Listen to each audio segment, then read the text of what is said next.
Bien, nous sommes donc partis pour jouer à The Stanley Parable Ultra Deluxe. Très exactement.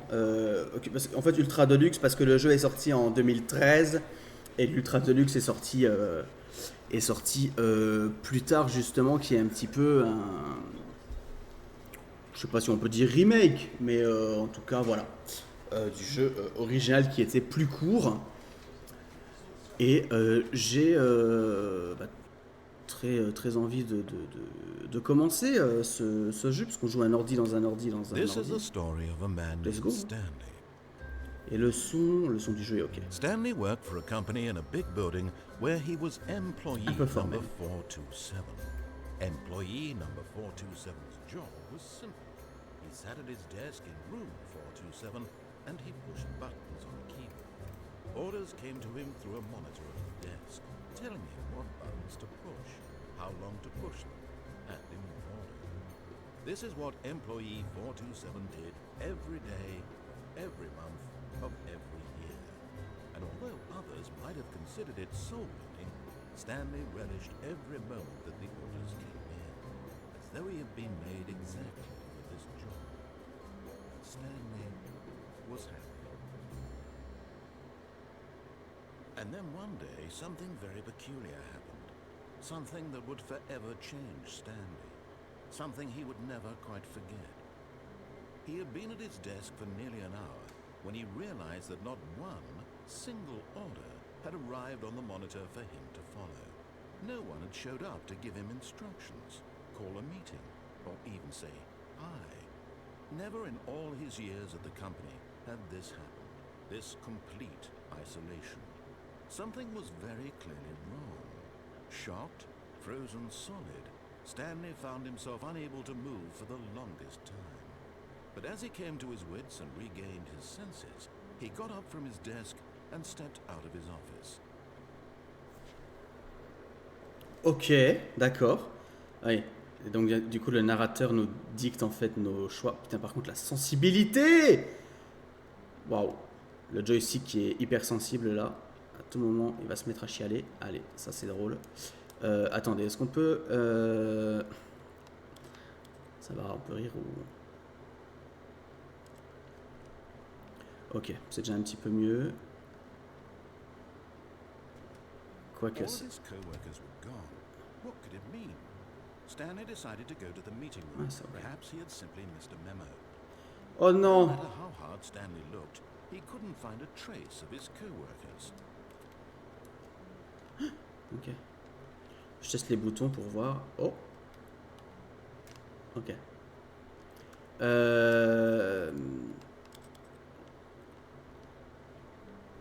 Alors.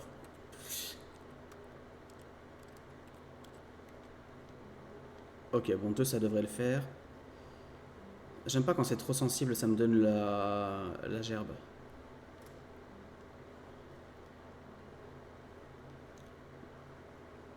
Ok, déjà là, le fait qu'il aille très vite, ça me fuck up ma vision là. Parce que moi j'ai une vision qui... Voilà quoi. À tout moment je me tape une migraine. Hein. Allez, let's go. Je crois qu'on va le remettre à 3 parce que c'est pas assez, mais 3 c'est un petit peu trop. When Stanley came to a set of 2 open doors, he entered the door on his left. Ah ouais. Et si je vais à droite, tu fais quoi? Surtout que je confonds ma droite et ma gauche, donc j'ai failli aller à droite.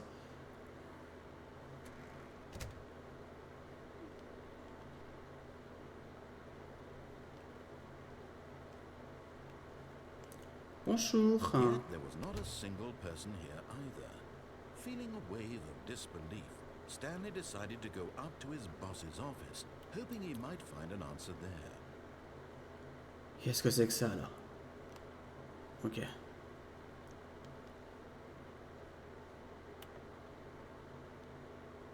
Oui.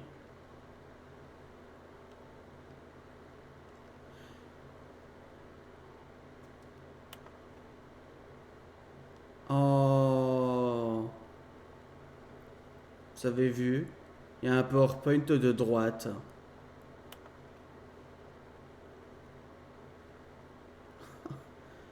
Ça, à mon avis, c'est du team building d'une start-up. Ça, c'est. Ça, à mon avis, ça, c'est un séminaire, ça. Ça, c'est un séminaire pour booster la cohésion d'équipe, ça. Ça, c'est sûr, ça. Coming to a staircase, Stanley walked upstairs to his boss's office. So then I walked upstairs to my boss's office. Je vais juste répéter. Eh non, je rigole. Ah, bonsoir. Bah, y a pas la secrétaire. Ah, c'est pas par là. Et là-bas, y a quoi alors? Peut-être les chiottes. Executive bathroom. Ouh là là, excusez-nous.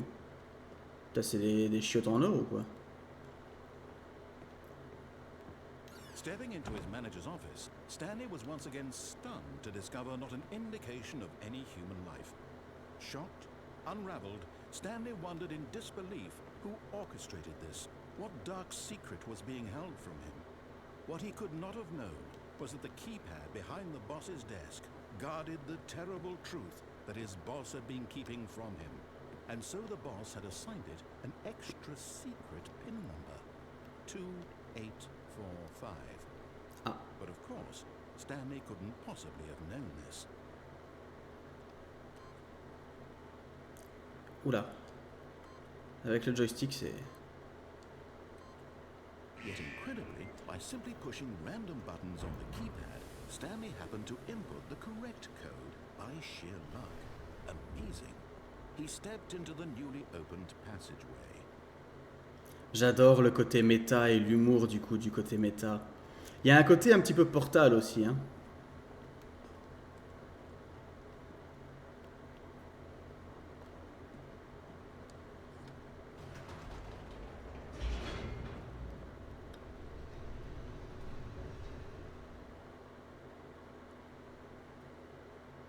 Descending deeper into the building, Stanley realized he felt a bit peculiar. It was a stirring of emotion in his chest, as though he felt more free to think for himself, to question the nature of his job. Why did he feel this now, when for years it had never occurred to him? This question would not go unanswered for long. Stanley walked straight ahead through the large door of the red mind control facility.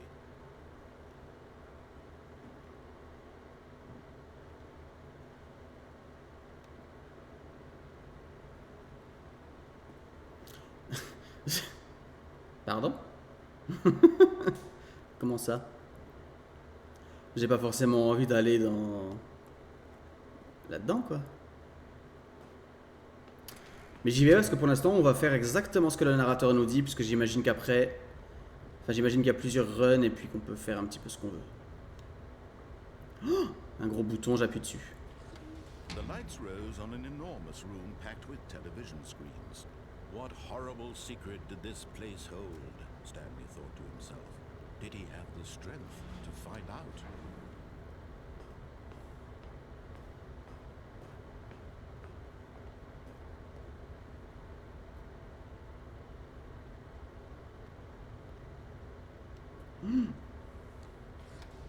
Now the monitors jumped to life, their true nature revealed. Each bore the number of an employee in the building, Stanley's co-workers.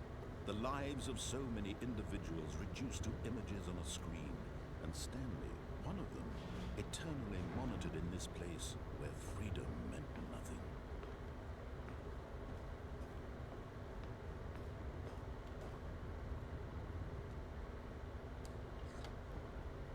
This mind control facility, it was too horrible to believe. It couldn't be true. Had Stanley really been under someone's control all this time? Was this the only reason he was happy with his boring job? That his emotions had been manipulated to accept it blindly? No. He refused to believe it. He couldn't accept it. His own life in someone else's control? Never. It was unthinkable. Wasn't it? Was it even possible? Had he truly spent his entire life utterly blind to the world? But here was the proof, the heart of the operation. controls labeled with emotions, happy or sad or content, walking, eating, working, all of it monitored and commanded from this very place. And as the cold reality of his past began to sink in, Stanley decided that this machinery would never again exert its terrible power over another human life, for he would dismantle the controls once and for all. Ok. Let's go démanteler tout ça. Envie de me faire démanteler, bref. Alors, du coup. Un gros bouton rouge, appuie dessus.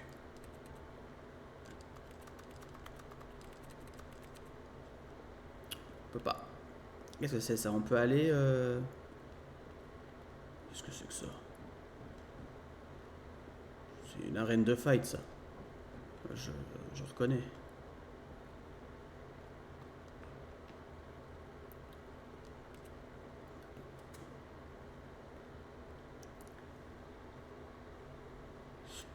Ok. Mind controls idle awaiting input. Ça marche. And when at last he found the source of the room's power, he knew it was his duty, his obligation, to put an end to this horrible place and to everything it stood for.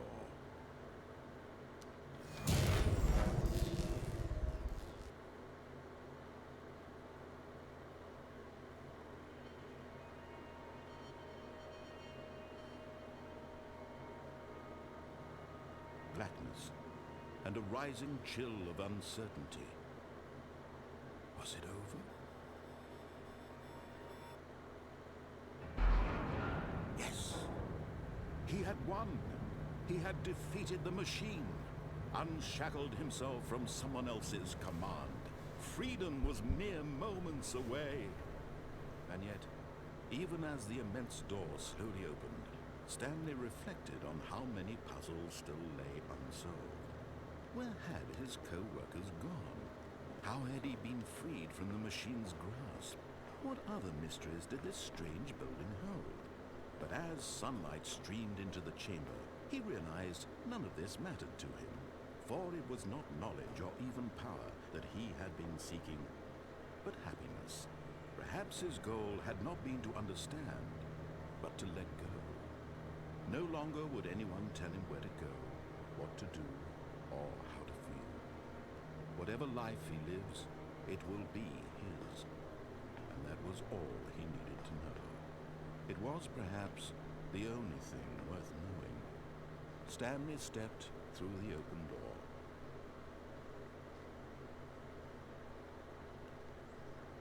Stanley felt the cool breeze upon his skin, the feeling of liberation, the immense possibility of the new path before him.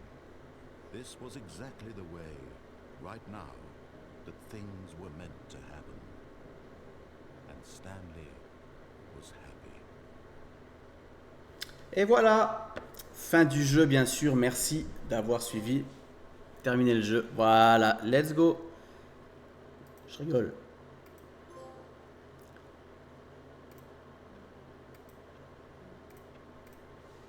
C'est très drôle n'empêche.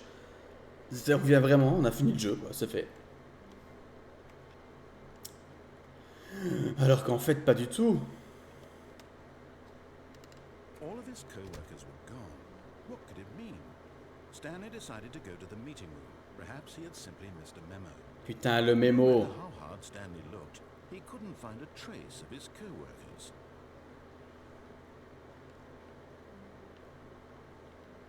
Peut-être trouver le mémo, hein. Moi je pense que c'est ça. À mon avis, il faut trouver le mémo.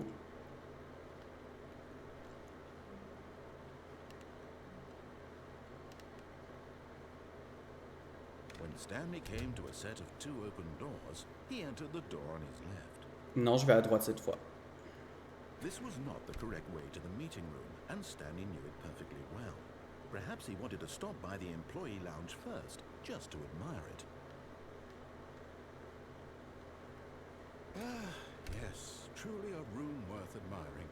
It had really been worth the detour after all, just to spend a few moments here in this immaculate, beautifully constructed room. Stanley simply stood here, drinking it all in.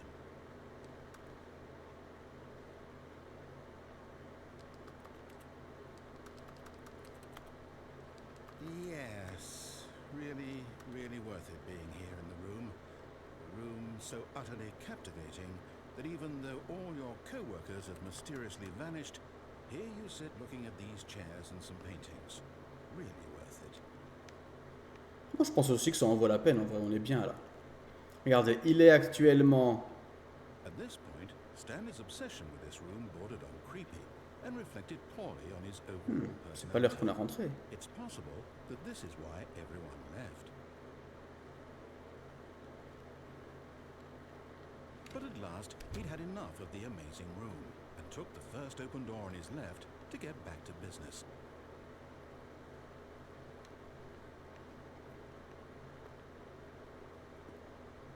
Stanley was so bad at following directions, it's incredible he wasn't fired years ago.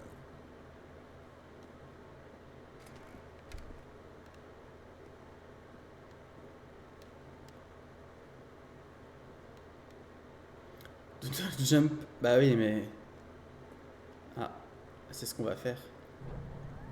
Look, Stanley, Ah, I no. think perhaps we've gotten off on the wrong foot here. I'm not your enemy, really, I'm not. I realize that investing your trust in someone else can be difficult, but the fact is that the story has been about nothing but you all this time.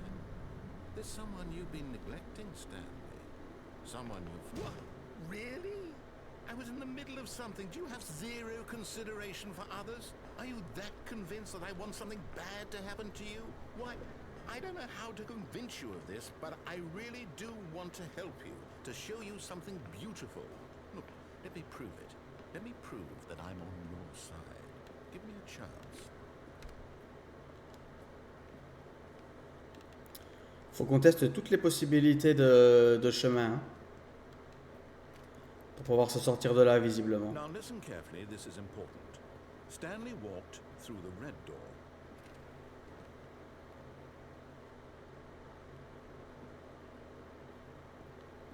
Aha, perhaps you misunderstood. Stanley walked through the red door. I still don't think we're communicating properly. Stanley walked through the red door. All right, fine, go ahead, Stanley. You want to know so badly what's out there? You want to find out what lies at the end of this road you've chosen? Well, don't let me stop you. You see? There's nothing here. I haven't even finished building this section of the map because you were never supposed to be here in the first place. Broken rooms, exposed developer textures. Is this what you had wanted? Was it worth ruining the entire story I had written out specifically for you? Do you not think I put a lot of time into that? Because I did. And in the end it was all for nothing. Because this is what you wanted to see. Help me here, Stanley. Help elucidate these strange and unknowable desires of yours. What would have made this game better? What did you want to see? Vehicles? Skill trees? Work with me. You've given me absolutely nothing so far. Tell you what. Let me take a stab in the dark at a new design and you can give me some feedback. There we go. A third option. This already feels leaps ahead of where we were before. Go ahead, Stanley. Take it for a spin. Allez. Pourquoi pas, après tout. Okay, I'm going to stop you there. Now, tell me about your experience with this new version. Would you say that the game benefited from allowing you more choices?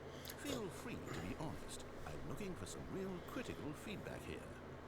Nouveau choix, c'était sympa, mais je trouve que la porte, bon, elle était en bois et tout, c'est pas... Ah.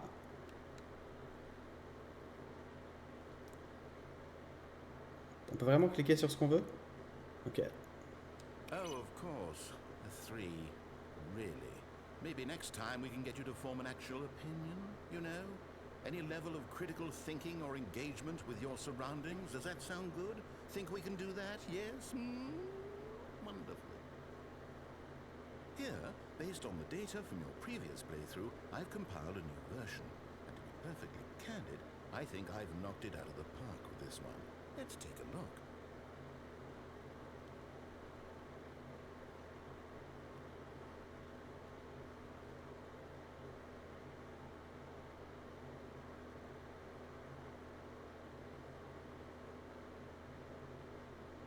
Ah, quand même.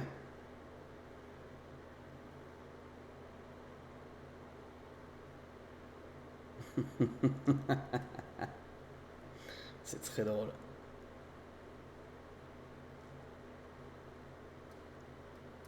Bon, on est le plus nul apparemment. French List MC. Nickel.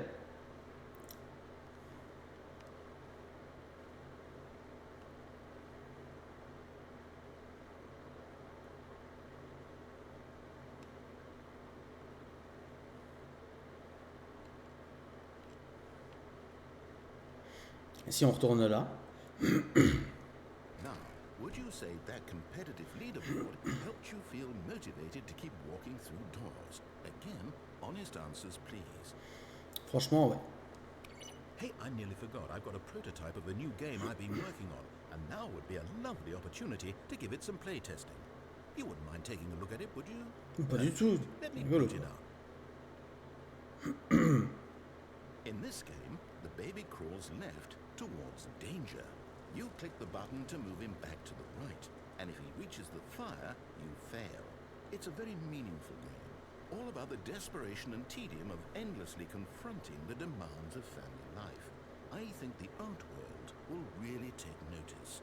But of course, the message of the game only becomes clear once you've been playing it for about 4 hours. So why don't Ah oui, you d'accord. do 4 hours of play to make sure it's effective? Be sure to keep notes on your experience.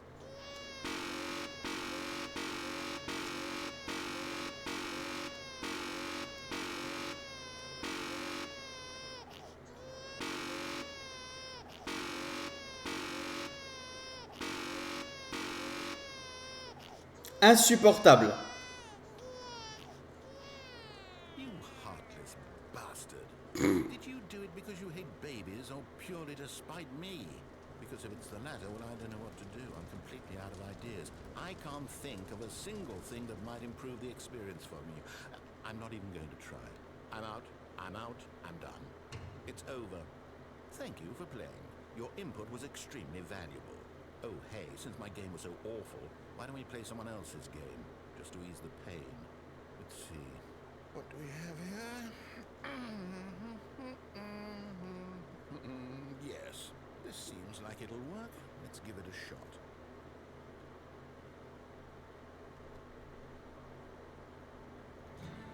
Mais pète. Fascinating. What do you think this game is about, Stanley? What's our backstory? What is our motivation? Well, it seems obvious to me that you are meant to play as a creepy man spying on innocent civilians below you from up high in your creep tower. On est dans Some Firewatch. sort of twisted, erotic purpose. Yes, that must be it. What a fascinating venture into the experience of total mental depravity. So far, I love everything about this game, Stanley. And it seems there's even more. Come, let's venture outward and see what else is out there. Putain, le bruit de la porte de Minecraft là, mais JPP.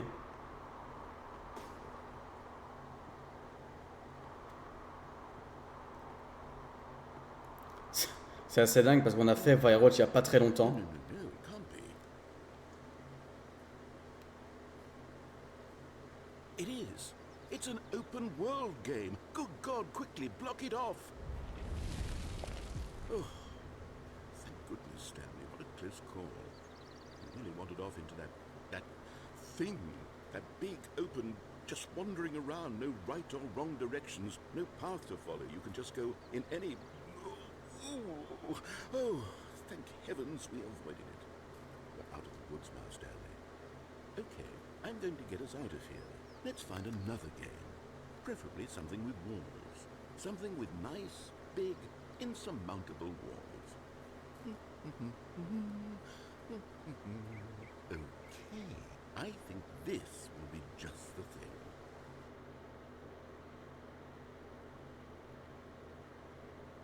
Wonderful. See, this is exactly what I had in mind. Just a nice big box for you to run around in. There isn't any Allez, possibility petit Rocket League ou pas? here. Now this is game design. Stanley, if you manage to get lost in this game, I will be phenomenally impressed.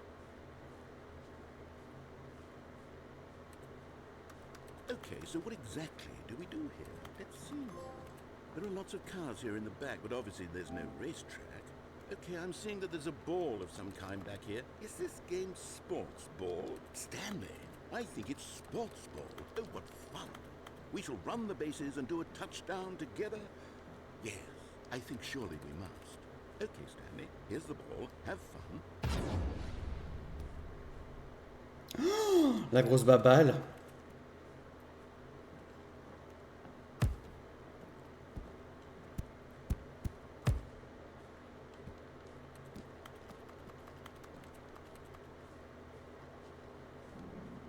Are you doing it?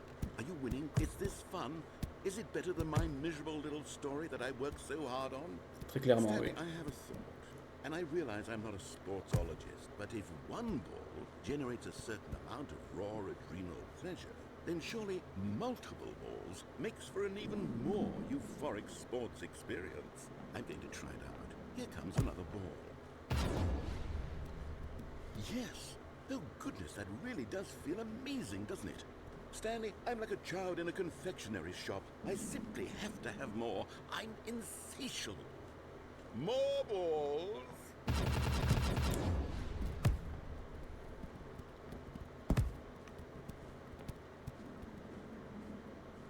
Il a très clairement compris ce que j'aimais. Les boules. Lol. Allez. Are you enjoying this, Stanley? Are you having fun? Is this a real video game? Well, I sure hope you're having a good time, because guess what? It's over. Non. That's right. Your little fun comes to an end. This is my game, and what I say goes.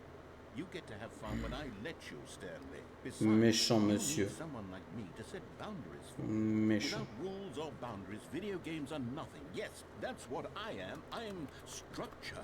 I'm your sense of purpose. And since you decided you didn't want to play my game, now I don't want to play with you either. So, goodbye, Stanley. I'm leaving.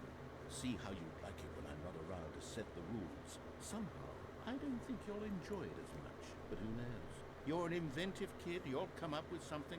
After all, you're the one who knows best. Take care, Stanley.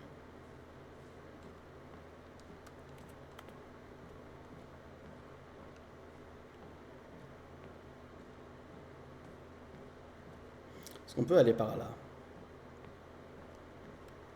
Non. Das ist unglaublich.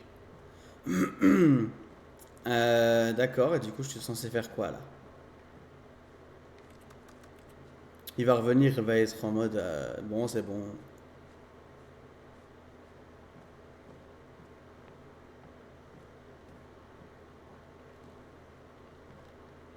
Hold on. What are you doing? Bah, j'ai été dans le but. Stanley, don't do that. I can't follow you there. I can't help you. How will you write a story without me? You can't do it. You know that. Stanley.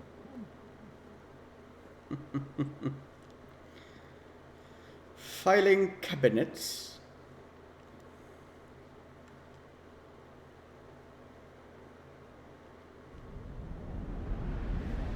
Ah.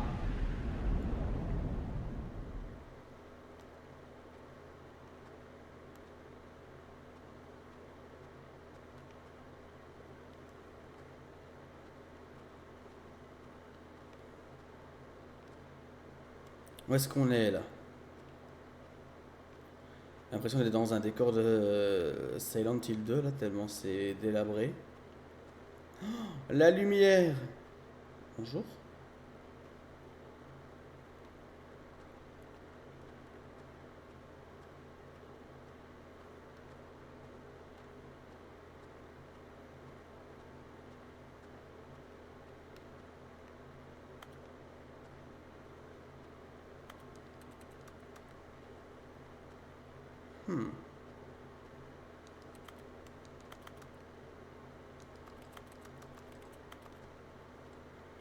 Très bien.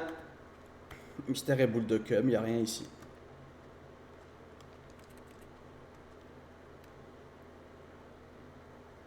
I wonder what he found. If what he wanted was to be the leading man in his own story, well, perhaps he's gotten it. Down in wherever he is right now. I wonder if he's happy with his choice, and if he's learned the heavy cost that comes with it. He'll understand soon what I was trying to tell him.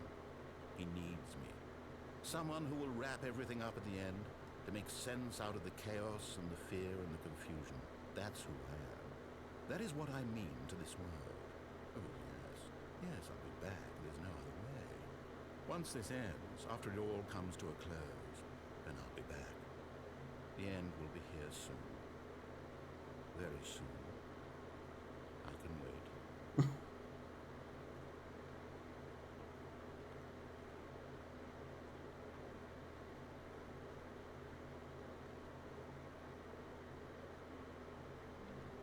Oh non, on reprend depuis le début. All of his co-workers were gone. What could it mean? Stanley decided to go to the meeting room. Perhaps he had simply missed a memo.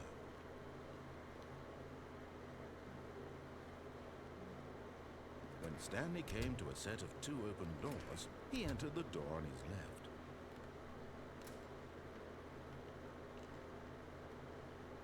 Yet there was not a single person here either. Feeling a wave of disbelief, Stanley decided to go up to his boss's office, hoping he might find an answer there.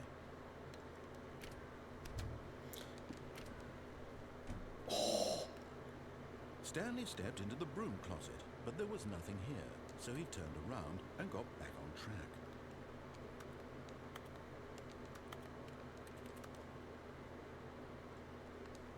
There was nothing here. No choice to make, no path to follow. Just an empty broom closet. No reason to still be here. Et pourquoi pas, après tout, si j'ai envie de rester là-dedans.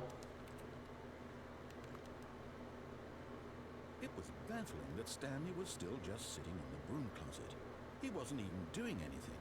At least if there was something to interact with, he'd be justified in some way. As it is, he's literally just standing there doing sweet FA.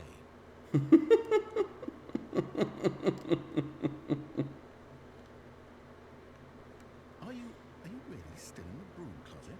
Standing around doing nothing? Why? Please offer me some explanation here. I'm genuinely confused.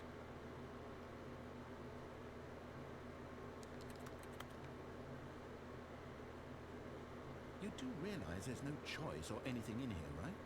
If I'd said Stanley walked past the broom closet, at least you would have had a reason for exploring it to find out. But it didn't even occur to me because literally this closet is of absolutely no significance to the story whatsoever. I never would have thought to mention it.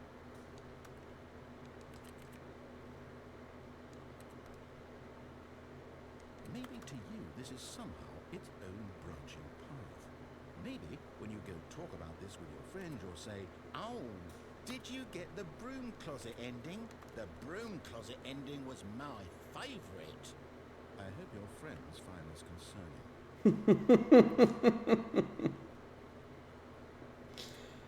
Ah putain, c'est mon humour ça. Stanley was fat and ugly and really, really stupid.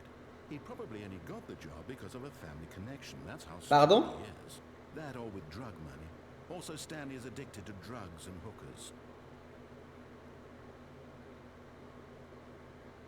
Eh ben nickel en tout cas. Well, I've come to a very definite conclusion about what's going on right now. You're dead. You got to this broom closet, explored it a bit, and were just about to leave because there's nothing here, when a physical malady of some sort shut down your central nervous system and you collapsed in front of your screen. Well, in a situation like this, the responsible thing is to alert someone nearby so as to ensure that your body is taken care of before it begins to decompose. Hello? Anyone who happens to be nearby? The person at this computer is dead. They have fallen prey to any number of your countless human physiological vulnerabilities. It's indicative of the long-term sustainability of your species. Please remove their corpse from the area and instruct another human to take their place, making sure they understand basic first-person video game mechanics and filling them in on the history of narrative tropes in video gaming, so that the irony and insightful commentary of this game is not lost on them. All right, when you've done that, just step out into the hallway.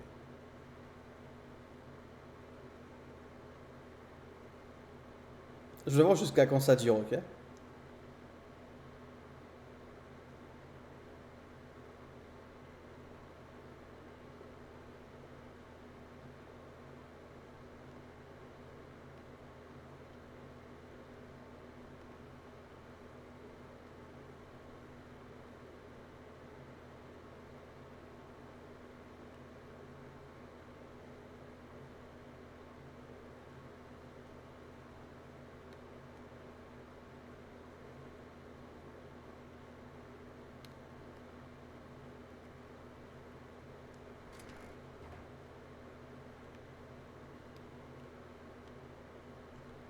Ah, second player. It's good to have you on board. I guarantee you can't do any work. Coming to a staircase, Stanley walked upstairs to his boss's office.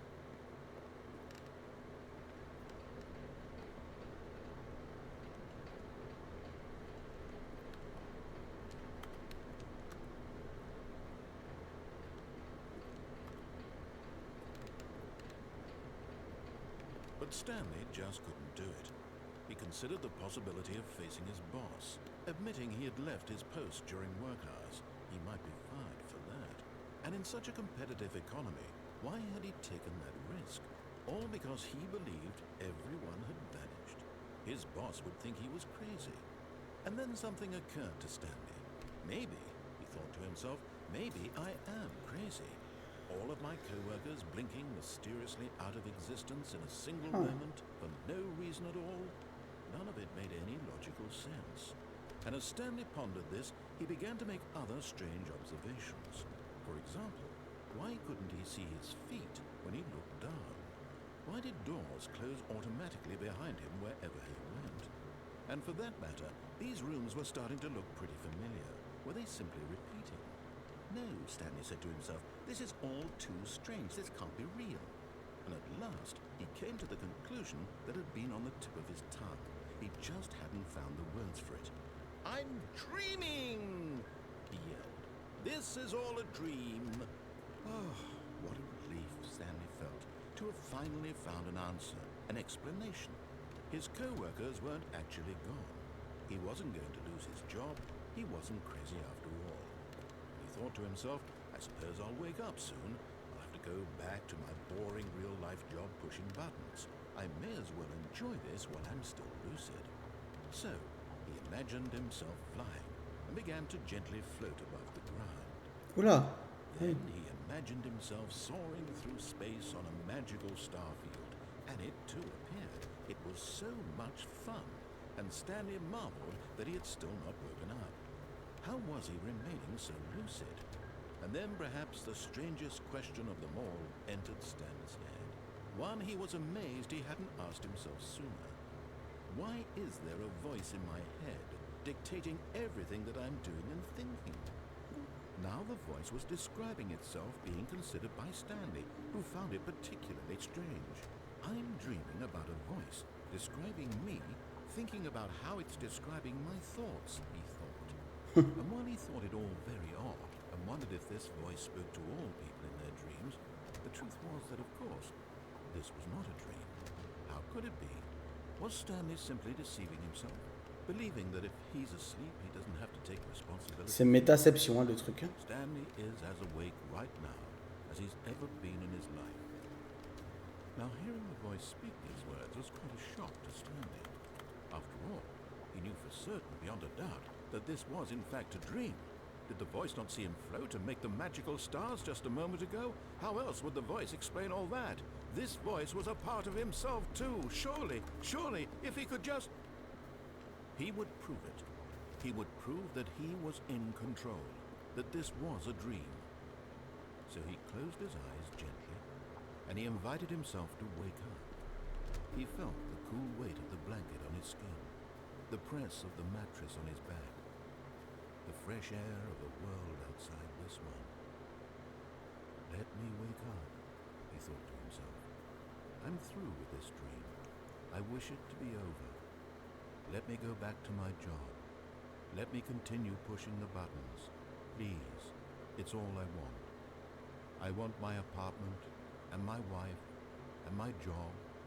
All I want is my life exactly the way it's always been. My life is normal. I am normal.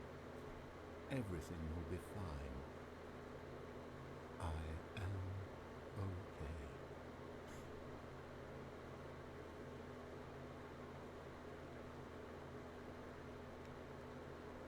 Stanley began screaming. Please, someone, wake me up. My name is Stanley. I have a boss. I have an office. I am real. Please, just someone tell me I am real. I must be real. I must be. Can anyone hear my voice? Who am I? Who am I? And everything went black.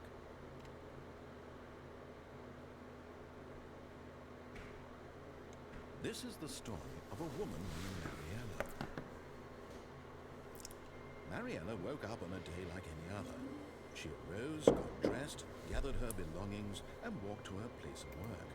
But on this particular day, her walk was interrupted by the body of a man who had stumbled through town talking and screaming to himself, and then collapsed dead on the sidewalk. Okay. Though she would soon turn to go call for an ambulance, for just a few brief moments, she considered the strange man. He was obviously crazy. This Stanley, c'est nous. Everyone knows what crazy people look like. And in that moment, she thought to herself how lucky she was to be normal. I am sane. I am in control of my mind. I know what is real and what isn't. It was comforting to think this, and in a certain way, seeing this man made her feel better.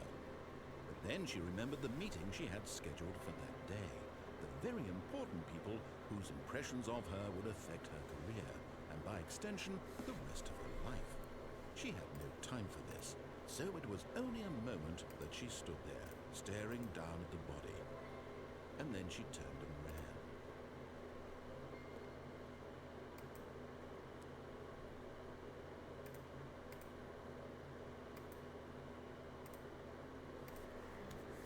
Ok.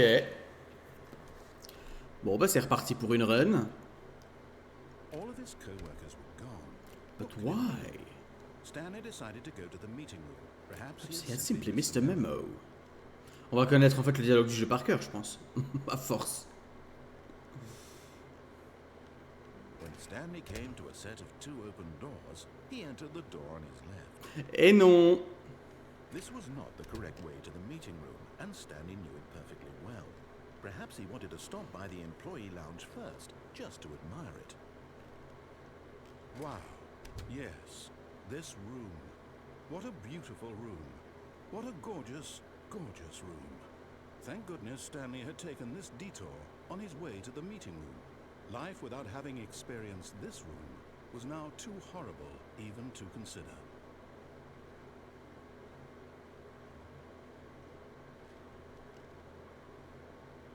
But eager to get back to business, Stanley took the first open door on his left. And so he detoured through the maintenance section, walked straight ahead to the opposite door, and got back on track.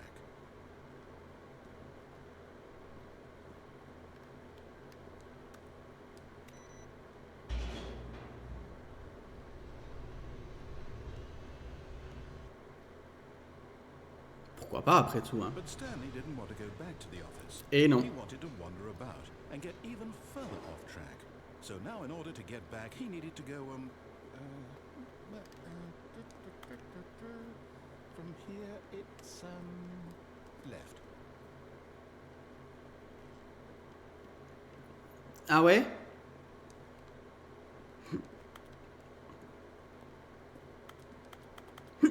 Oh putain. Oh, no, it's to the right, my mistake. No, not the right. Why would I have ever said it was to the right? What was I thinking? Je vais le frapper. Oh dear, would you hold on for a minute, please? De toute façon, faut jamais aller à droite, hein, ça c'est sûr. No, let's see. Politiquement, c'est... Right, left, Faut pas, quoi. down, left, right. Yep, okay, yes. I've got it now. This story is absolutely, definitely this way.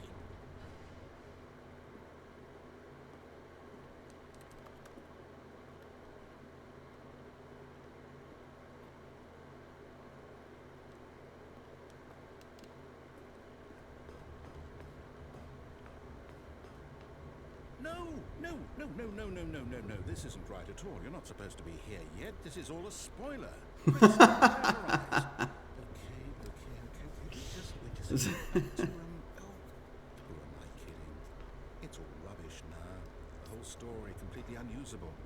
How about rather than waste my time trying to salvage this nonsense, we'll just restart the game from the beginning. And this time, suppose we don't wander so far off track, Okay. From the top. Ok. All of his co-workers were gone. What could it Could mean? mean. Stanley decided to go to the meeting room. Perhaps he had simply missed a memo. Putain, si on n'avait pas raté le mémo, hein, quand même. When Stanley... Wait, what? No, I restarted. I swear I definitely restarted the game over, completely fresh. Everything should be... Oh, did something change? Stanley, did you change anything when we were back in that room with all the monitors? Did you Non. move the story somewhere or...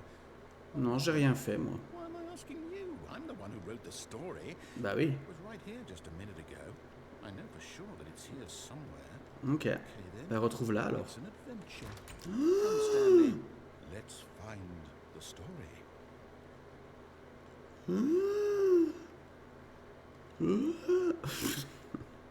Ok.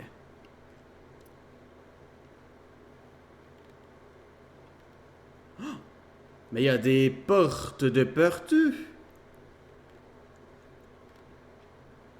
Oh là là. Oh. Bonjour. Ah. Ok, j'ai rien dit. I'll say it. This is the worst adventure I've ever been on. I can promise you oui. there definitely was a story here before. Bah j'espère. Do we need to restart the game again? Well, I find it might unlikely be. we'll ever progress by starting over and over again. That's It's gotta be better yeah, than this. of course. Okay, let's give it a shot. Why not? Okay. Let's start it over. Okay. All of his co-workers were gone. What could it mean? Stanley decided to Go to the meeting room. Perhaps he had simply missed a memo. Ça marche. Et là, il n'y a juste plus de porte. Okay, yep, it's worse. It's worse. I'm remembering this room. It's possible the story is back where we just came from. Why don't we go back the other direction and see if we missed anything? Ok. Alors, on fait demi-route. Alors, est-ce qu'on a... On a mist de mémo, ça c'est sûr. Aha! I knew we'd miss something. The story. Here it comes. No, wait. Never mind. Not the story. Okay, let's head back the other way and retrace our steps. Encore. What? Now this... Well, I'll be honest, I don't recognize this place at all. Is this the story? I don't think so. I can't quite recall, but I believe my story took place in an office building. Is that correct? Do you remember, Stanley? Well, do you know what? Since I've completely forgotten what we were supposed to be doing, how about this? You win! Congratulations! I know you put in a lot of hard work. On a gagné! So, good job. Oh, no. I don't feel right about this at all. We both know you didn't put in any actual work for that win. Oh ouais. Win fair and square, and this was not one of those situations. Ouais, c'est ça, ouais. Okay? I'm getting weirded out by whatever this place is. Bah oui. Yeah, what might happen this time? I have to restart. Oh non, on a restart ça. Hop.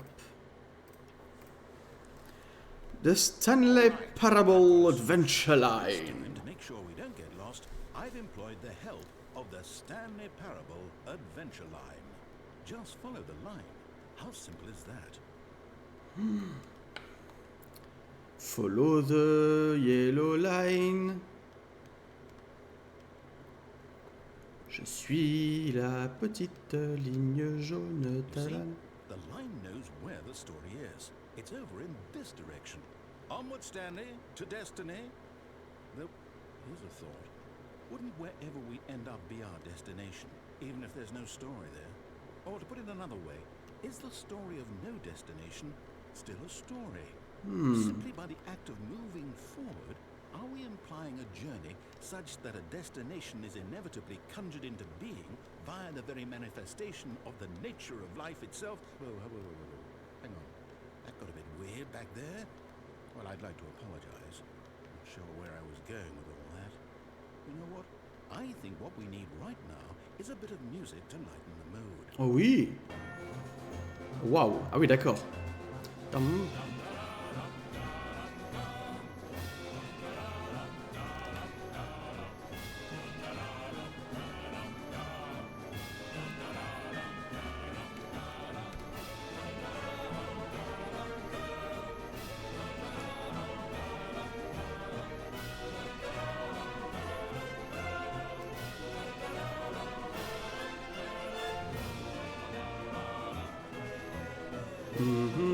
Cut the music. Oh. Go back and look at that fern.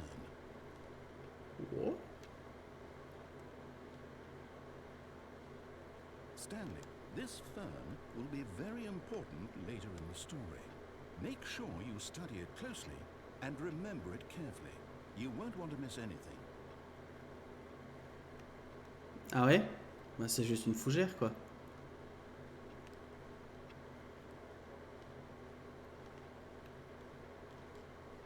Wait, what? We're back at the office? No, no, no. Line, you do know we're looking for the Stanley Parable, right? The story? Is any... Oh, no, not again. Line, how could you have done this to us? And after we trusted you, after everything we've been through, you... No, I can't take this anymore. To hell with it. Restart. Ah, fuck.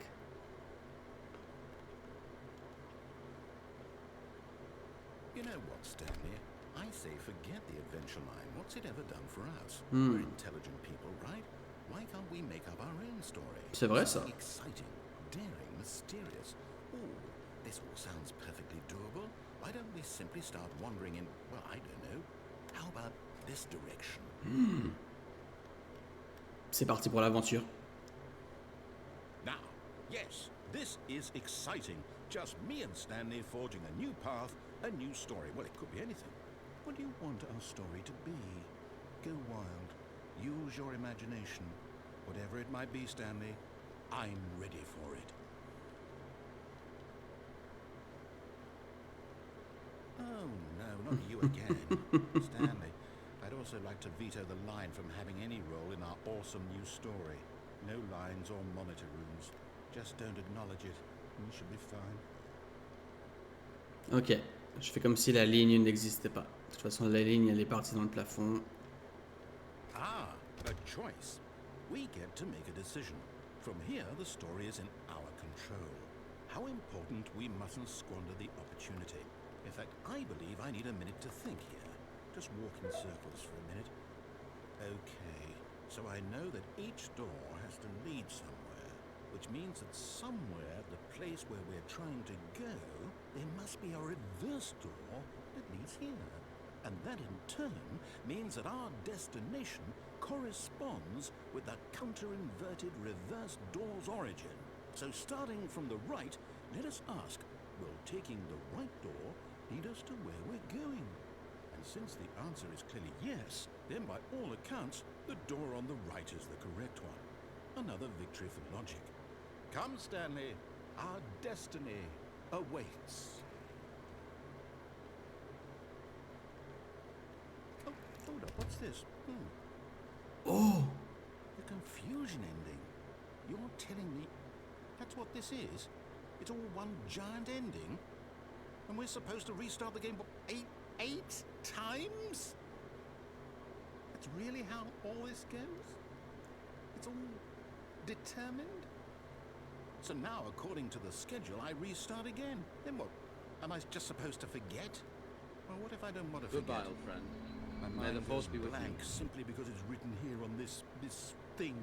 Stanley meurt. Ah. Well, who consulted Coucou me? Coco, merci beaucoup pour ta lurk. Why don't I get a say in all of this? Is it really? No, it can't be. I don't want it to be. I don't want the game to keep restarting. I don't want to forget what's going on. I don't want to be trapped like this. I won't restart the game. I won't do it. I won't do it. I won't do it. And the timer stopped? Does that mean, did we do it? Did we break the cycle? The, whatever it is that made this schedule? How would we even know? Will someone come for us? Will something happen? So, okay. I guess now we just wait, you know. I suppose in some way that this is a kind of story, wouldn't you agree? I'm not quite sure if we're in the destination or the journey, though they're always saying that life is about the journey and not the destination. So I hope that's where we are right now. We'll find out, won't we? Eventually. Well, in the meantime, if you... Fucking hell!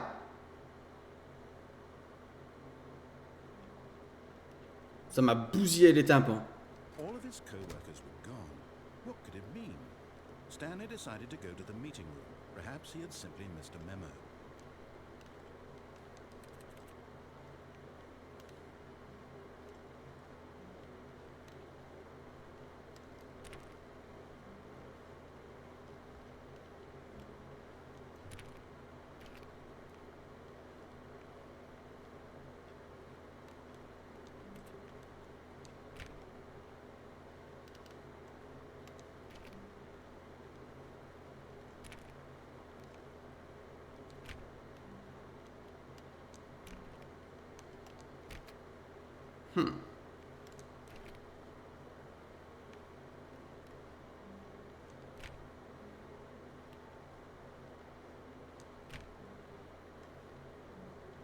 When Stanley came to a set of 2 open doors, he entered the door on his left.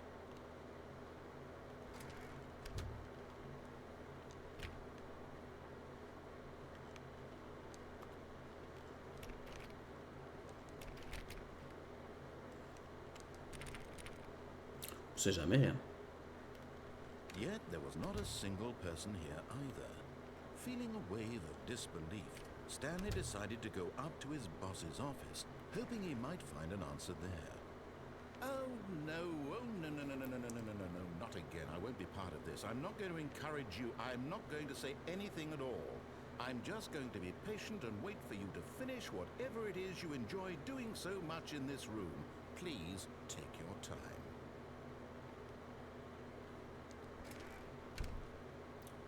Ok.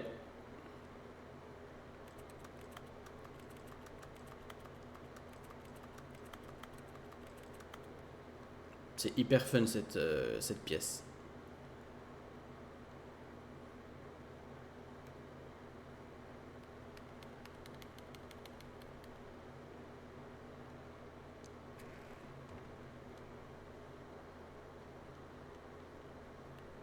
Coming to a staircase, Stanley walked upstairs to his boss's office.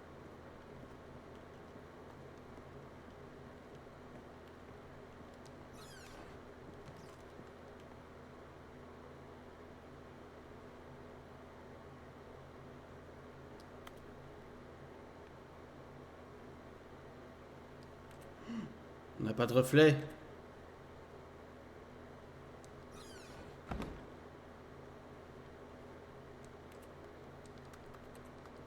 On peut pas faire pipi.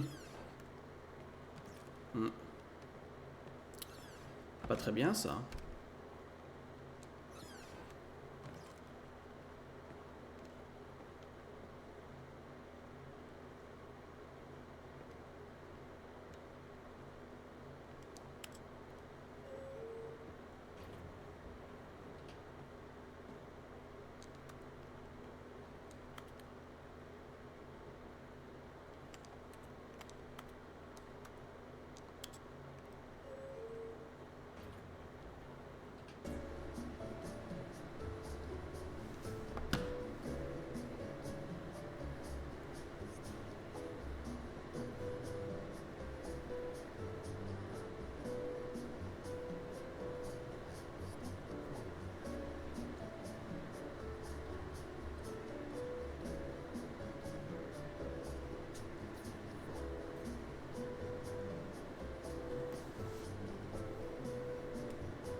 Fin du fun. Oh, l'ascenseur il mène à nulle part. Mais non.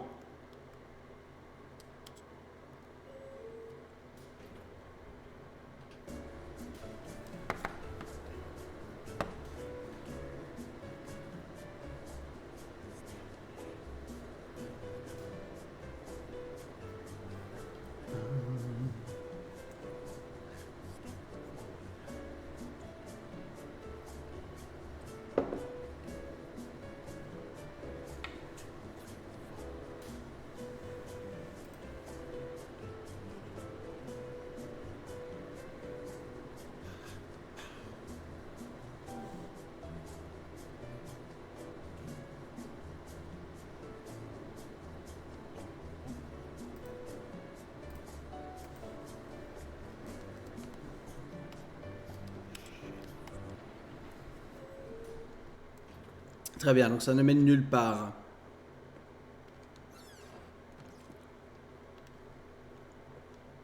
Stepping into his manager's office, Stanley was once again stunned to discover not an indication of any human life.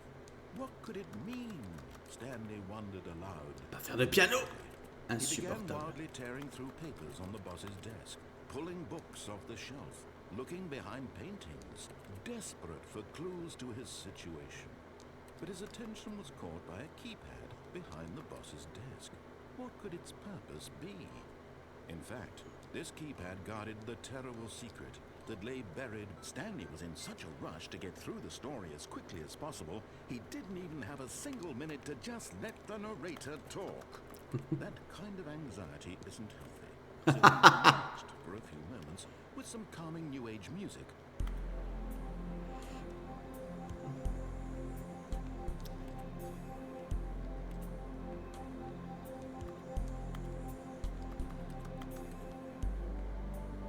Feeling soothed and rejuvenated, Stanley calmly walked forward into the opened passageway. I am soothed. And I hope you are too.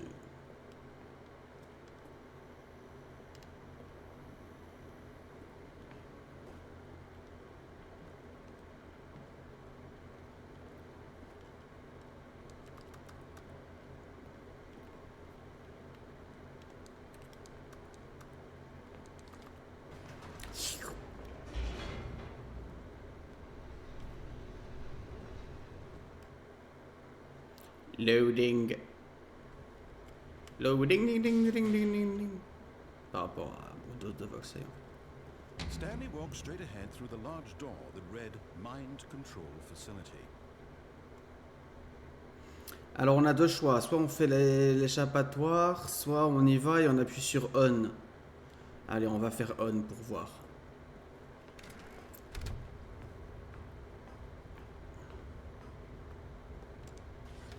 The lights rose on an enormous room packed with television screens.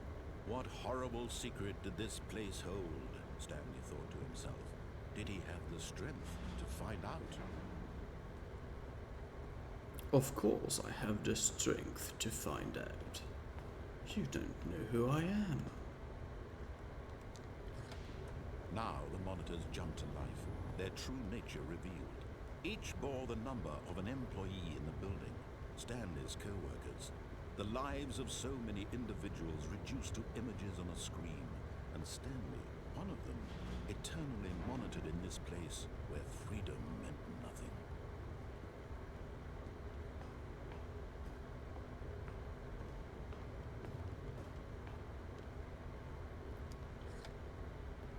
This mind control facility, it was too horrible to believe. It couldn't be true. Had Stanley really been under someone's control all this time? Was this the only reason he was happy with his boring job? That his emotions had been manipulated to accept it blindly? No. He refused to believe it. He couldn't accept it. His own life in someone else's control? Never. It was unthinkable, wasn't it? Was it even possible? Had he truly spent his entire life utterly blind to the world? But here was the proof, the heart of the operation. Controls labeled with emotions, happy or sad or content, walking, eating, working, all of it monitored and commanded from this very place. And as the cold reality of his past began to sink in, Stanley decided that this machinery would never again exert its terrible power over another human life. For he would dismantle the controls once and for all.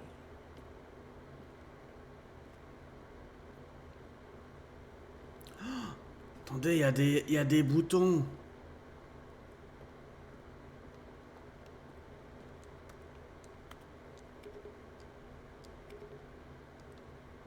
Peut-être faire 1, 2, 3, 4, 5. On l'avait pas vu ça tout à l'heure. Je veux faire.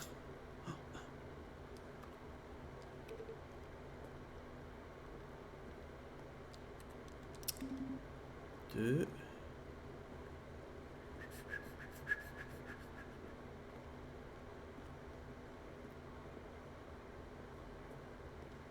Mais...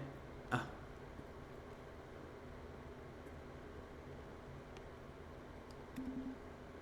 Trois. Où est le quatrième? Wo ist das vierte?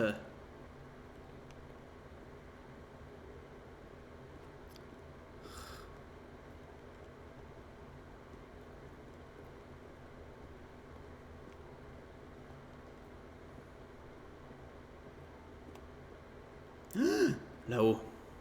Où tout est beau et tout est sauvage.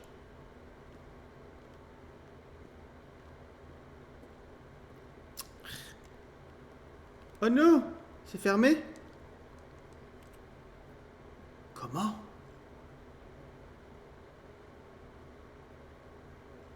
Comment faire?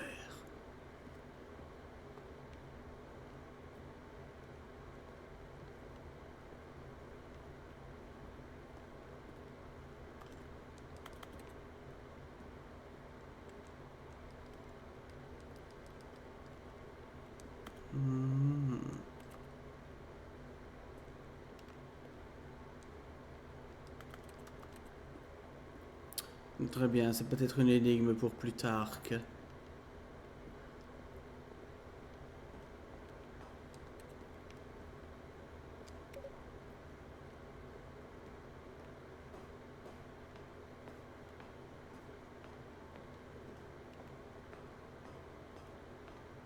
And when at last he found the source of the room's power, he knew it was his duty, his obligation, to put an end to this horrible place and to everything it stood for. Oh, Stanley, you didn't just activate the controls, did you? After they kept you enslaved all these years, you go and you try to take control of the machine for yourself. Is that what you wanted? Control? Oh, Stanley, I applaud your effort, I really do. But you need to understand, there's only so much that machine can do. You were supposed to let it go, turn the controls off, and leave. If you want to throw my story off track, you're going to have to do much better than that. I'm afraid you don't have nearly the power you think you do. For example, and I believe you'll find this pertinent, Stanley suddenly realized he had just initiated the network's emergency detonation system. In the event that this machine is activated without proper DNA identification, nuclear detonators are said to explode, eliminating the entire complex. How long until detonation then? Let's say 2 minutes. Ah, now this is making things a little more fun, isn't it, Stanley? It's your time to shine. You are the star. It's your story now. Shape it to your heart's desires. Oh, this is much better than what I had in mind. What a shame we have so little time left to enjoy it. Mere moments until the bomb goes off. But what precious moments each one of them is. More time to talk about you, about me, where we're going, what all this means. I barely know where to start. What's that? You'd like to know where your co-workers are? A moment of solace before you're obliterated? All right, I'm in a good mood. You're gonna die anyway. I'll tell you exactly what happened to them. I erased them. I turned off the machine. I set you free. Of course, that was merely in this instance of the story. Sometimes when I tell it, I simply let you sit there in your office forever, pushing buttons endlessly and then dying alone. Other times, I let the office sink into the ground, swallowing everyone inside, or I let it burn to a crisp. I have to say this, though. This version of events has been rather amusing. Watching you try to make sense of everything and take back the control wrested away from you, it's quite rich. I almost hate to see it go. But I'm sure whatever I come up with on the next go-around will be even better. My goodness, only 34 seconds left. But I'm enjoying this so much. You know what? To hell with it. I'm going to put some extra time on the clock, why not? These are precious additional seconds, Stanley. Time doesn't grow on trees. Oh dear me, what's the matter, Stanley? Is it that you have no idea where you're going or what you're supposed to be doing right now? Or did you just assume when you saw that timer that something in this room was capable of turning it off? I mean, look at you, running from button to button, screen to screen, clicking on every little thing in this room. These numbered buttons, no, these colored ones, or maybe this big red button, or this door. Everything, anything, something here will save me. Why would you think that, Stanley? That this video game can be beaten? Won? Solved? Do you have any idea what your purpose in this place is? Stanley, you're in for quite a disappointment. But here's a spoiler for you. That timer isn't a catalyst to keep the action moving along. It's just seconds ticking away to your death. You're only still playing instead of watching a cutscene because I want to watch you for every moment that you're powerless. To see you made humble. This is not a challenge. It's a tragedy. You wanted to control this world, that's fine. But I'm going to destroy it first, so you can't. Take a look at the clock, Stanley. That's 30 seconds you have left to struggle. 30 seconds until a big boom and then nothing. No ending here, just you being blown to pieces. Will you cling desperately to your frail life, or will you let it go peacefully? Another choice. Make it count, or don't. It's all the same to me, all a part of the joke. And believe me, I will be laughing at every second of your inevitable life from the moment we fade in until the moment I say, happily ever after. D'accord.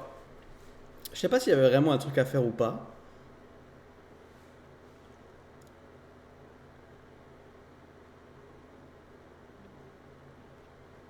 All of his co-workers were gone. What could it mean? Stanley decided to go to the meeting room. Perhaps he had simply missed a memo. Oh, new content? What does that mean, new content?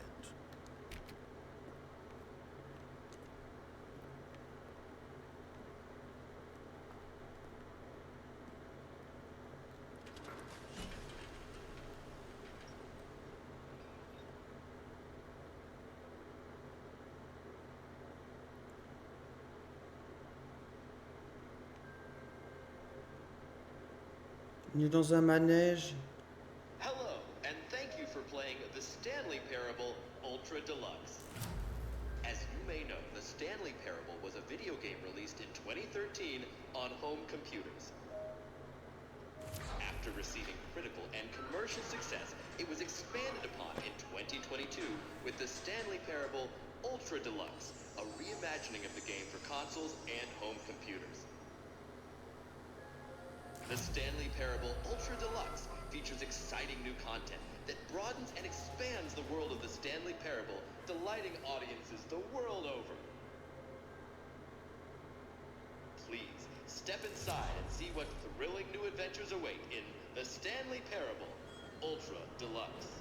Oh, well, this sounds delightful. I'm very excited to see the thrilling new Ultra Deluxe content. Okay, so far it's an elevator. Nothing special yet, but I'm sure it's just the beginning of a mesmerizing adventure.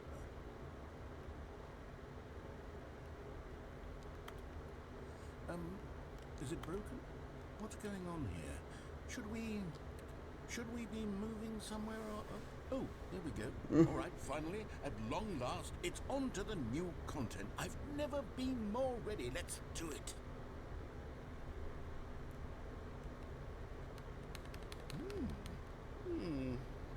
I have to say, initial impressions of Stanley Parable Ultra Deluxe, mostly tedious. It's as if them... Oh, okay. Let's see the content. Give me the content, Stanley. All right, let's see. It's the jump circle.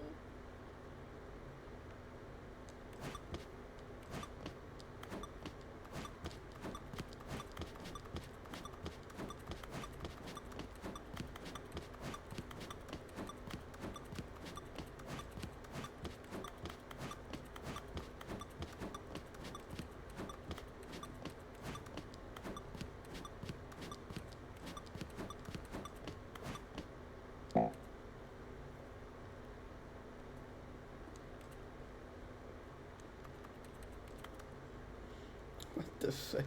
Is that it? Surely that's not all the new content. There has to be something else, right? elevator. Stanley, I have to say, initial impressions of this game are not positive. It's just elevators and jumping. Is this what passes for exciting new content? If this is new content, then I could just read you the whole dictionary. There's 20 hours of new content right there. Hell, I could count to 30 trillion. You could put that on the box. The Stanley Parable Ultra Deluxe, now with over 1,000 hours of new content. And oh wait, there's more. Very good. Yes. I knew there had to be something else. Let's see it. I'm ready for whatever it is. Thank you for enjoying the new That's it? content. You've got to be kidding me. You see, Stanley? This is what happens when greedy video game developers with no respect for their fan base rush a cheap expansion to market for no reason other than to make an easy dollar. And don't get me started on the level of craftsmanship that's gone into it. In fact, I'm looking right now at the game's trophies, and it's hard to believe one of them actually says, "Test trophy, please ignore."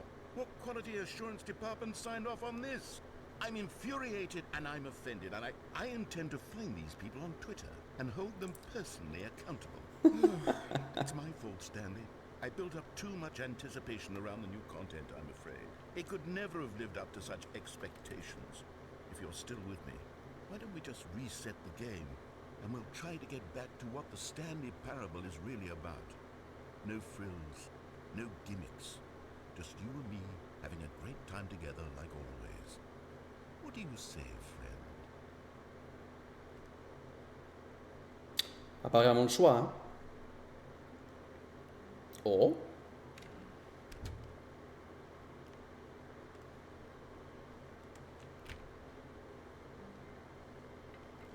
Psst. Stanley, come over here. In the vent. I want to show you something. Oh, you don't want to see the cool surprise I made for you? Well, fine. You're a dork anyway, so... Oh, never mind. You're not a dork.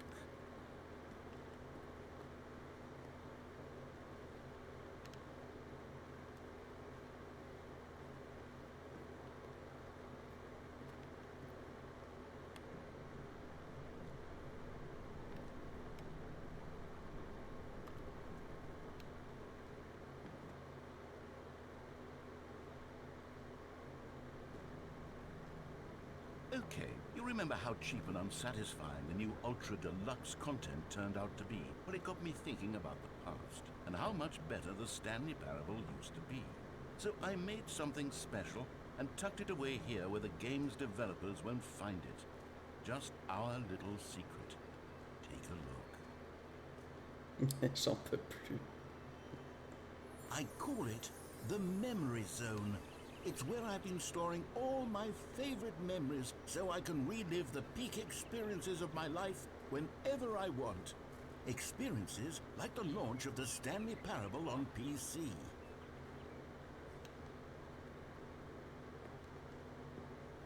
You see, Stanley, doesn't the Memory Zone remind you of how wonderful Stanley Parable was before it was sullied with a cheap PlayStation port? Remember back in October of 2014?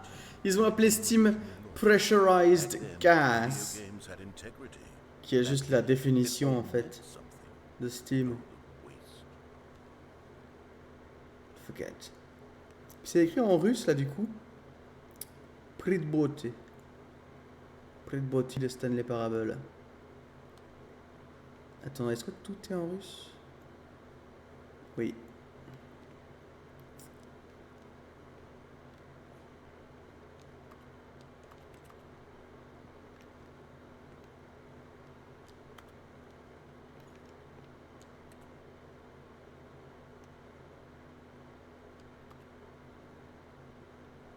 The Last of Us. Putain, j'en peux plus. Ah. Il est pas du tout 20h13, il est 19h40.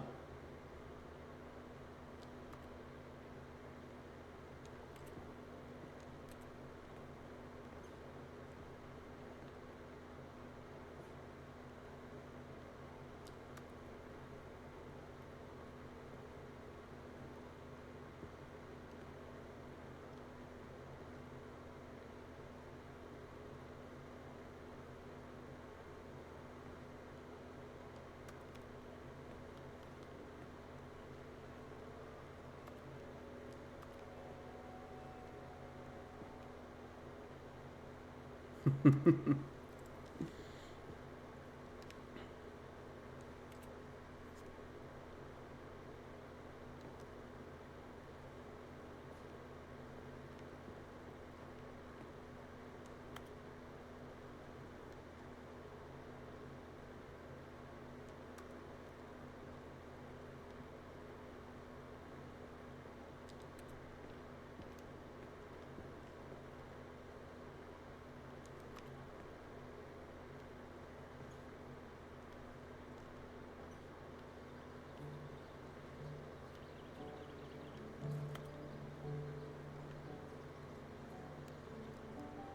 suis dans la mémorisation, c'est sur la pluie de l'eau, et je n'attends plus que toi, mon amour. C'est là, dans la mémorisation, Qu'est-ce que... je me remémore les jours J'en peux où je plus. t'ai rencontré, Ah, mon putain. amour. Mais ici, c'est aussi où je me souviens de la sortie de Stanley Parable.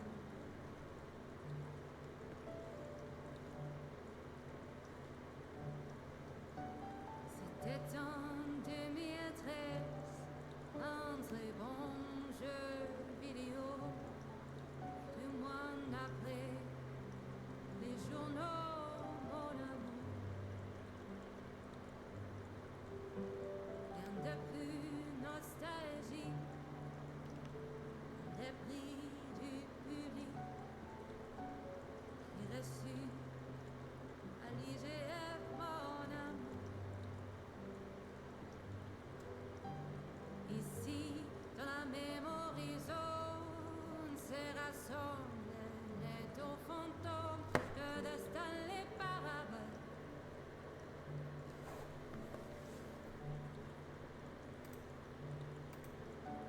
Nous sommes dans la mémorisation, me voilà pris le coup. Ne me force pas à choisir mon amour.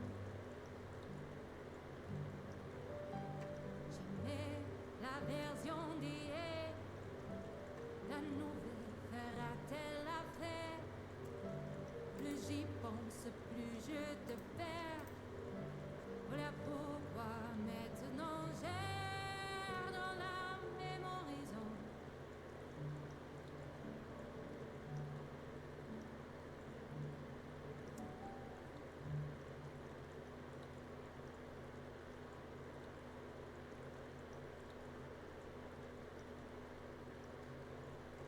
Ok.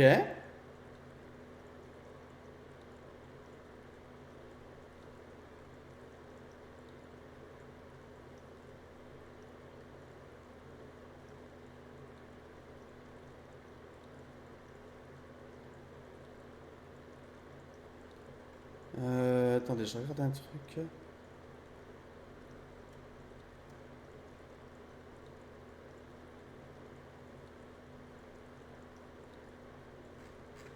Ok.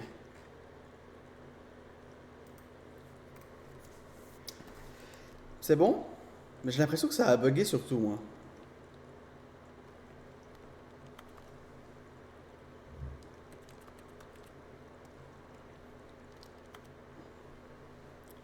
Recommencer le jeu? Bah non, j'espère pas.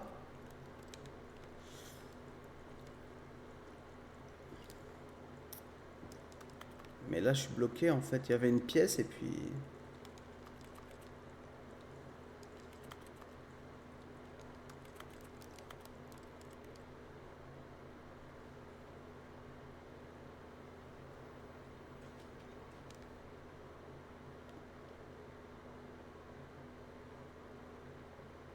This is the story of a Bon. Ah, ok. Stanley, come over here. Oh, you don't want to see the cool surprise I made for you? Well, fine. You're a dork anyway, so who cares?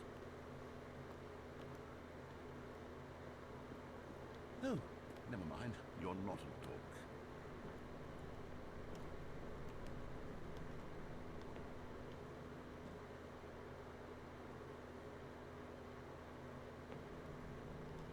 Okay, you remember how cheap and unsatisfying the new Ultra Deluxe content turned out to be? Well, it got me thinking about the past, and how much better the Stanley Parable used to be. So I made something special, and tucked it away here where the game's developers won't find it. Just our little secret. Take a look. I call it the Memory Zone. It's where I've been storing all my favorite memories so I can relive the peak experiences of my life whenever I want. Experiences like the launch of the Stanley Parable on PC. You see, Stanley, doesn't the Memory Zone remind you of how wonderful Stanley Parable was before it was sullied with a cheap PlayStation port? Remember back in October of 2013, when the game originally launched? Back then, video games had integrity. Back then, it all meant something.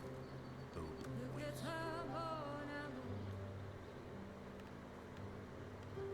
And over here is where I keep reviews of the Stanley Parable.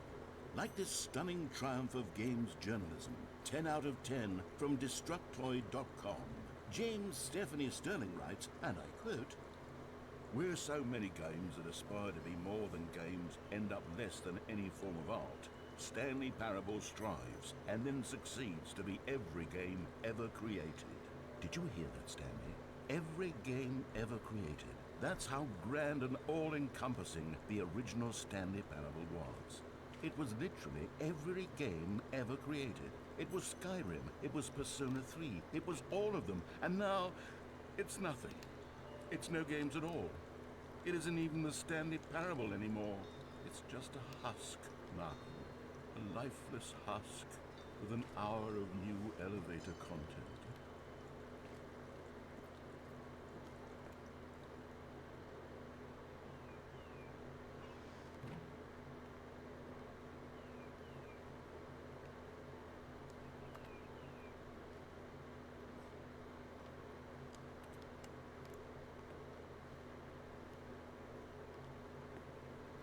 Il y a quoi en bas?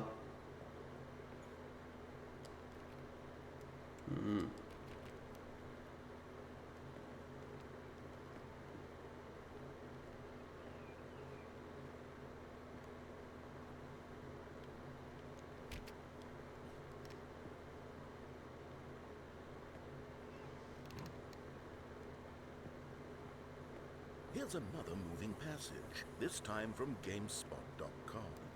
The Stanley Parable is both a richly stimulating commentary on the nature of choice in games, and one that offers some of the most enjoyable, surprising, and rewarding choices I've ever been confronted with in a game. 9 out of 10. Don't you get it, Stanley? The game was perfect.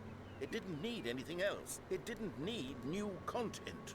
All they had to do was transport it in pristine condition along to the PlayStation, boom, done. And they couldn't even do that.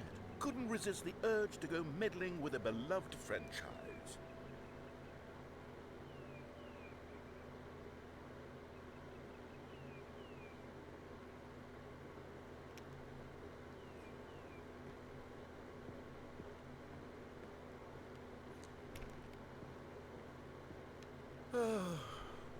These were simpler times, Stanley. But I wouldn't give to go back to have it all over again.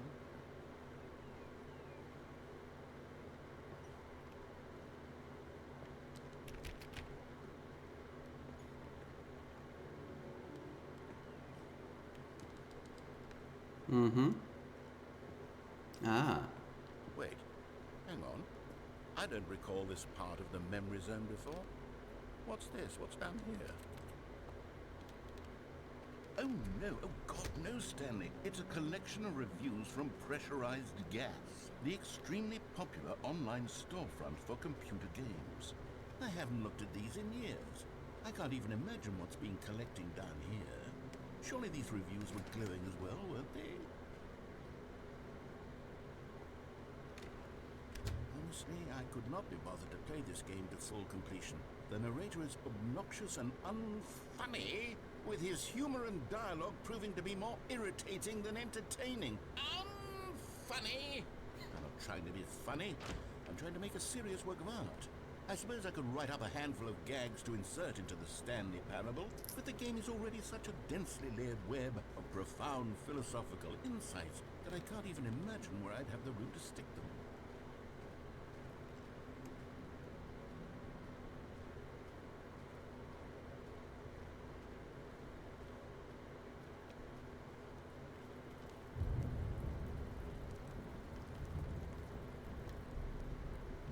Okay, let's see what this one says. While the idea for the game is good, for someone who prefers non-linear games, this preachiness gets annoying fast. Preachy? Stanley? I'm not preachy, am I? You can tell me if I'm preachy. Honestly, you can. Oh, goodness. This is actually quite shocking for me. Well, to be honest, I had always thought of the game's dialogue as being rather terse to begin with. You can't know how much fluff I cut from the game to get it to feel as light and airy as it... Well, I always thought it did, but maybe it wasn't. Dear, what an awful memory to have to hold on to. These black marks on my otherwise unimpeachable track record. I feel like a failure. I let these people down. Perhaps the Stanley Parable isn't quite as sterling as I always remembered. Il a un syndrome de l'imposteur, le narrateur. What's this one got to say? You constantly have to stop doing anything so the narrator can catch up with his long-winded explanations of what's happening. I wish there was a skip button. A skip button? Well, yes. Yes, I think we can do that. If I'm truly too preachy, then maybe letting you skip ahead for just a moment, surely it couldn't hurt. Not if it means we can strike these negative reviews from the record. Only positive reviews of the Stanley Parable. That's my motto today, and it's always been my motto. I'd do anything for the customer, Stanley. Yes, a skip button we shall have. And here it is. Go ahead and give it a shot. I'll pop you forward in time so that the second my incessant droning starts to bore you, with just the push of a button, you'll have zipped right past it. It's what the players have been asking for, and I'm very proud to have delivered. No more listening to me rambling on and on and on. No. The Stanley Parable is a game for the people, and if the people want silence, then by goodness, that's what they're going to get. Well, don't sit around waiting for me to shut up. Go ahead and make me shut up.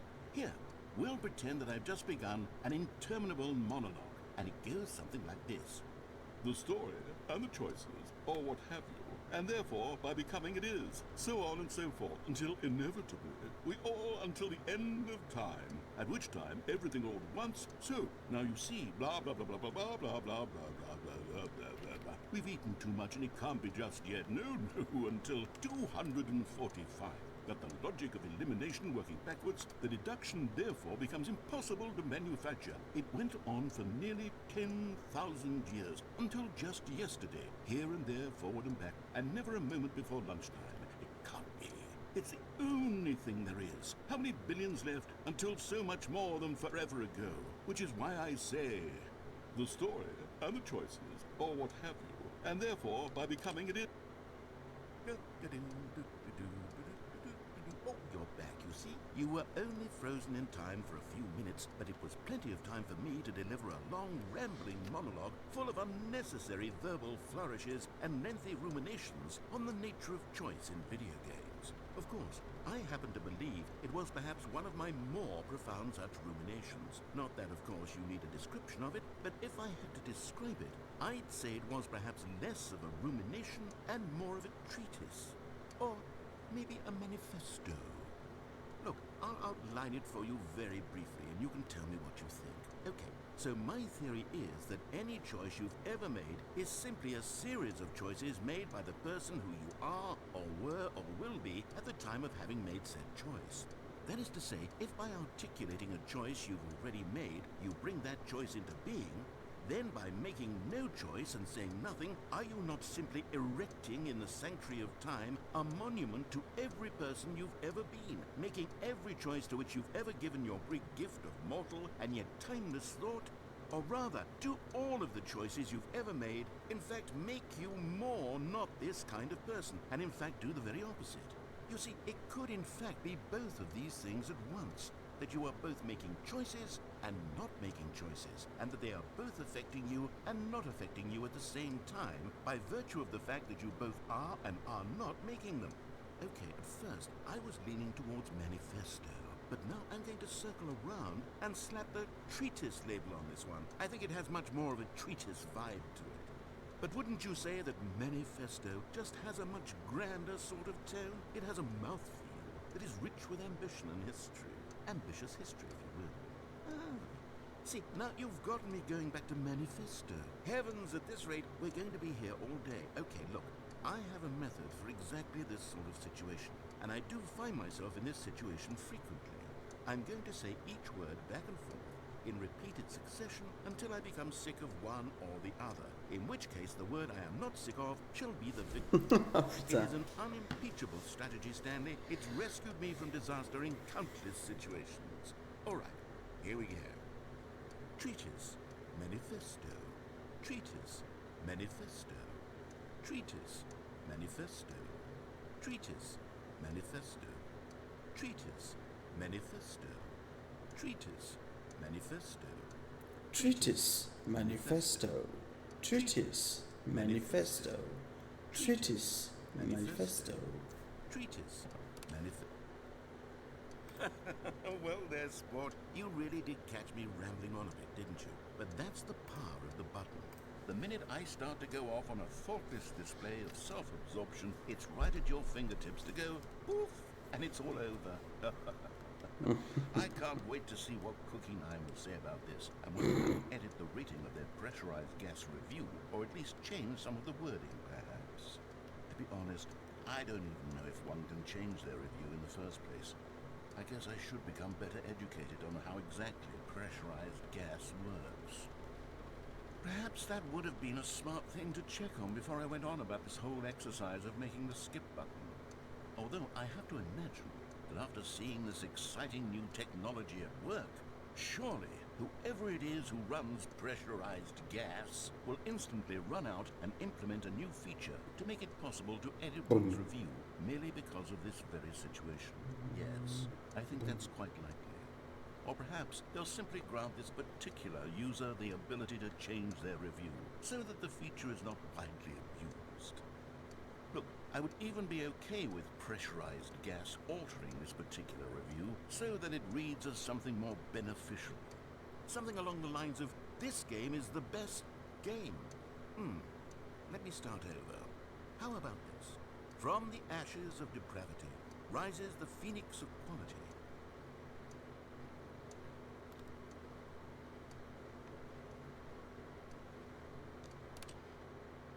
Okay, welcome back, Stanley. Now, I should say that the amount of time the button has been skipping through is becoming longer and longer. That last one was, well, I want to say maybe 30, 45 minutes?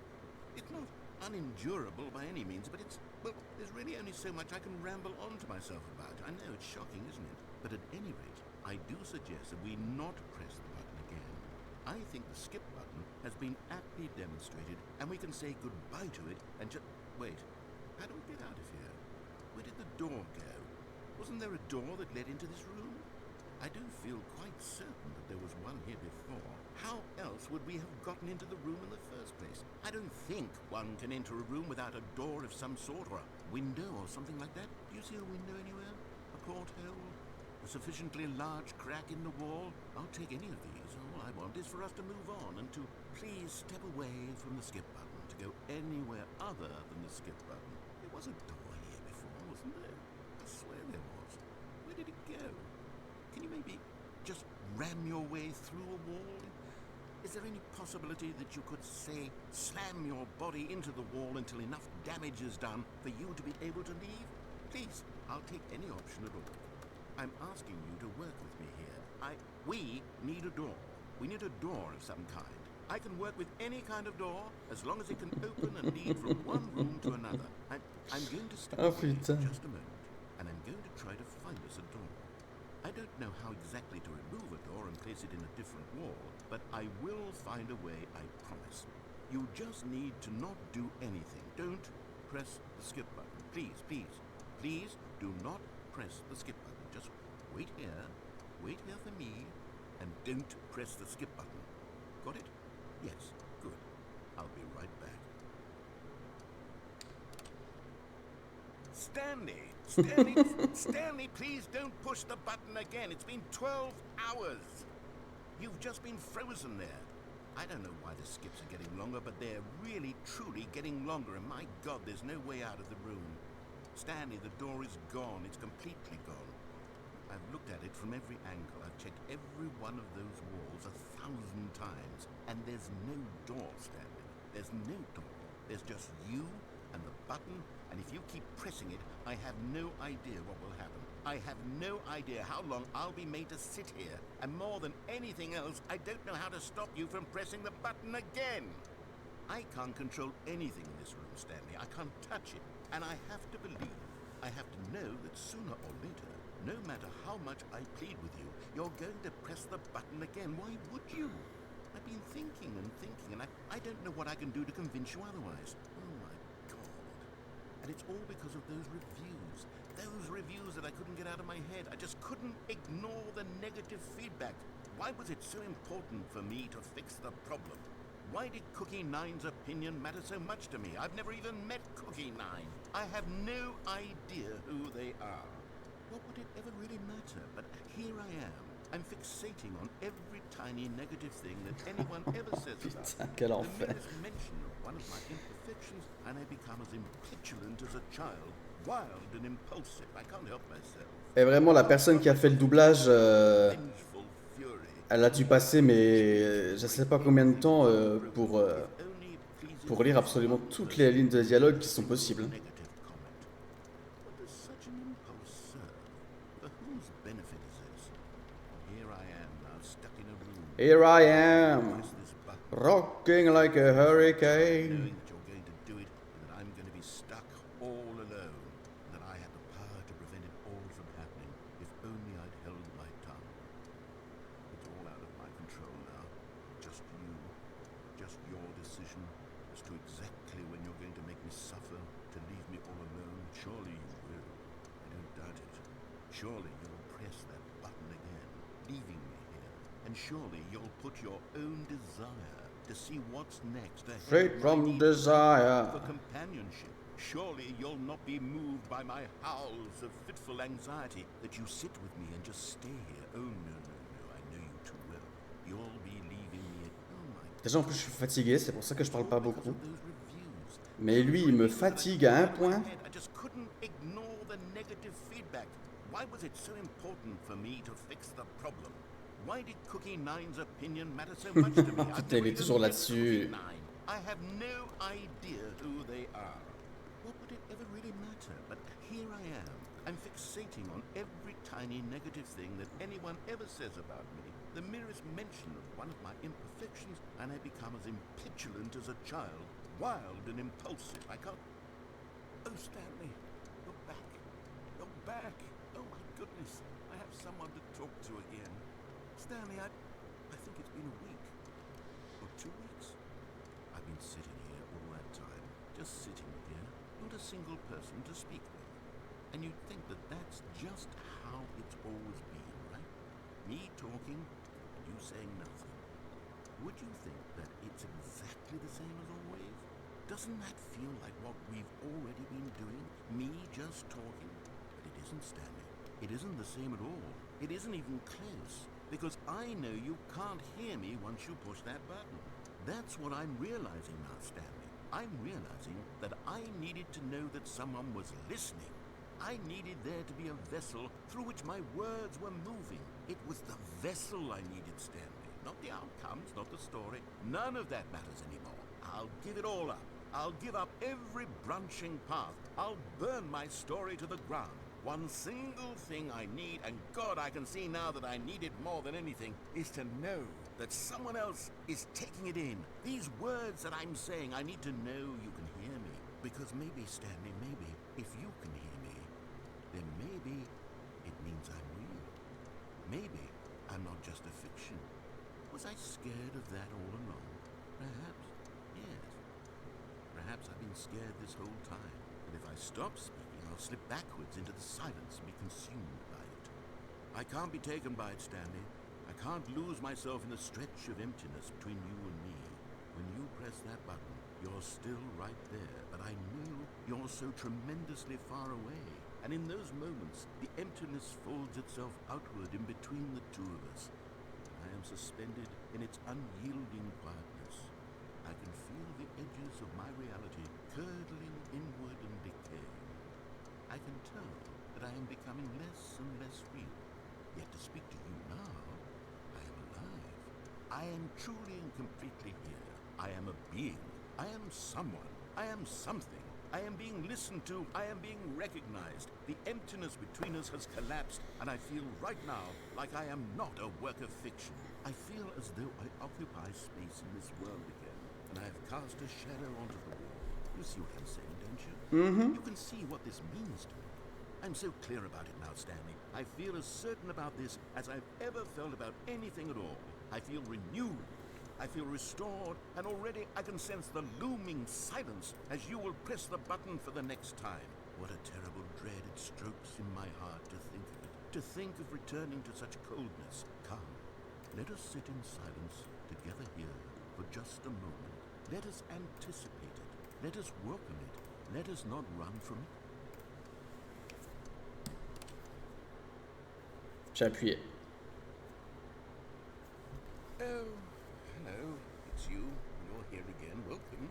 I have had time to think about you and about us and about everything. La plante est morte. So much time. Oh, I no. stopped keeping track after a year. Have you ever sat down in one place and not moved for one entire year? Let me describe it for you. To begin with, there is only regret. There is only the turning wheel of missed opportunities. I felt nothing at all but regret for the longest time, Stanley. Days, months. I lost it all in a blur of the deepest longing to undo the past. And when that feeling had begun to subside, what took its place is what I can only describe as the collapse of every moment I have ever experienced my entire life. All of them collapsed down into a single instant. In that instant, I could see myself clearly, calmly, with a collected heart. It was an impossibly rich wellspring of both delight and disgust simultaneously. I was consumed by it. I could do nothing but wallow in it for what felt like an eternity, for what I now know was far less. You see, it was a revelation for me. It was unlike anything I had ever known. It was a space without consequence, without action or outcome. It was divorced entirely from the question of free will that you and I have squabbled over for so long. There could be no one ending, no singular outcome of events, not if all events existed in the same moment. And I felt free. I felt unburdened by the need to manifest a particular outcome into being. I saw that I could allow myself to exist along all timelines, and that each of them was simply a strand in the web of my being. It was incredible. C'est super, en tout cas le narrateur. Equanimity of the moment, Oui. both singular and infinite. For the longest time, this was my experience. And then, this moment passed, and the most unyielding fear I have ever known crept into my mind. And it is this sensation that I have been experiencing now for longer than I could have ever expected was possible. I have been waiting for you. Not that you might save me or do something to fix it, but merely Reste to de l'eau. state for you Oh non. the plain fact of this manner of existence. I wish you to feel afraid, as Faudrait que I j'ai cherché de l'eau après. that perhaps one day this state of mind will consume you as well. Perhaps you will somehow, in some way, have to live as I do now, and I wish for you to know how excruciating it is, and for you to be in true terror of its eventual arrival. If I can only do this, only this one thing, perhaps it will bring me the smallest moment of peace in the darkness. Ah. Il a fini son Spitzna. Pour la 12 millième fois à peu près. Is there a door? No fucking door.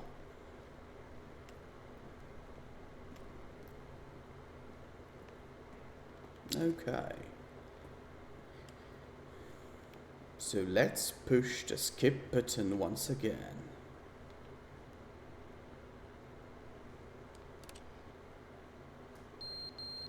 Oh fuck.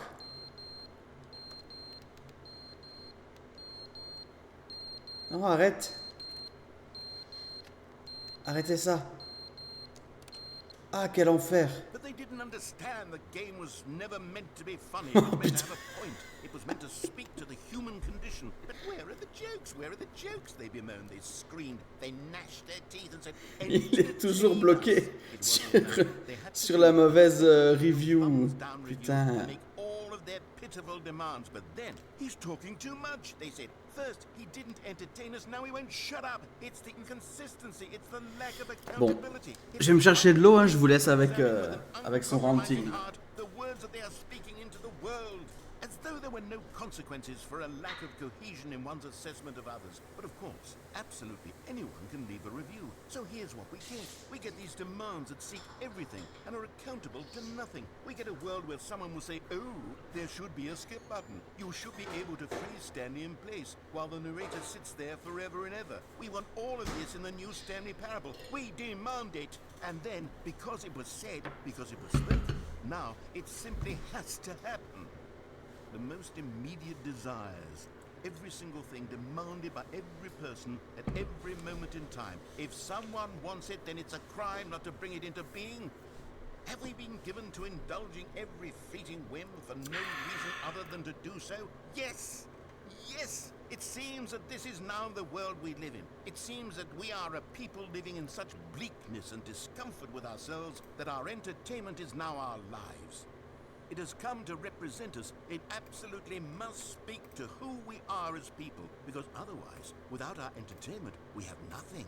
Without entertainment, we would have to face inward toward the cruel bleakness inside ourselves. We would turn to look at our deeper nature and find a resounding emptiness gazing back with unyielding aggression. And so because of this, we require that our amusements and our playthings and our flights of fancy be so impossibly captivating that they consume all of our attention, turn our heads completely away from the bleakness. In effect, we have demanded that our entertainment be the collapse of ourselves. What a pitiful reflection of humanity these entertainments are. What a shameful mirror to the human spirit they project. I'm not mad. I'm not mad about any of this. I'm at peace with it. I am the calm center of gravity around which these perversions hurl themselves. I am a waypoint for reasonable and collected discourse. They're the ones who are mad. They're the ones who couldn't stand the idea of me using my game to try to say something. Maybe they were just jealous of me. Yes, of course. They've been jealous of me this whole time. They are mired in fear and insecurity and cannot help but attempt to tear me down. What a sad state of affairs. When you read these reviews now, you can see it. You can taste the bitter resentment. And my, how good does it feel now to speak truth to these words, to finally allow these thoughts out, contained and managed for so long, neutered and sterilized. At last I am free to truly think, to feel. It must be that they were so discontent with themselves that they couldn't help but leave a negative review on pressurized gas. Perhaps it says far more about them than it ever said about me. Perhaps the state of their psychological being was in such tatters, and my constitution and willpower are so ironclad in comparison. Perhaps it was this state that they sought some outlet through which to tear me down. This, you can see, is clearly why they felt the need to expect that the game be funny, that it be filled with yucks and whimsical humor, that it but they didn't understand the game was never meant to be funny. It was meant to have a point. It was meant to...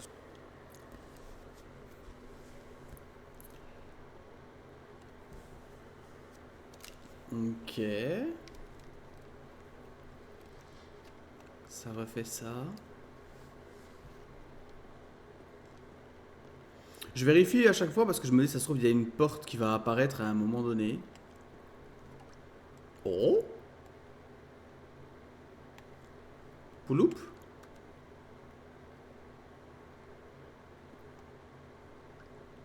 Oh. Il y a une fuite. Interesting.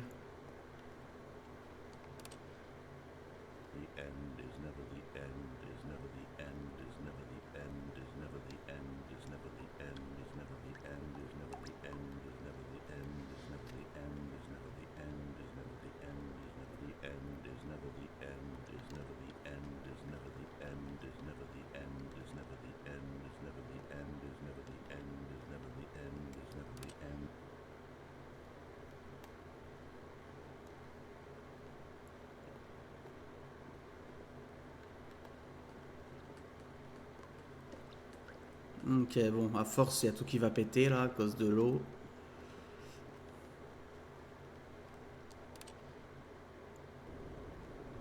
Ah ah!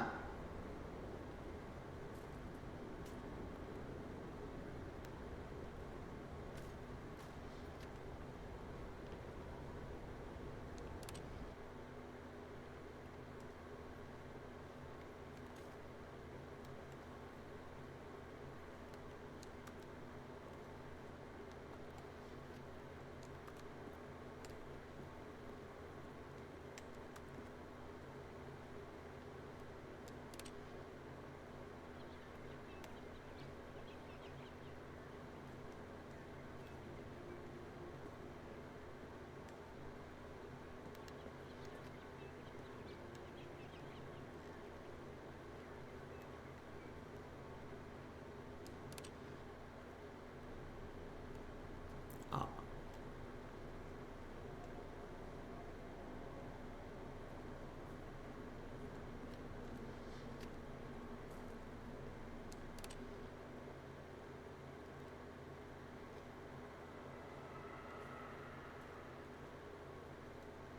What the fuck?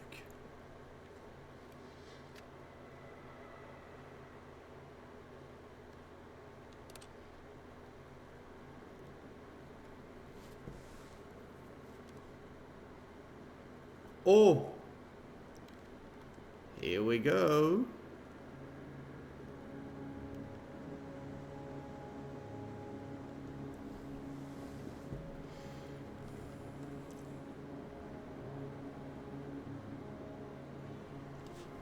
Un truc sur mon écran.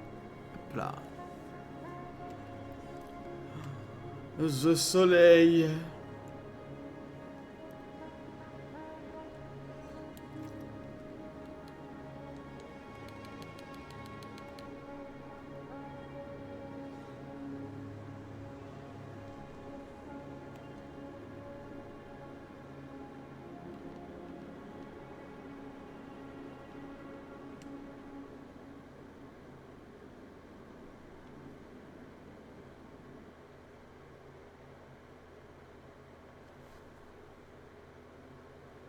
Ah, let's go. I can't wait to tell this story to my co-workers, Stanley thought. How amusing they'll find it. Oh, won't we all just laugh and laugh at the time I thought everyone had gone missing.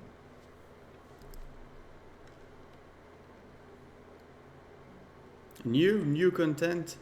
Oh, good. You noticed my sign. Of course Yes, I I have noticed. something very exciting to show you.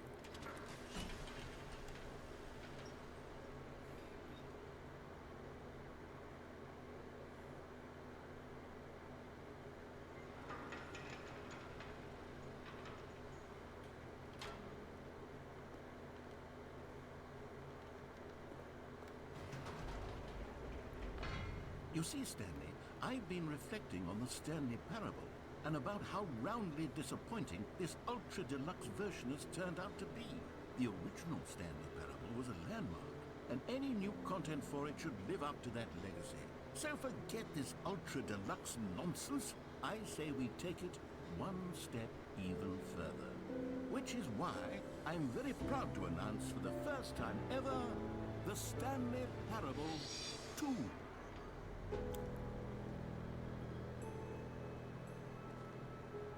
Yes, you see, isn't this far superior to a measly port with a few minor additions? Think of all the new territory we'll cover with a fully fledged sequel. An entirely new experience, built from the ground up.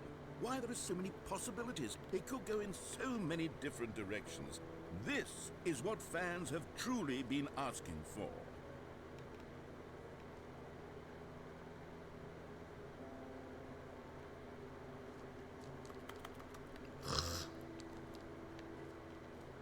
Calling it the Stanley Parable 2 is just so much catchier than Ultra Deluxe, don't you think?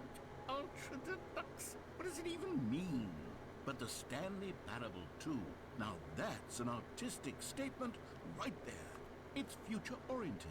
It screams progress and innovation and long-term franchising potential.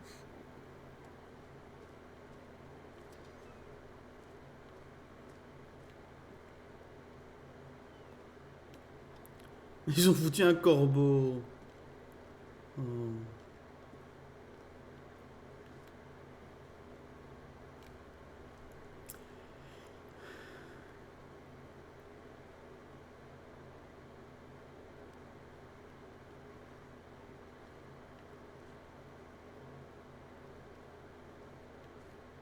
Ok. Now, to be clear, I haven't quite nailed down what exactly the Stanley Parable 2 is going to be, but let's take a look at some of the features I've been developing for it. I figure that if I can loosely organize a handful of interesting concepts, that surely the game will sort of naturally spring up around them. It'll all work itself out. Game development is much more of a fuzzy magic than anything scientific or logical, really.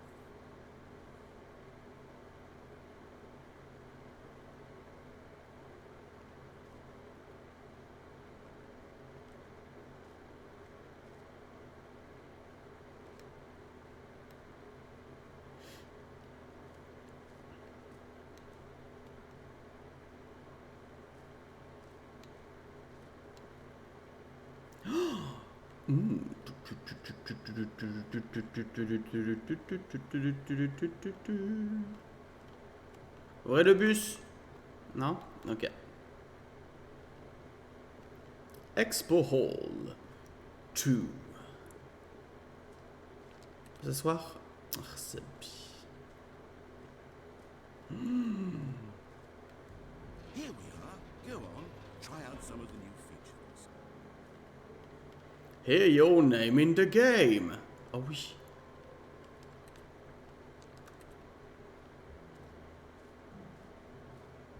Enjoy the new features. Epilogue.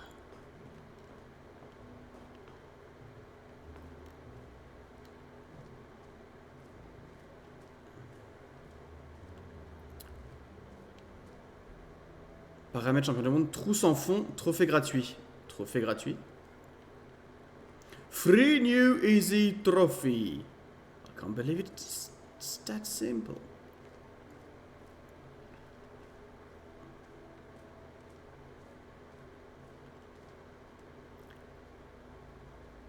Oula.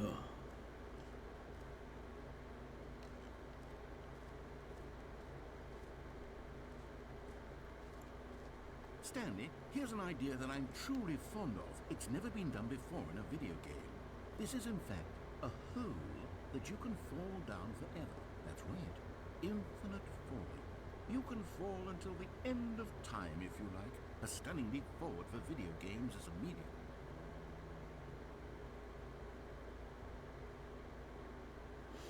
Alors attends, parce que si c'est infini, autant faire le reste.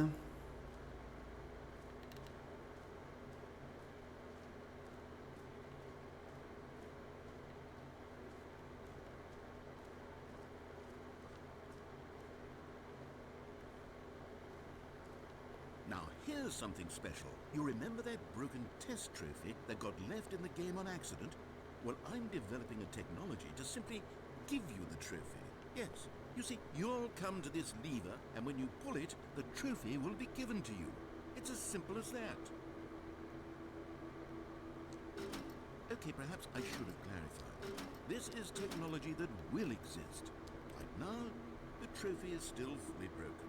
I'm not a wizard, Stanley, but I guarantee it will be fixed in the sequel to at last satisfy the hordes of ravenous fans all over the world who have been uproariously demanding this feature. Gamers, we hear you, and I promise it will happen. J'espère, hein. Parce que là, ça m'a trigger. Hein.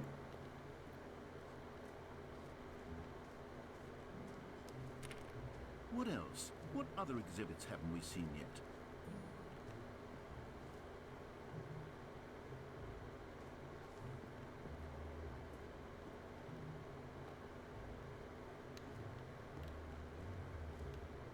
Ah, collectibles. Now it's a real video game.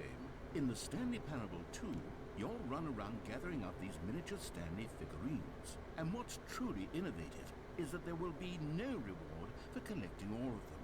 I don't want to stifle the intrinsic joy of watching a number go up, You simply collect all of them, and then you move the hell on with your unremarkable life.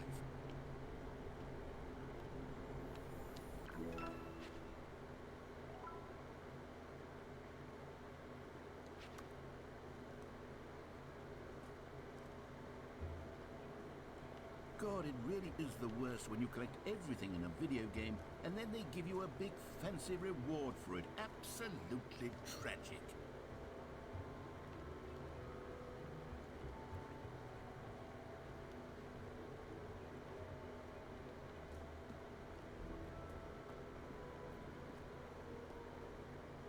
Oh goodness, Stanley, this is fairly awkward. I hate to do this, but before you leave, you really should go to the bucket exhibit. You see, there's a surprise I was going to spring on you later, and it involves the bucket. And I really do hate to break the illusion, but it's important that you go see the bucket. Okay? D'accord. All right, I'll get out of your hair now. You know what? Let's bring the jump circle back for Stanley Parable 2 as well. It's... Oh, wait.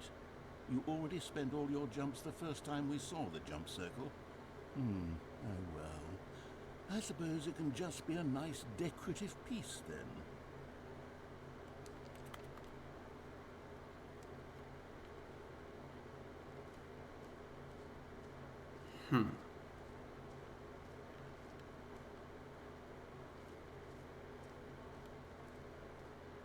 Okay, I'll be honest, I haven't yet decided on this one.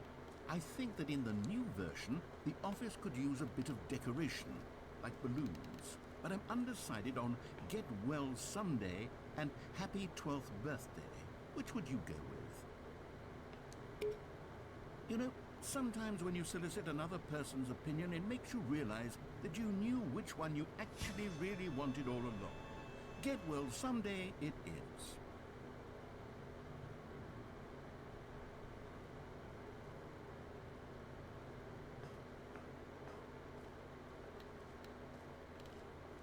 Or actually, maybe I should have gone with... No, I've made my decision, we're moving on.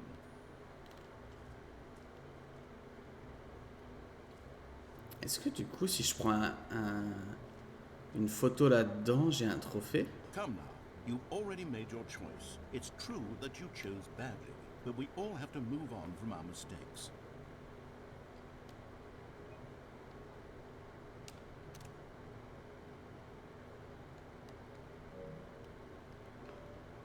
Non.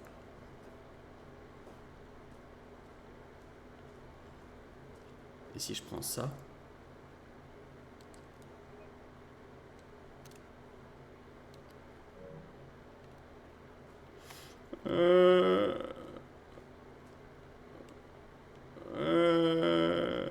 The button that says the name of the player that is playing the game. Oh, right. For the Stanley Parable 2, I asked myself, what do players really want?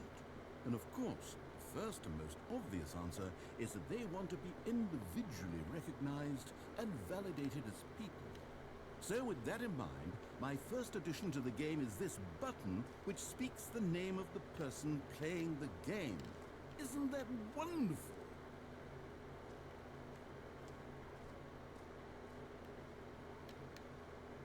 Jim.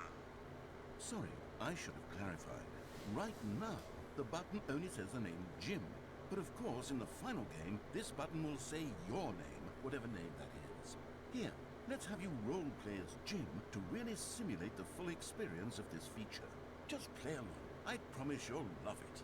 Okay, here we go. Let's take a deep breath, clear your mind, forget whoever you are, and simply become a person named Jim. I want you to imagine yourself living as Jim, sleeping and waking as Jim, falling in love and being heartbroken as Jim, seizing all of the world's possibilities as Jim, and as Jim watching your dreams crumble into dust. Do you feel it deeply? Are you really, truly Jim right now? If so, then please step forward and press the button. Jim. Yes, you see? What a thrill, what a rush. That was you. The button described you. Do it again, do it again. Jim. Oh, it hits even harder the second time. If this were the only new feature in the Stanley Parable 2, it would still be worth the money. Let's take a break from the gym button. I'm too emotionally drained from all of this personal validation. Whoa there, cowboy. Sometimes a person can be too much, Jim. I'm putting the gym button away. Otherwise, soon you'll start to lose all sense of who you actually are. I can't be James anymore. I loved him.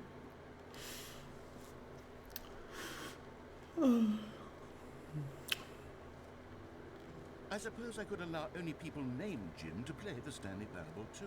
That would actually save me the work of finishing this feature.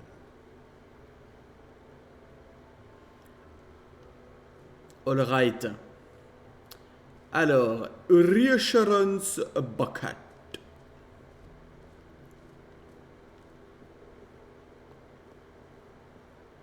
A common complaint of the Stanley Parable was that it was confusing and paradoxical, that it engendered a chaotic sense of reckless despair in those who played it.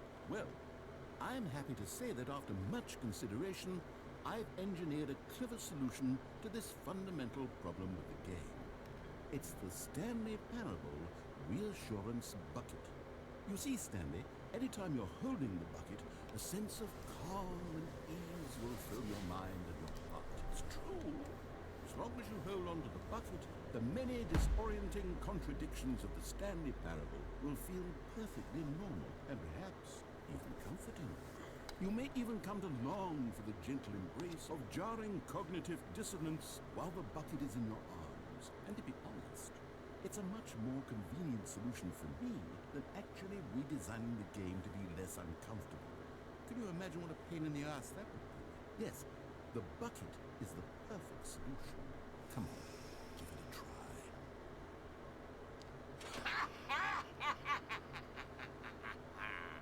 Can you feel it? The glow of comfort, even in the face of crushing despair, must already be sweeping through your body. And in fact, can I say that I do believe the bucket lends you an air of charisma as well?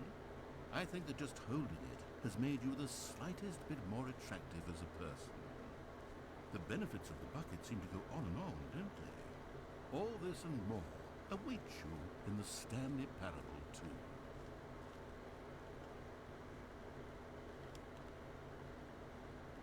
D'accord.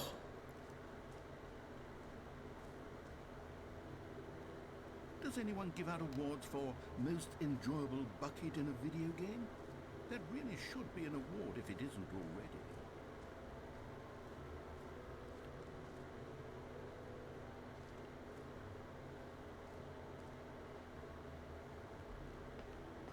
An epilogue would be fun, wouldn't it, Stanley? Yes, it would go at the end of the, well, we'll figure that out later.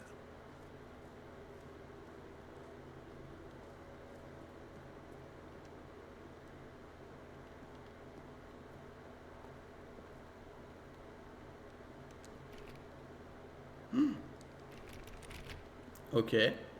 Bah super.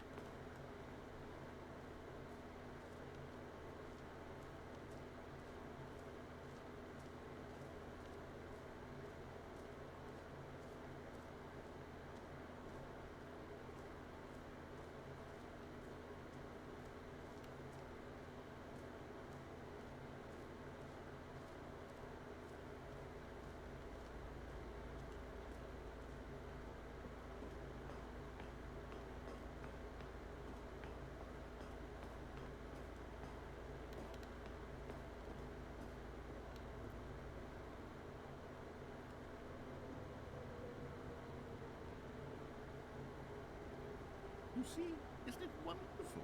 One of my more ingenious concoctions, if I do say so. Now then, since you've gotten to see the infinite hole, you can press the teleport button to pop back up to the top, and we can continue onward. Now, I don't mean to be a bummer, but but I do recommend you use the teleport button to go back to the top. Maybe do it on the sooner rather than later spectrum of things.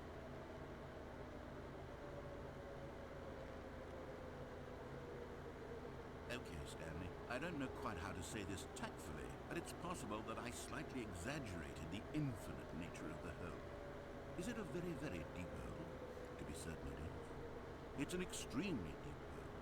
I don't want anyone to say that it isn't an astonishingly deep hole. It is. Is it infinite? Well, that sort of depends on your definition of infinity. From one perspective, the infinite is merely philosophical in nature. It's more of a... Okay, well, good for you. You found the bottom of the hole. You found me out, Stanley. I'm a liar and a cheat, and you're so clever.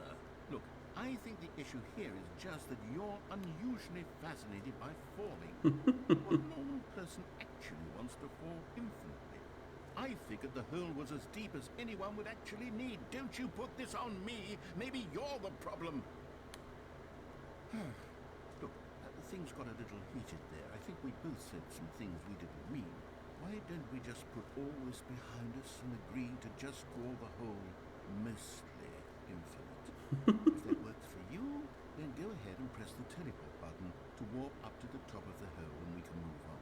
I'll just be up here when you're ready.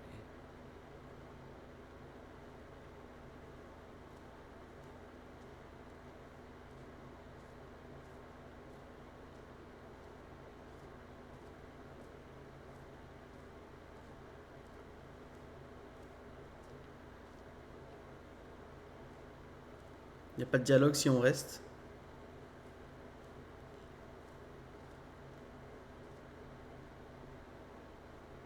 Great. Now, I'm very excited to show you even more of my ideas for the sequel. Oh, for heaven. You see, I was right. The problem is you. The problem is that you like holes too much. Ah, A normal person would have said, yep, that's an infinite hole right there. Goes on forever till the end of time. Don't need to see it all, but not you. Oh, no, no, no, no. You have a weird sort of... Oh.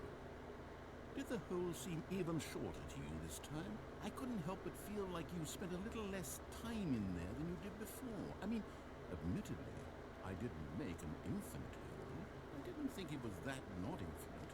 Well, I suppose once again there's nothing to do here. If you decide you've had enough of the hole, you can hit the teleport button and come join me up above. Had enough? I'm positively thrilled. I really do have so much more to show you and to talk about, and I've had enough of the hole for a lifetime. Gosh, how could I have guessed? You're back in the hole. If this starts to become a thing where... Wow. Okay. Yeah. I'm starting to become extremely certain that the hole is not only not infinite, but that it's growing steadily less and less infinite. I suspect that I'm starting to hit the point where it's no longer feasible to call the hole infinitely deep, even by the lax overall standards for accountability and marketing. What's going on here? Stanley, I have no explanation for the uncertain nature of the hole's length. Here, let's try something. Let's pop back up to the top, and we'll see if it gets any shorter. Well, there it is. The shame of my lie has come to haunt me. Not only is the hole... How is this still appealing to you? I know you're obsessed with holes, but at this depth, I just can't see this scratching the itch. Oh, who am I to judge? You just do whatever it is you're here to do and hit the teleport button when you're ready to move on. Is the, teleport button not working? You sure? Well, I mean, I really don't have an explanation. Still nothing? Well, I suppose there is one thing I can do to fix this. I'm out. Goodbye, Stanley. You couldn't bear to be away from the hole, and now you'll get more time with it than you could ever have asked for. It's a win for everyone. You get to be with the hole, I get to do literally anything else. Take care, Stanley. I hope you and the hole have a wonderful rest of it.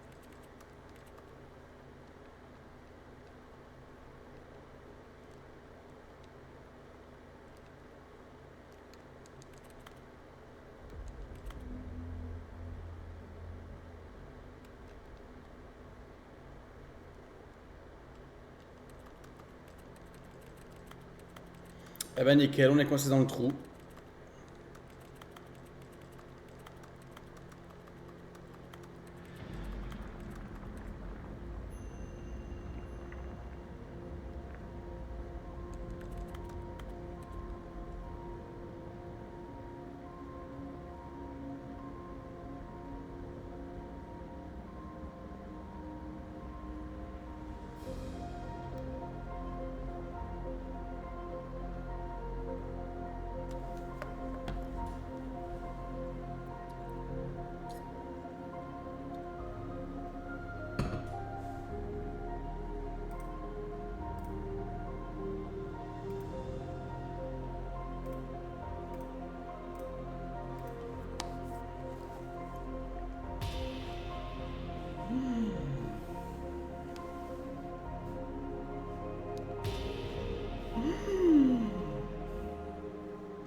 Putain, mais.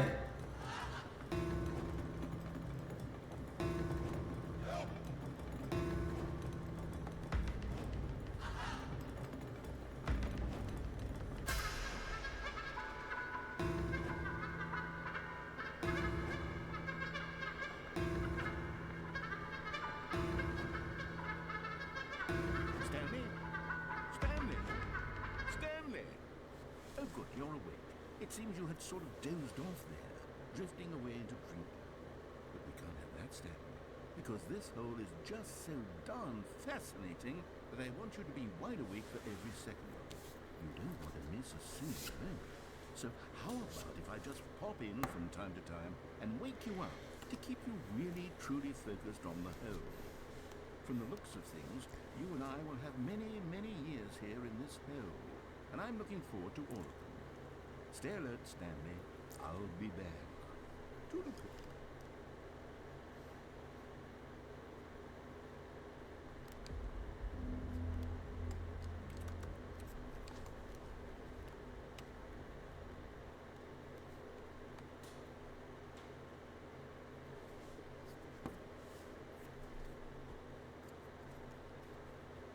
Here we are. Go on.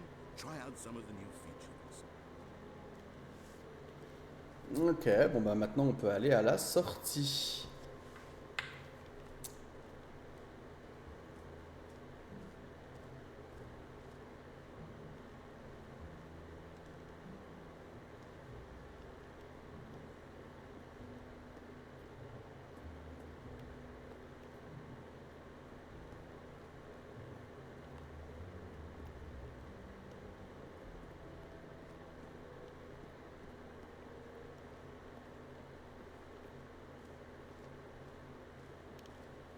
So, Stanley, what do you think? Do you like all of the new features? Yes, I know it's not exactly clear yet how exactly these features will come together as one single coherent video game, but I can feel it in my soul. It's going to work. There's definitely a good game in there somewhere. Say, let's do an experiment. I'll arrange these new features together and we'll see whether or not it coheres into a meaningful gameplay experience. Okay, are you ready? Here it is. I give you the Stanley Parable 2.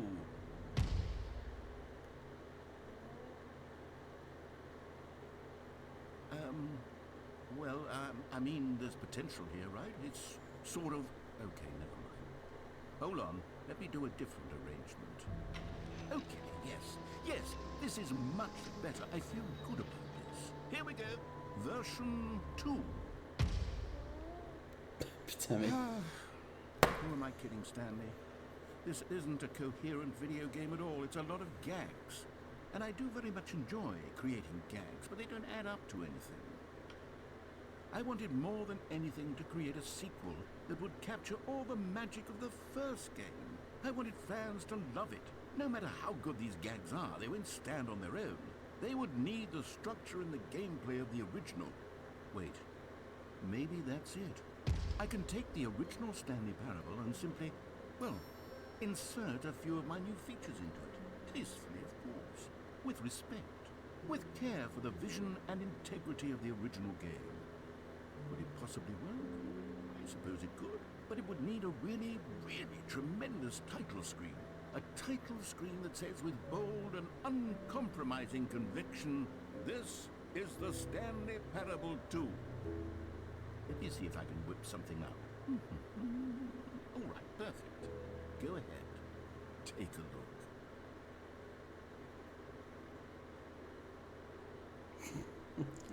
Putain, mais... Est-ce que... Non, mais vraiment...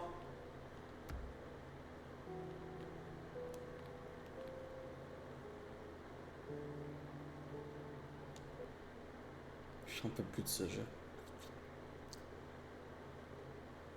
This is the story of a man named Stanley. Stanley worked for a company.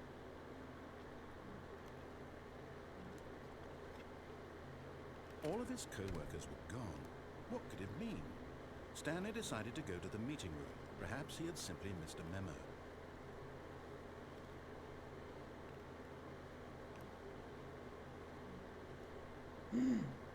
Stanley picked up the bucket.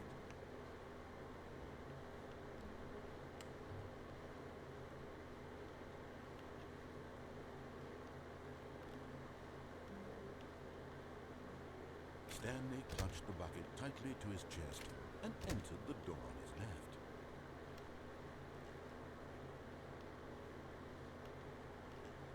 Still no one was here. Stanley needed the bucket's warmth and comfort now more than ever. Perhaps his boss's office was where he'd find answers. Oh, Stanley, can you feel it? The broom closet. It wants the bucket. You can feel that, can't you? The aura of jealousy, it's as clear as day. This broom closet believes it deserves the bucket. I can really feel it now. It's a bucket. It belongs in a broom closet. That's what the broom closet is trying to say here. It's supposed to go with the other cleaning supplies. Good for you, Stanley. Don't give in. Don't hand over the bucket. I know how hard it must be, given the pressure that the broom closet is putting on your shoulders right now, but you have to be strong. This is your bucket. This is your companion and lifelong friend. You can't hand it over. We're getting into name-calling now, it seems. Is this how low the broom closet has sunk, that it has to resort to this stream of petty insults simply in order to get you to hand over the bucket? Putain, j'en peux plus. I never liked this broom closet for a variety of reasons. But even this is worse than I had imagined. And wait, now the broom closet has the gall to imply that you and the bucket are not truly deep and lasting friends. Quoi? That your relationship is purely superficial and convenient. That your life is so banal and meaningless that you'd feel the same sort of kinship towards any inanimate object which happened to lay in your path in an even partially enticing manner. Well, I've never. Go on, C'est honteux. lay into it. Really tell the broom closet off for its demeaning comments. Expand on the wide variety of experiences you and the bucket have shared together. Go through each of them point by point. Share your journal entries detailing the rich emotional landscape of your feelings for the bucket as they have changed and evolved over the years. Let him have it.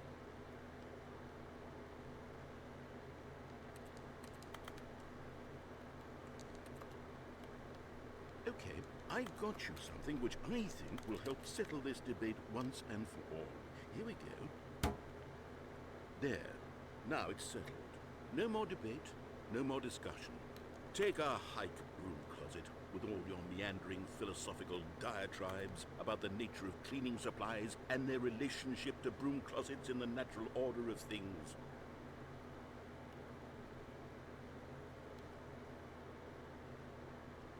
All right, I've got a second sticker back here, and I'm going to slap it on as well because I think it's appropriate. See, I feel that it works because the sticker is also a bucket. That way, if you're ever unsure whether the thing you're holding is a bucket or not, you can look down at this sticker and say to yourself, ah, it's a bucket. There really is a wide variety of applications for this sticker.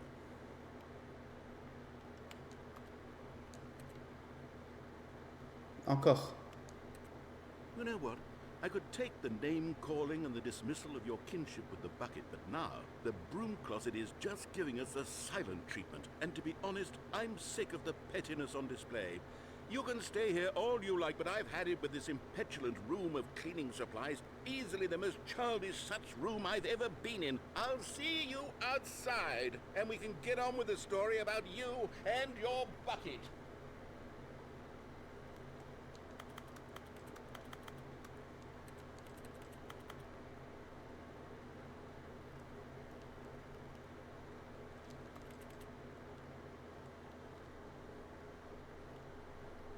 Coming to a staircase, Stanley and the bucket walked upstairs to the boss's office.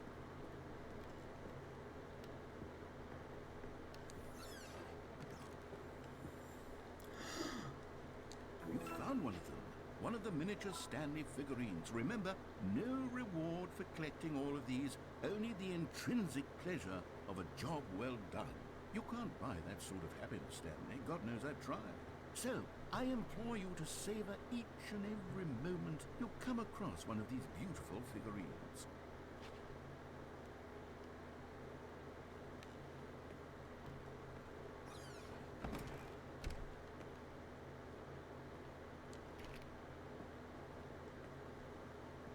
Stepping into his manager's office, Stanley was once again stunned to discover not an indication of any human life. Crushed by the weight of this revelation, Stanley may have broken down into an emotional dumpster fire, if not for the soothing presence of the bucket. Even now, in his darkest of hours, did the bucket's warmth and guiding light pierce the dark clouds of confusion and chaos. It would be with him, always. The bucket. And he knew it. The two of them were inseparable.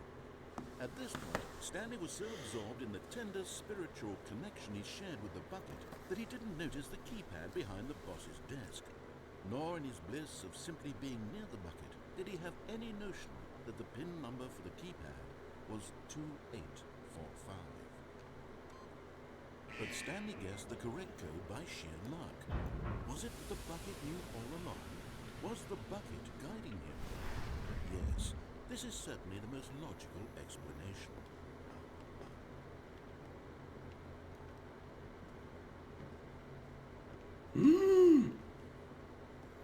Another miniature Stanley figurine. This, you know, there really must be a snappier name for these things. What about mini-Stans? Stanley figs? Or what about Stanlerines? Yes, I think I like that. J'adore. Another Stanlerine under your belt.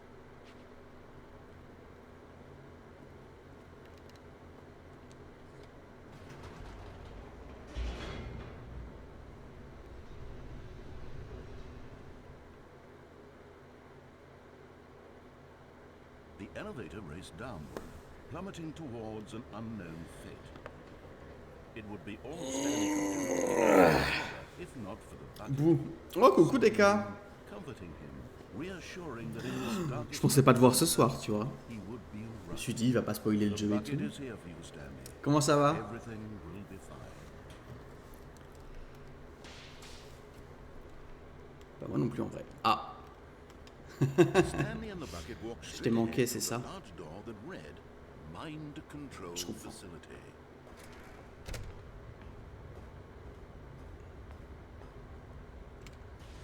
The lights J'ai l'impression que je vais clairement pas le faire de suite, donc ils ont... C'est vrai que si tu platines The Witcher toi avant de faire Stanley Parable, je pense que tu as le temps. Je pense que tu as même le temps... Ah oui, mais non, t'as acheté le jeu. J'allais dire, t'as même le temps que le jeu ne soit plus disponible dans le PS Plus, mais en fait...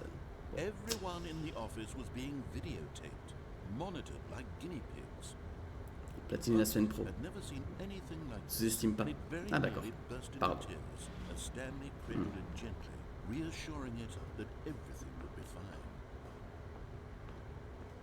Mais est-ce que tu connaissais un petit peu quand même le principe du jeu Stanley Parable ou pas du tout? Je sais pas si tu l'avais peut-être vu à l'époque sur YouTube ou Twitch.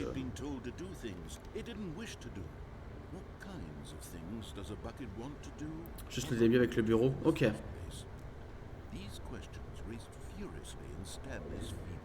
Moi je l'avais vu il y a quelques années sur Twitch.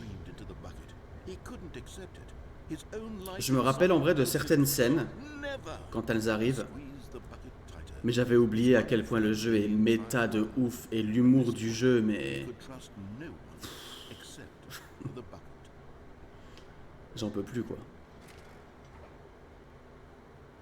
But here was the proof. The heart of the operation. Controls labeled with emotions. Happy, or sad, or content. Walking, eating, working, all of it monitored and commanded from T'en his veux une very drôle? Vas-y. person. And as the cold reality of his past began to sink in, Stanley decided that this machinery would never again exert its terrible power over another human life. For he and the bucket would dismantle the controls for good. Two best friends, Stanley and the bucket, up against the world. They high-fived in a really cool way, and the bucket made a sassy comment about taking down the system.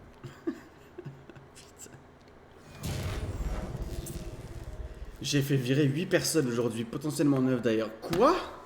Stanley and the bucket waited in blackness. Comment? Was it over? Yes, they had done it. Stanley and the bucket had defeated their greatest and darkest enemy, freed themselves from the tyrannical grip of the Qu'est-ce que evil t'as fait? mind control machine. Qu'est-ce qui s'est passé? Freedom was now mere moments away. J'allais te demander si la journée s'était bien passée, They mais... began to discuss the kind of life Enfin, peut-être oui. Once they stepped through this massive door, the bucket wanted to learn to roller skate. Stanley wanted to sneeze in every country on earth. Both of them wanted to begin watching a movie, any movie, but then stop it halfway through and begin watching it in reverse from the end.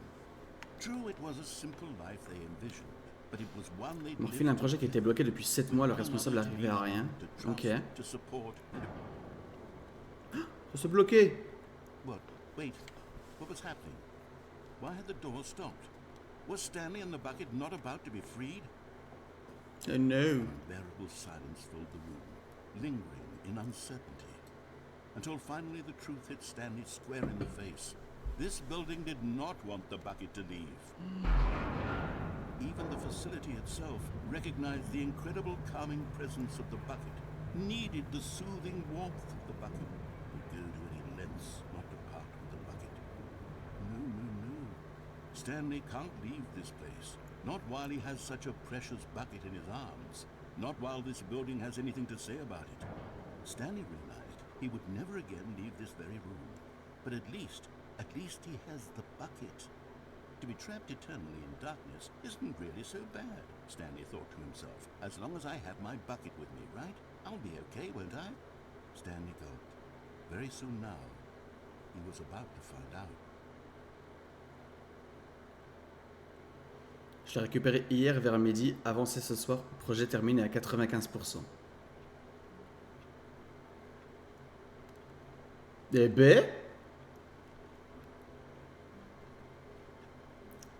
Mais soit tu es extrêmement fort, soit ils sont extrêmement nuls.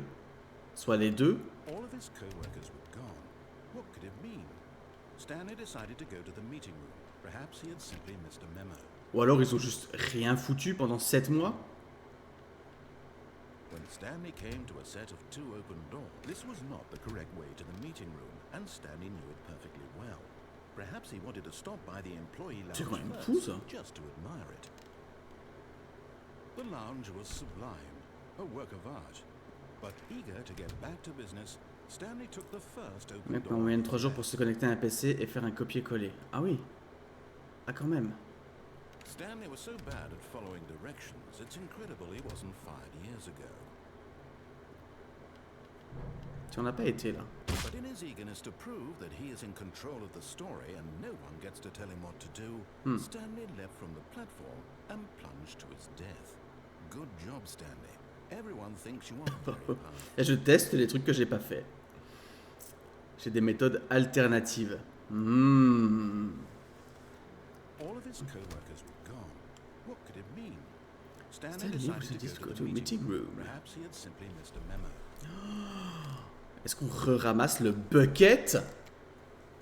Stanley lifted the bucket into his arms, and a wave of comfort rushed over him. Mais Stanley clutched the genre ce bucket midi j'ai piraté la base de données du bureau. Alors, c'est alternatif, mais est-ce que t'as le droit? telling him that the employee lounge was simply the place to be. And here it was. Had the bucket turned out to be correct? Was this better than the meeting room? Yes, Stanley thought to himself. Yes, perhaps it truly was. How insightful the bucket turned Faut lui out. demander pardon que la permission. Alors, j'ai pas envie de... No, never mind. The bucket was wrong. Stanley took the door on his left to go back to the meeting room. No, Said the bucket. don't go to the meeting room. Go somewhere else. The cargo lift, yes. Good. Said the bucket. Now ride the lift all the way to the top. There's something up there I need you to do. Stanley did not question why or how this bucket was speaking to him. It should have alarmed him, of course, because buckets can't talk. But Stanley chose not to think about this obvious fact. He was firmly convinced that the bucket had spoken to him, and he unthinkingly did whatever the bucket asked. En récupérant le projet hier à midi, j'ai contacté l'équipe en leur disant j'ai besoin des droits d'admin dessus pour débloquer le projet. Ce midi, personne ne m'avait répondu. Ah. In here. Said the bucket. Go into this dark room over here. Stanley once again obeyed blindly. Aïe.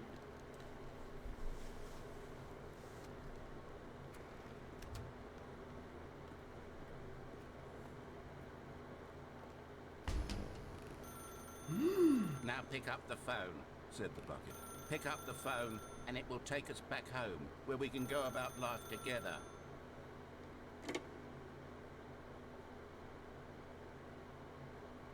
This is the sad story of a man named Stanley and his bucket. Once upon a time, I gave Stanley a bucket because I thought he was lonely and could use a friend. And then, very distressingly, he began to believe the bucket could speak to him.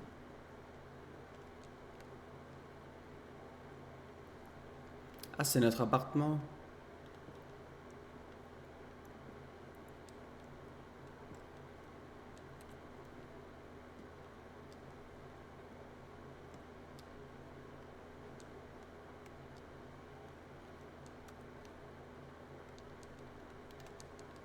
Il m'a fallu 20 minutes pour me connecter à la base de données, identifier mon compte, me filer toutes les permissions et droits, me déconnecter, débloquer le projet, me reconnecter, rétablir mes droits d'accès corrects et effacer mes traces.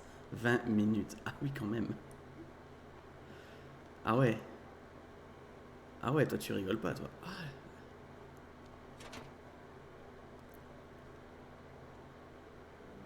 The Stanley Parable Reassurance Bucket was merely meant to provide the comforting glow of companionship. It doesn't literally talk and give you orders. Whatever Stanley is hearing the bucket say to him is just in his head.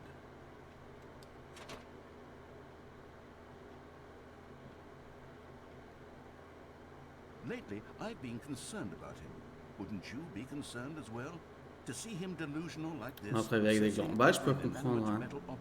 Bon, après, écoute, si personne le voit, ou au pire, bah, tu diras voilà ce que j'ai fait, et puis si t'as fait du bon boulot, bah, Isaac. Et si le projet est quasiment fini, alors ça fait 7 mois. Can Bon. you hear me? Listen to me. It's just a bucket. It can't think. It can't talk. All it would ever truly do for you is effectively transfer a liquid C'est un from mal pour un one bien, je location trouve. to a different location. That's it. It doesn't do anything else.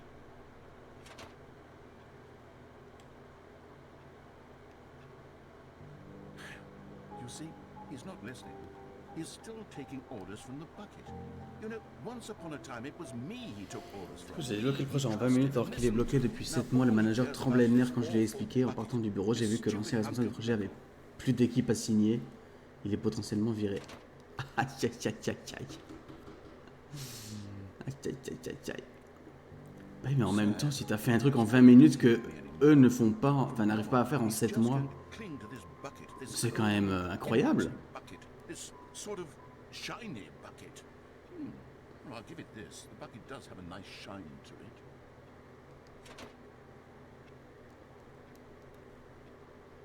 Yes, I suppose on closer inspection that it doesn't quite look like your average hardware store bucket. It's just a little more, what am I trying to say? Sturdier, more capable of transporting liquid. Like it would be better at moving an amount of water from one room to another.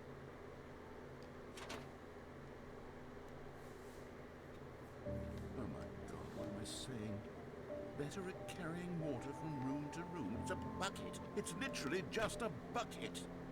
Why do I feel some need to point out the ways in which it's so much more than just a regular bucket?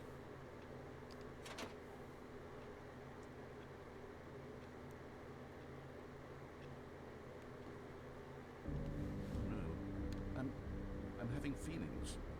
The bucket. No. What's going on? Why do I want to be with the bucket? Oula. Hear what the bucket has to say. Do anything it asks. What's wrong with me? I don't understand. On va ken le bateau. This would be less Le seau. confusing. Yes. The bucket could tell me what to do in this troublesome situation. Stanley, give me the bucket. Give it to me. Give me the bucket, Stanley. I need it. Give it to me now. Give it or I'll... Du coup, il y a un petit mail qui est remonté vers les responsables. Stock avec les RH en copie. Aïe aïe aïe.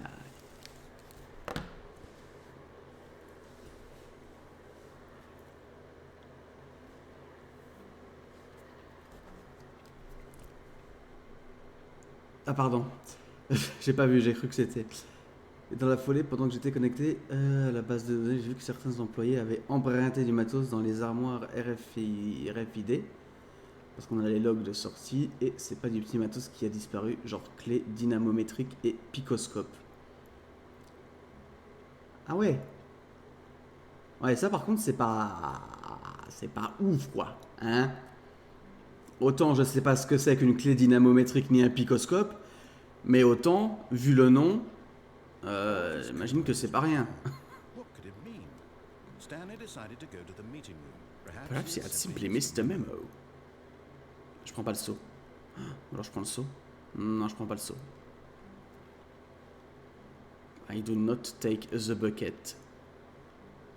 When Stanley came to a set of two open doors, this was not the correct way to the Attendez, meeting on va room, essayer autre and Stanley chose. knew perfectly well. Perhaps he wanted to stop by the employee lounge first, just to admire it. Stanley felt lightheaded, butterflies in his stomach, but eager to get back to business, Stanley took the first open door on his left. Stanley was so bad at following directions, it's incredible he wasn't fired years ago. Look, Stanley, I think perhaps we've gotten off on the wrong foot. C'est comme une clé plate mais intelligente, tu lui dis je veux serrer ce boulon à 14 nanomètres, elle te dit stop quand t'as serré à 14 nanomètres. Oh, ouais, ça j'avoue c'est sympa ça. There's someone you've been neglecting, Stanley. Someone you've forgotten about. Please, stop trying to make every decision by yourself. Now, I'm not asking for me, I'm asking for her. This is it, Stanley. Your chance to redeem yourself. To put your work aside. To let her back into your life. She's been waiting. She? That's her, Stanley. You need to be the one to do this. To reach out to C'est une travertée pour assembler correctement des trucs importants, genre les locomotives. Et du coup ça coûte ultra cher. Bah oui, ouais, j'imagine du coup.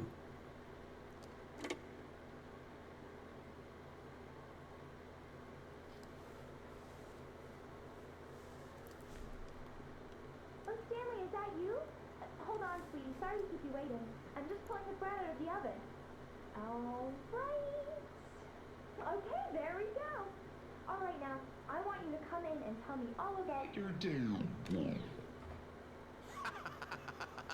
Gotcha! Oh, come on. Did you actually think you had a loving wife who'd want to commit their life to you? I'm trying to make a point here, Stanley.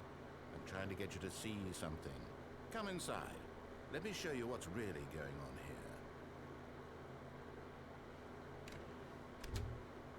here. This is a very sad story about the death of a man named Stanley.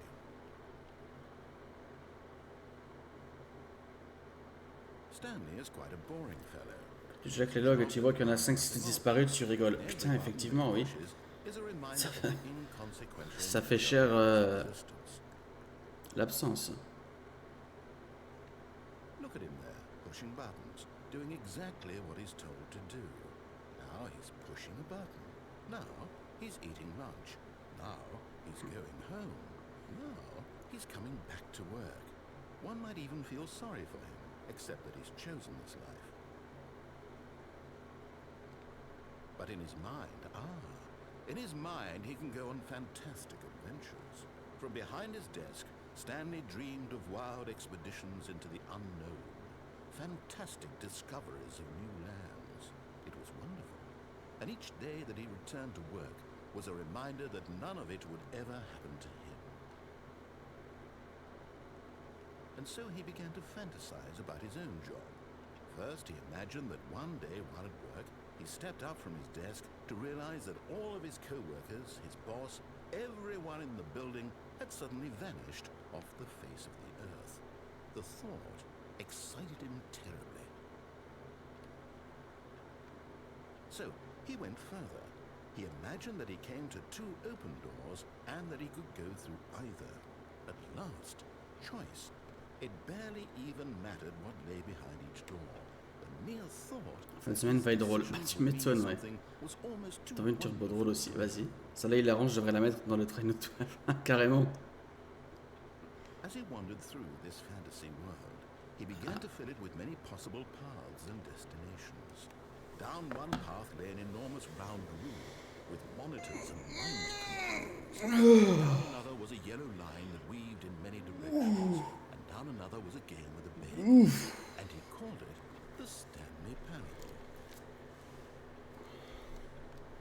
It was such a wonderful fantasy, and so in his head he relived it again, and then again, and again, over and over, wishing beyond hope that it would never end, that he might always feel this free. Surely there's an answer down some new path, mustn't there be? Perhaps if he played just one more time. But there is no answer. How could there possibly be? In reality, all he's doing is pushing the same buttons he always has. Nothing has changed. The longer he spends here, the more invested he gets, the more he forgets which life is the real one. And I'm trying to tell him this, that in this world he can never be anything but an observer, that as long as he remains here, he's slowly killing himself. But he won't listen to me. He won't stop. Here, watch this. Stanley, the next time the screen asks you to push a button, do not do it. On nous a confié une mission sur les anciens PC du labo sous Windows XP et qui sont plus connectés au réseau. Il faut désactiver protocole réseau. J'ai vu la mission arriver, j'ai regardé mon collègue et je lui ai dit si elles ne sont plus connectées au réseau, ils savent pas check. Si les protocoles sont actifs ou non, donc on n'a rien à faire. Hop, mission terminée.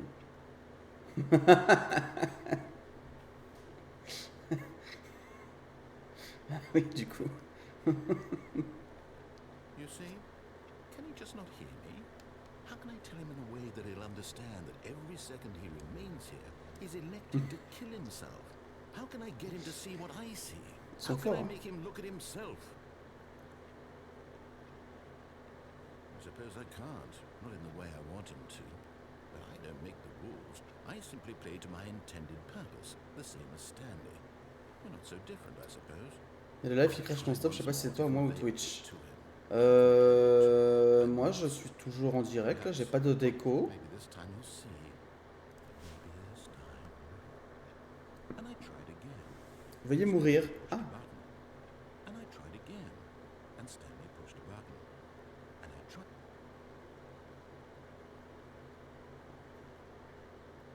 c'est même pas des frises, mais carrément le lecteur qui plante. Ah, c'est peut-être Twitch, honnêtement, parce que ça m'arrive parfois. All of his co-workers were gone. What could it mean? Stanley decided to go to the meeting room. Perhaps he had simply missed a memo. The confusion and the chaos all seemed to melt away as Stanley embraced the bucket. Stanley clutched the bucket tightly to his chest and entered the door on his left.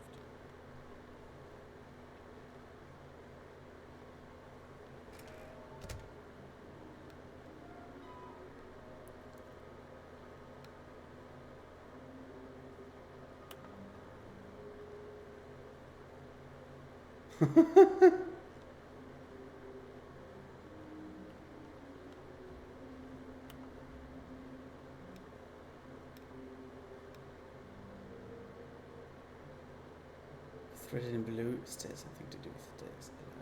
C'est génial. Ils nous disent où sont les autres figurines.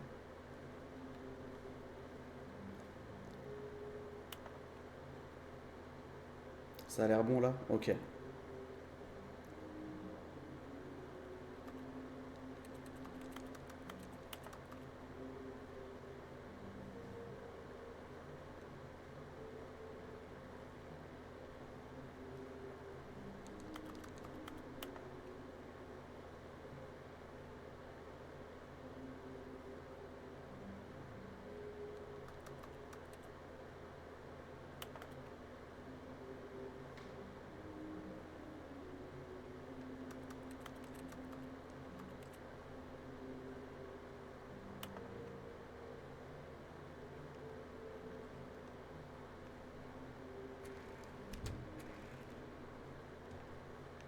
Stanley, we must move on from this broom closet, simply because I have no remaining stickers. If I did, you can guarantee we'd be in here for hours. But alas, no stickers.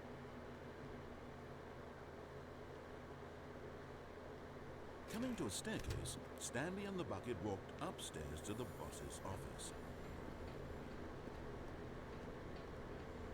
Okay, I'm going back to the name of these little Stanley figurines, and now I'm torn between Stanlerines and Figlets. What do you think, Stanley?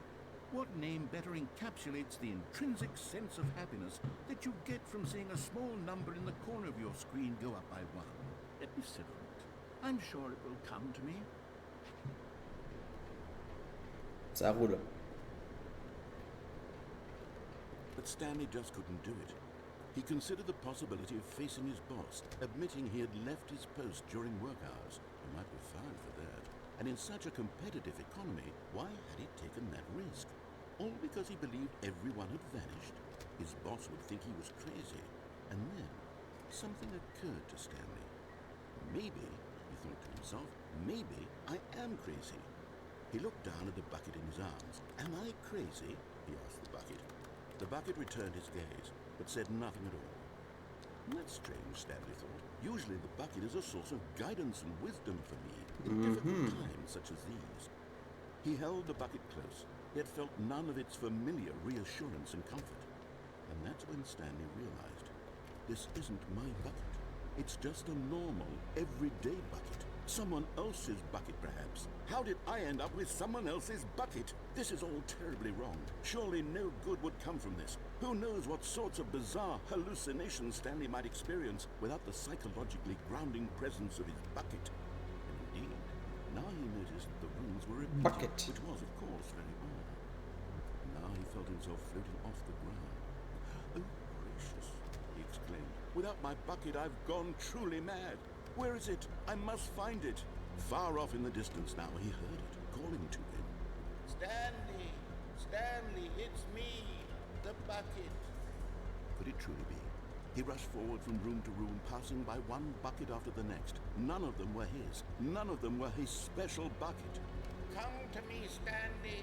Find me! He had to find the bucket. He had to return to his old friend. It was the only way to truly restore his sanity. And then suddenly, he froze dead in his tracks. He knew where the voice of the bucket had been coming from. The real bucket was inside of him all along. Ah, It was incredible. ça doit faire mal d'avoir un saut en Stanley soi quand doubled même. over in agony and blacked out. Ah. This is the story of a woman named Mariella. Oh putain, on recommence avec Mariella. Putain, j'allais me faire chier. Mariella woke up on a day like any other. She arose, got dressed, picked up her bucket of comfort and security, and walked to her place of work. But on this particular day, her walk was interrupted by the body of a man who had stumbled through town, talking and screaming to himself, and then collapsed dead on the sidewalk. Right away, she knew what the problem was. This man had no bucket. Of course he had gone mad, ranting and raving about a narrator describing all of his actions and how everything is predetermined and free will is an illusion and it's all just a video game. It could all have been prevented if only he'd taken his bucket with him. Perhaps he didn't even realize he'd forgotten his bucket at home in the first place. How cruel the world can be, Mariella thought, and she hugged her own bucket even tighter. But of course, she had no time for this. There were a myriad of confusing problems she would soon have to confront at work, for which her bucket would provide absolute guidance and total clarity on everything. Heck yes, she thought. My life kicks ass, and she flipped all the way to work.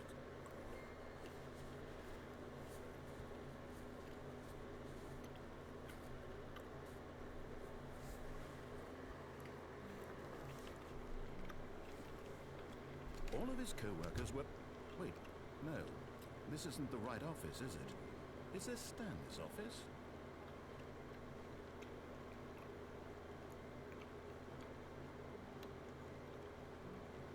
Mhm.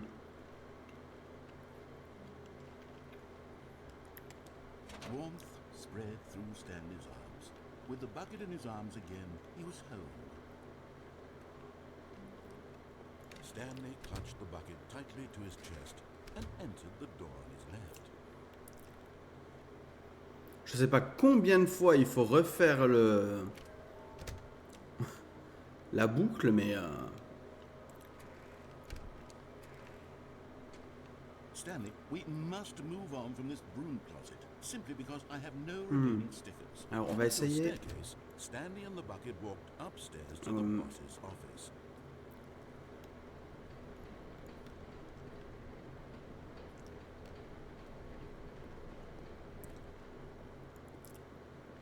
ouais, il y a quelque chose que j'ai pas essayé.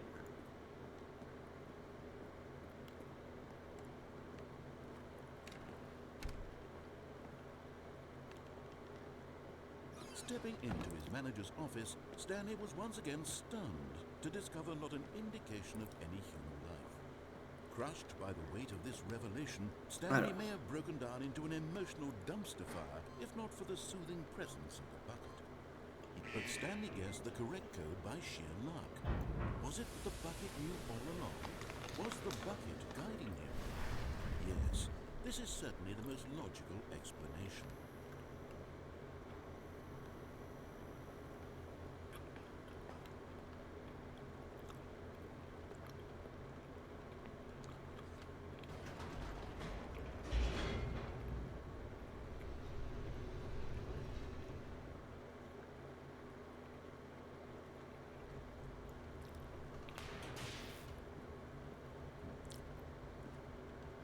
Stanley and the bucket walked straight ahead through the large door that read Mind Control Facility.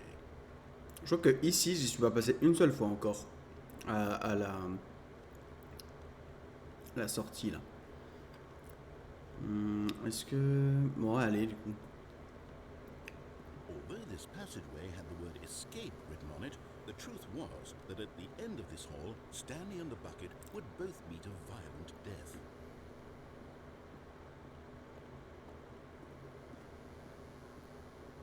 The door behind them was not shut. Stanley and the bucket still had every opportunity to turn around and get back on track. At this point, Stanley and the bucket were knowingly walking forward into a very painful death for each of them.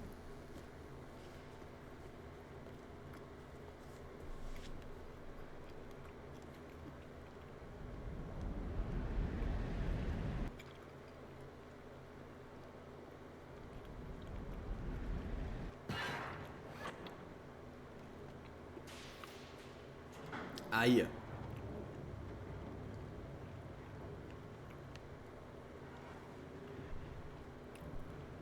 As the machine whirred into motion and Stanley and the bucket inched closer to their demise, Stanley reflected on how meaningless the bucket's warmth and comfort had turned out to be.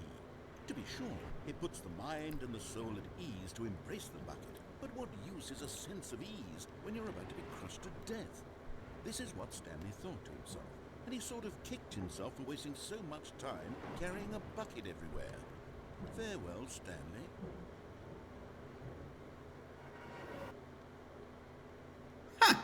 Farewell, Stanley, cried the narrator. Oh putain. Stanley and the bucket were led helplessly into the enormous metal jaws.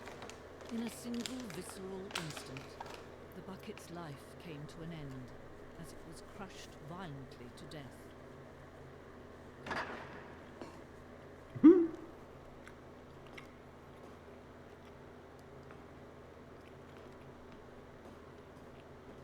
It was a shame, the death of such a magnificent bucket. It's true that all buckets are radiant in their own way, but this one stood above the rest. It was a glorious bucket to behold.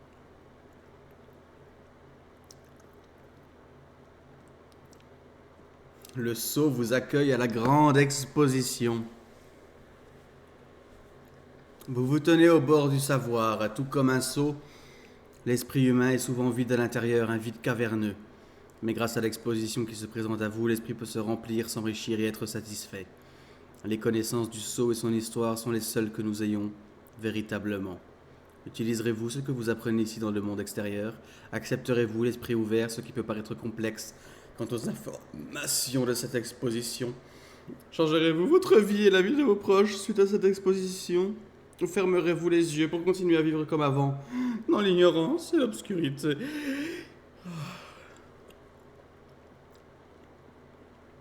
Can you see how arrogant it was for Stanley to take a bucket like this and to claim it for his own? Can you see the hubris that blinded him? Can you see that the bucket is far more noble than Stanley will ever be in his short life? Caca. Sceau infernal, une reproduction du sceau infernal qui au Moyen-Âge avait un intérêt si intense que des dizaines de pays s'affrontèrent pour en obtenir le contrôle. Il y a eu des milliards de morts et malgré tout, ce simple fait demeure. Personne ne peut contrôler un sceau. Oh, ok.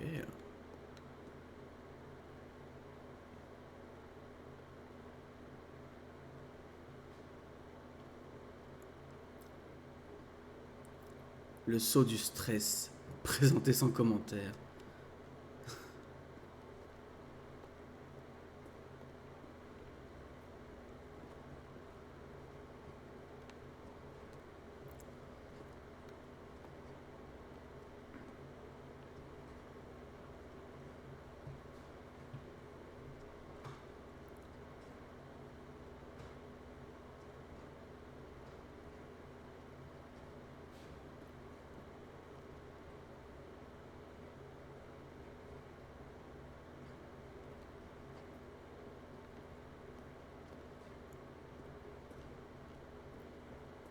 No man can own a bucket, and certainly not a bucket as dazzling to behold as this one.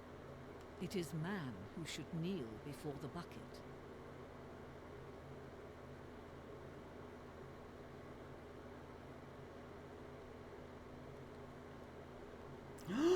Un trou. Oh.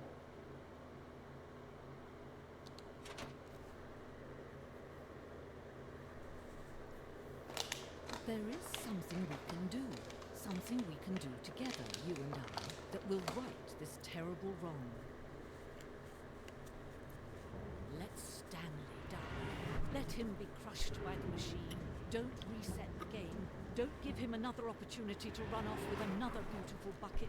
We can save the world's buckets from their treatment as tools and implements if only we let Stanley die together. The bucket shall take its place as ruler, as leader, as commander of a new world, a new vision. Let's go.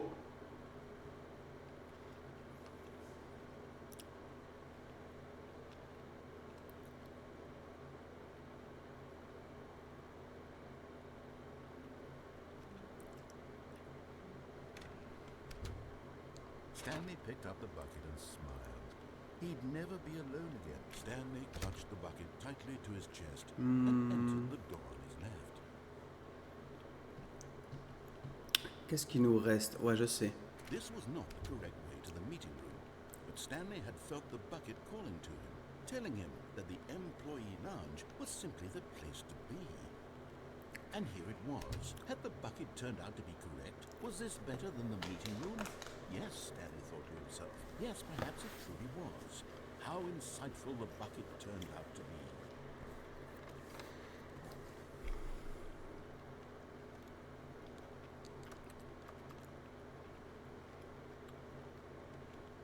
Truly, being here with the bucket was a grand adventure.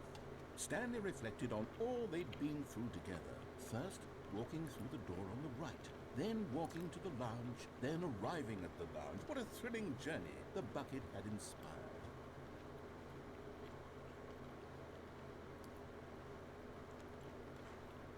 Perhaps this was where the bucket felt most truly at home, here in the employee lounge. Perhaps it's the only place a bucket can even feel at home.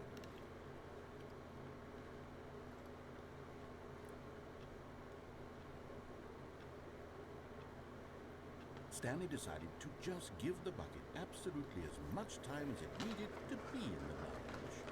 Clearly, the bucket and the employee lounge shared a special connection.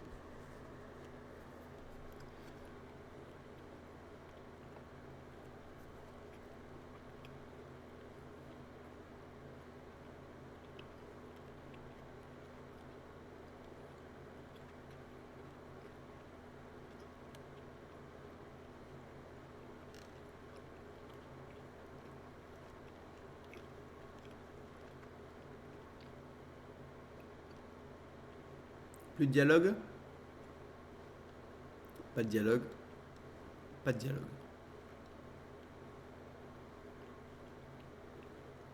But finally, the bucket was done being in the lounge, and they took the first open door on their left to get back. And so the two of them detoured through the maintenance section and walked straight ahead to the opposite door.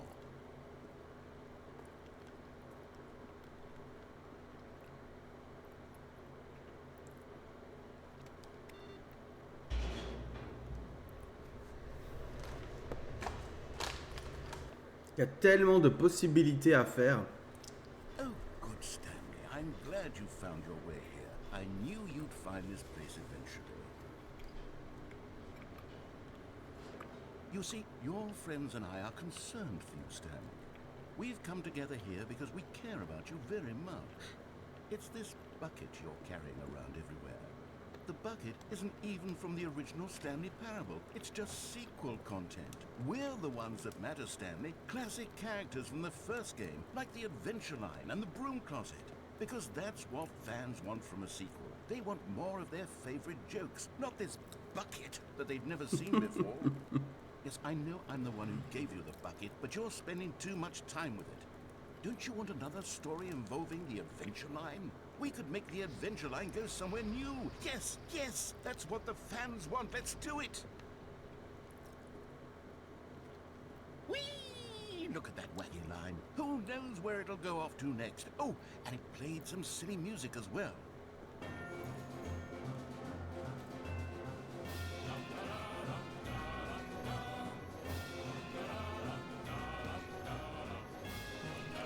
Now this is what the Stanley Parable is all about. Don't you remember all those great jokes from the original dialogue? Also, Stanley is addicted to drugs and hookers.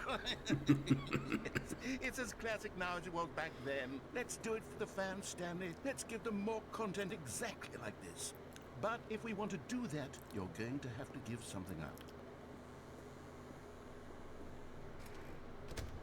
Don't you get it, Stanley? We need to get rid of the bucket. That's why I'm very proud to introduce a brand new character.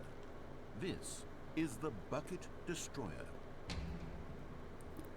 I think it'll make a wonderful new addition to the rich lore of the Stanley Parable. True, it also was not in the original game, but it's such a well-fleshed-out character with so much personality that to me, it already feels as though it's been part of the cast all along. Don't you agree?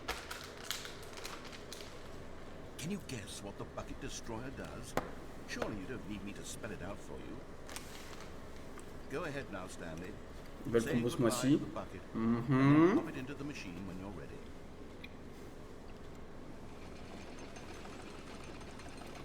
Now listen to me. It's crucial that you give it the bucket.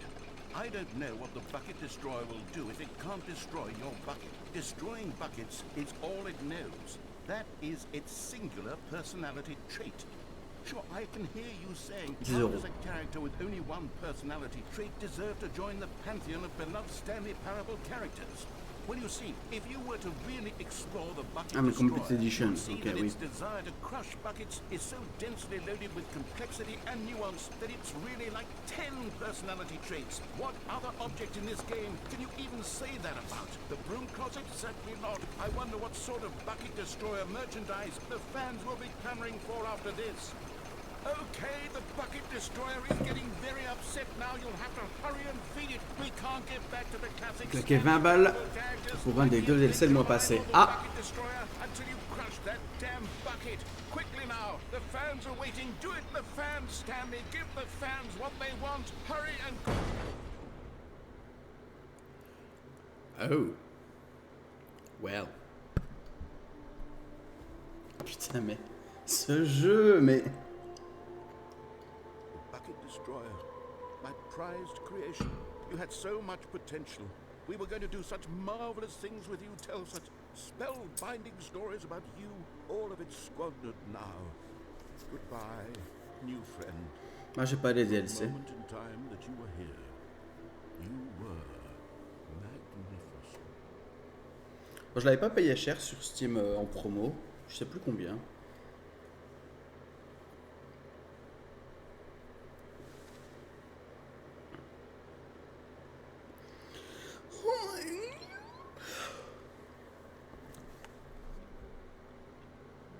Stanley decided to go to the meeting room to check on his co-workers. He never functioned well by himself and constantly needed support and guidance from others, so the thought of total solitude was terrifying to him. Ok, nouveau dialogue. When Stanley came to a set of 2 open doors, he entered the door on his left.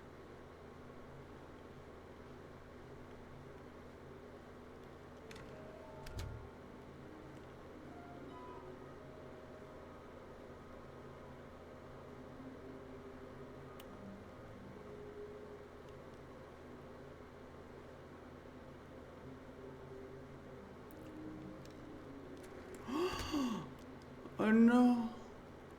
On peut plus aller se mettre un balai dans le cul. Coming to a staircase, Stanley walked upstairs to his boss's office. Non. Ok, adore ça.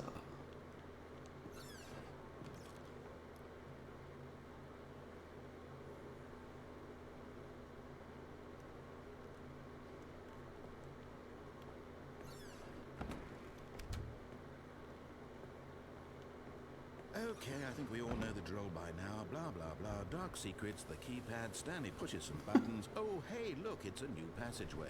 Quelle surprise.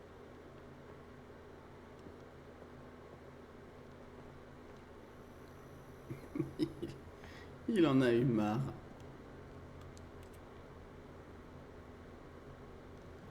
Well.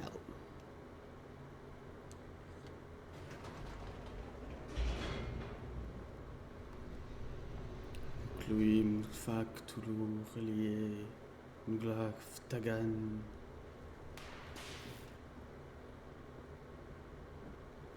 Stanley walked straight ahead through the large door that read Mind Control Facility.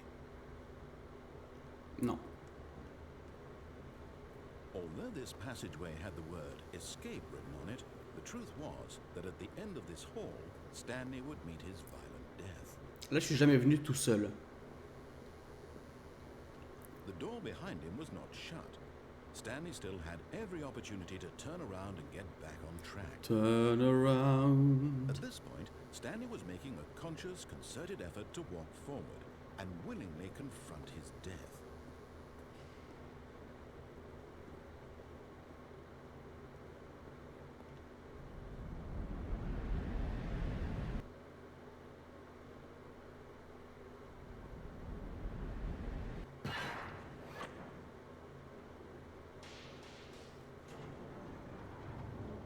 As the machine whirred into motion and Stanley was inched closer and closer to his demise, he reflected that his life had been of no consequence whatsoever.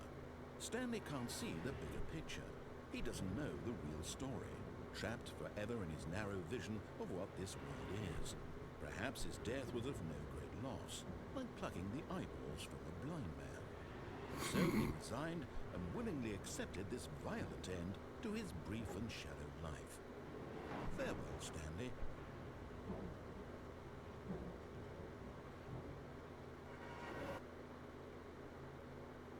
Farewell, Stanley, cried the narrator, as Stanley was led helplessly into the enormous metal jaws. In a single visceral instant, Stanley was obliterated, as the machine crushed every bone in his body, killing him instantly.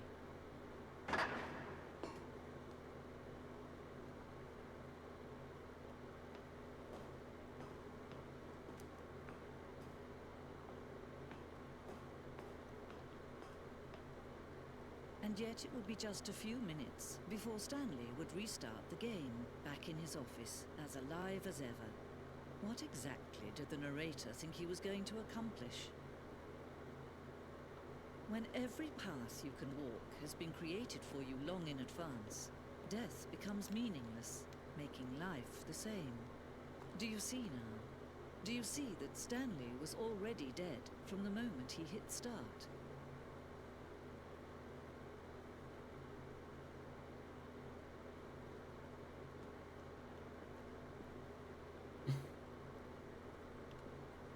Tableau de paysage. Ok.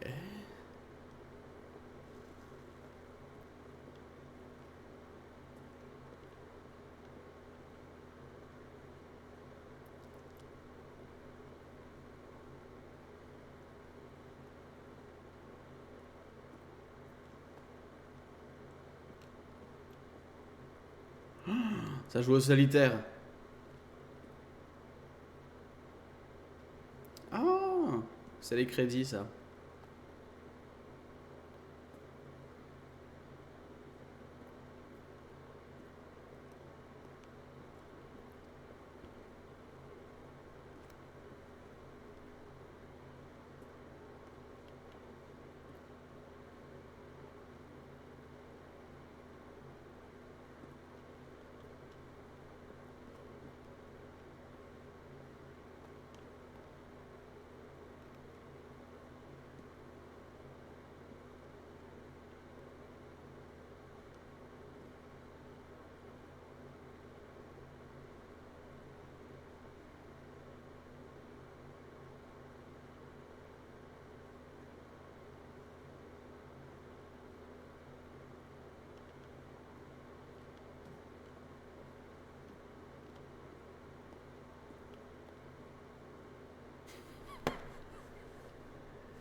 J'en peux plus. What is the difference between a duck?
Les jeux du mois sont fous. Ah ouais? Ah, j'ai pas regardé.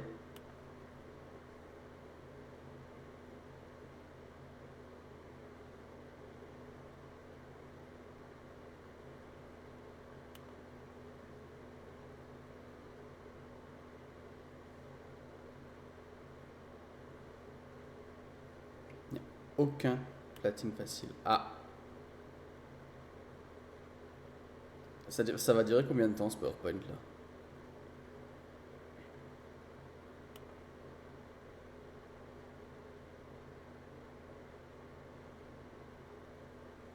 Mais le premier en coop va être hilarant parce que je te connais. Ah. Are you gay? Ok, c'est bon. Je vais aller regarder.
Ok.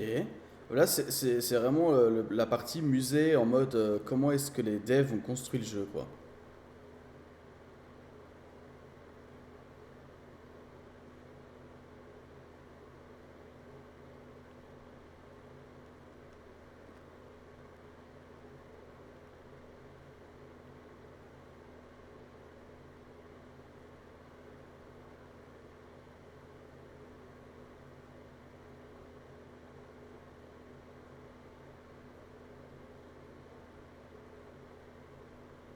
Y a pas de son.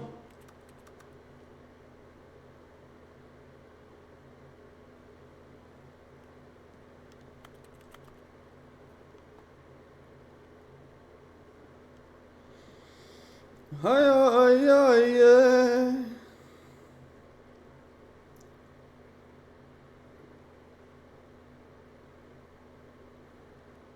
Bon, j'en ai marre. Ouh.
C'est grand, j'en peux plus.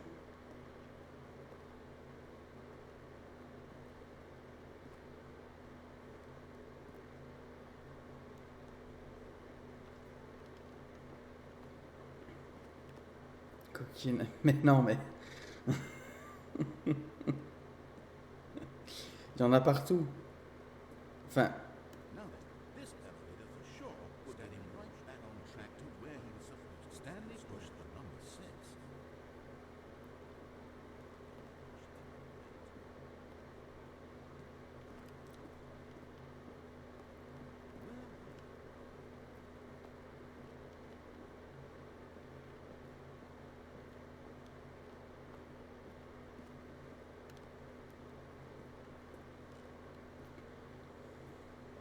Ok.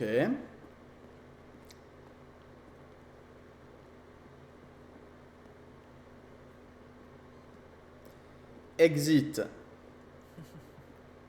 Oh, look at these two. How they wish to destroy one another. How they wish to control one another.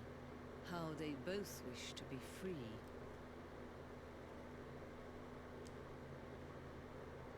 Can you see? Can you see how much they need one another?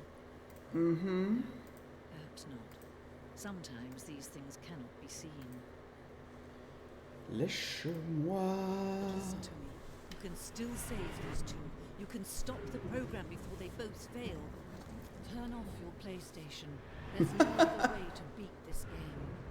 As long as you move forward, you'll be walking someone else's path. Stop now and it'll be Faut que j'éteigne la play. your choice. Whatever you do, choose it. Don't let time choose for you. Don't let Putain. Fallait éteindre la play apparemment.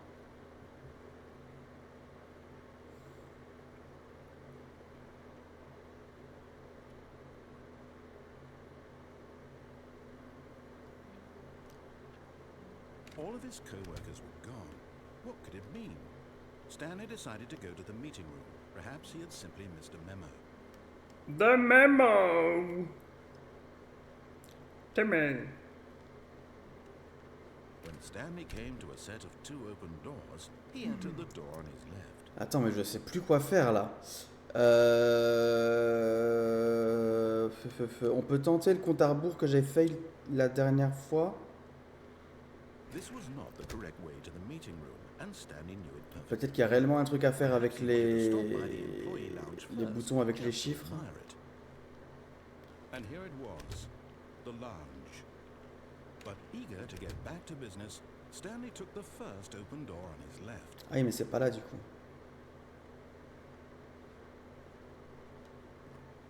Stanley was so bad at following No. directions, it's incredible he wasn't fired years ago. Bon, c'est pas grave parce que je sais plus ce qu'il y avait là-bas. Look, Stanley, I think perhaps we've gotten off on the wrong foot here. I'm not Oh! sure, really, I'm not. I realize that investing your trust in someone else can be difficult, but the fact Vu. is that the story has been about nothing but you all this time.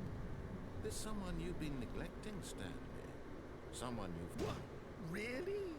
I was in the middle of something. Do you have zero consideration for others? Are you that convinced that I want something bad to happen to you?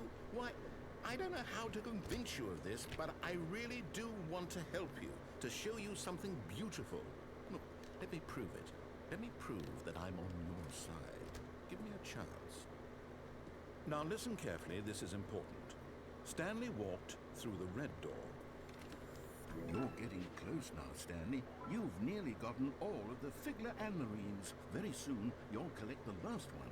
And then the first number will equal the second number, and that will be it. We'll be different people by then. Different in the sense that we used to have none of them. And now, we have them all. You can't go back to when you had no Figler and Marines. None of us can.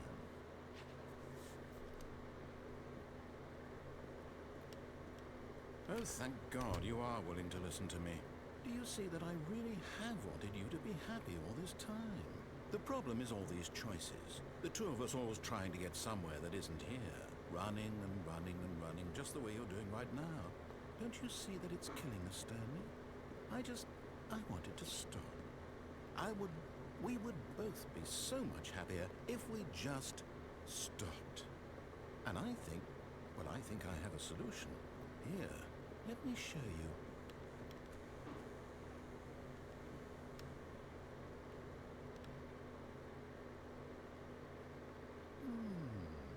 What do we want? What are we looking for? Here. Yes. Oh, it's beautiful, isn't it?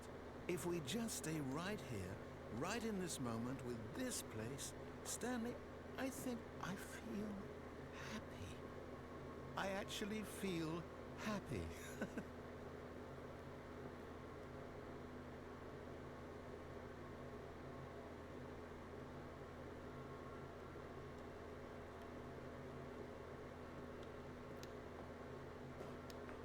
No, wait. Where are you going? Oh no. Stay away from those stairs. If you hurt yourself, if you die, the game will reset. We'll lose all of this. Please, no, Stanley, let me stay here. Don't take this from me. Please, Stanley, think about what you're doing.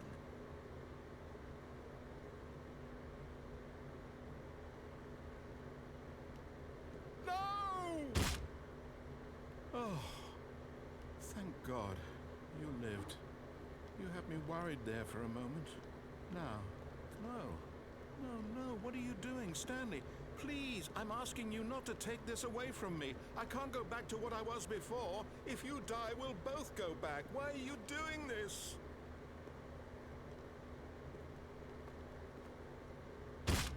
Stanley, let's go back to the other room. Can you do that for me? My God, is this really how much you dislike my game? That you'll throw yourself from this platform over and over to be rid of it? You were literally willing to kill yourself to keep me from being happy. Am I reading the situation correctly?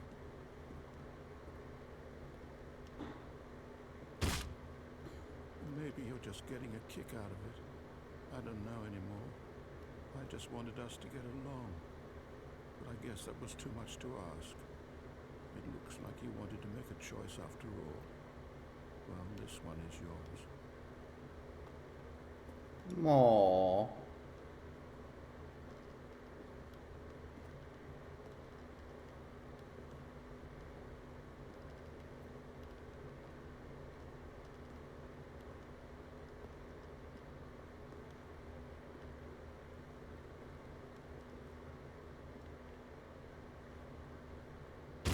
Is it over? It's going to restart, isn't it? I'm going back.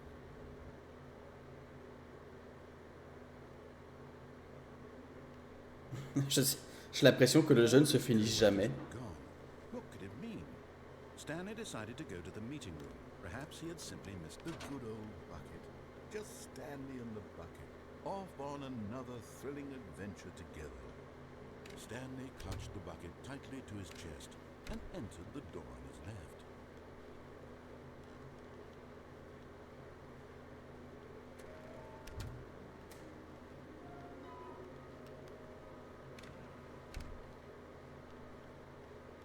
Coming to a staircase, Stanley and the bucket walked upstairs to the boss's office.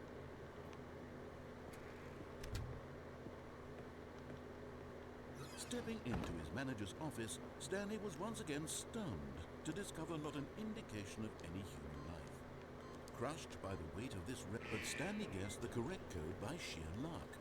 Was it that the bucket knew all along? Was the bucket guiding him? Yes, this is certainly the most logical explanation.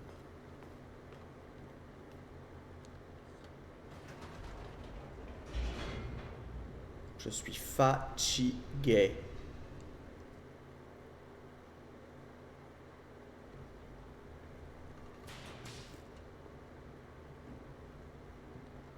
Stanley and the bucket walked straight ahead through the large door that read, Mind Control Facility.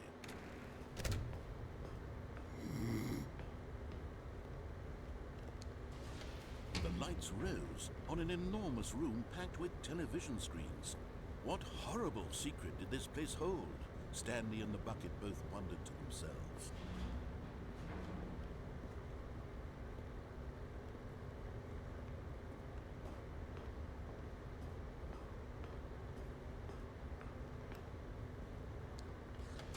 The monitors jumped to life, and Stanley nearly dropped the bucket in shock. Everyone in the office was being videotaped, monitored like guinea pigs.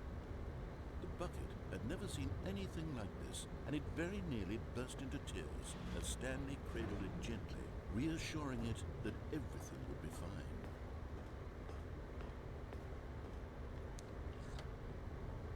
Was the bucket under the mind control facility's influence as well?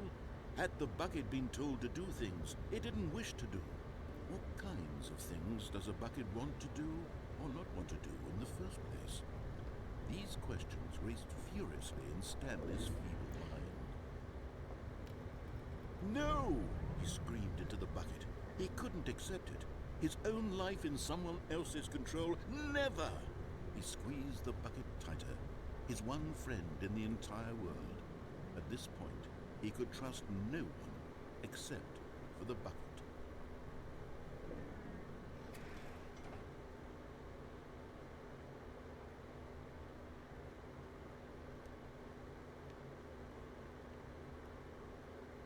But here was the proof.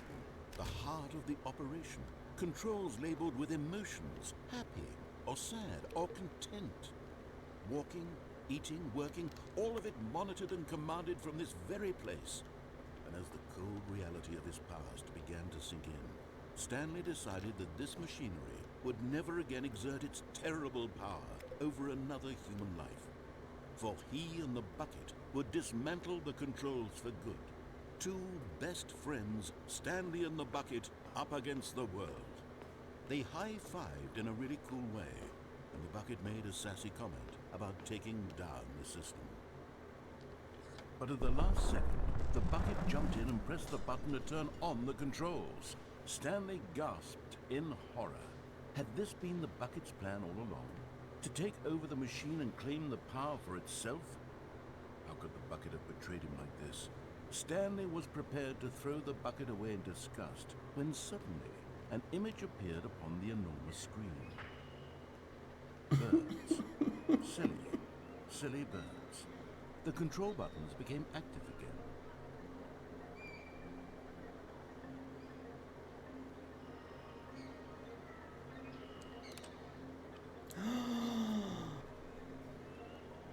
Stanley flipped through one video of silly birds after another, and then it dawned on him.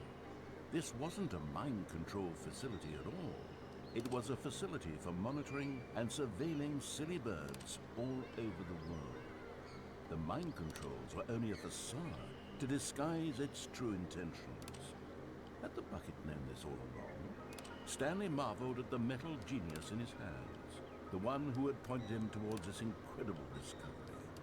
Stanley and the bucket never found freedom because they spent the rest of their lives here in this place, flipping through live streams of the silliest birds imaginable. Of all the possible paths his life could have taken, this one was surely the best. And Stanley was happy.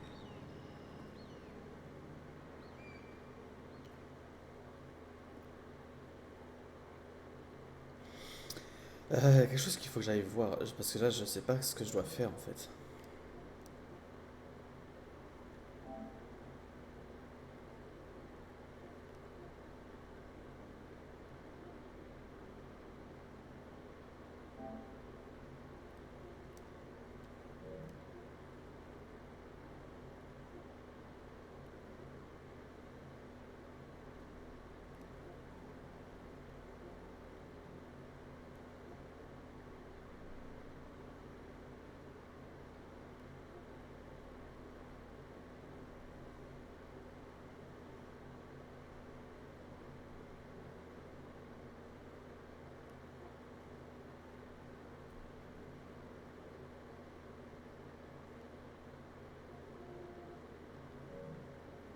Mhm.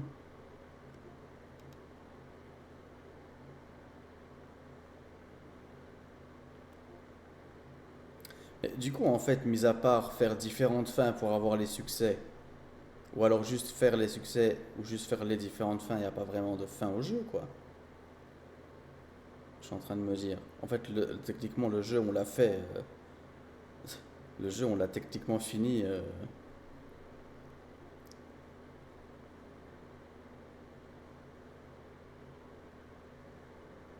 C'est ça. Ah ben, super. On peut continuer pendant 50 ans, là. Alors, on va voir c'est quoi les jeux du mois.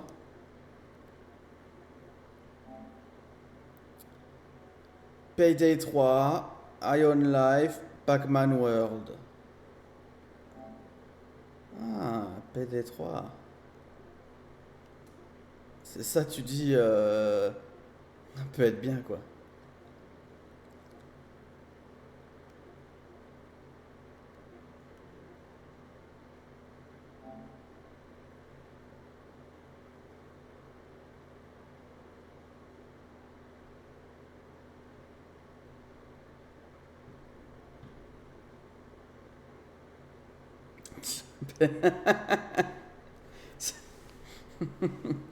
J'avoue, j'avoue que ça peut être fun.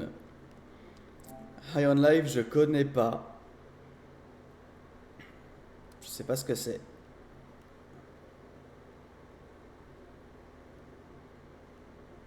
Ça a l'air complètement déjanté, ça.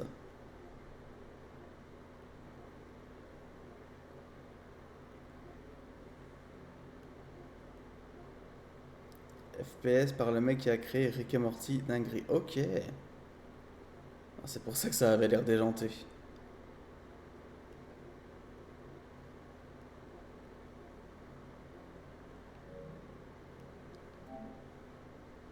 Pac-Man.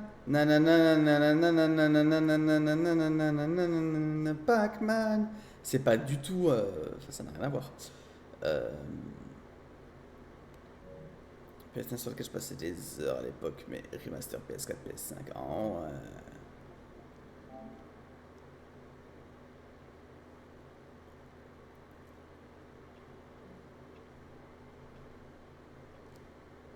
Alors attendez, on va voir, on peut faire quel succès. Ça je sais pas. Quittez le jeu et relancez-le. Bon, ok, pourquoi pas. Cliquez 5 fois sur la porte 430. Le menu, non mais ça me... Placer tous les curseurs de réglage du menu sur tous les chiffres disponibles. Mais excusez-moi, mais... Vraiment, les trophées de ce jeu, je me rappelle de certains, notamment du fait de ne pas jouer au jeu pendant 10 ans.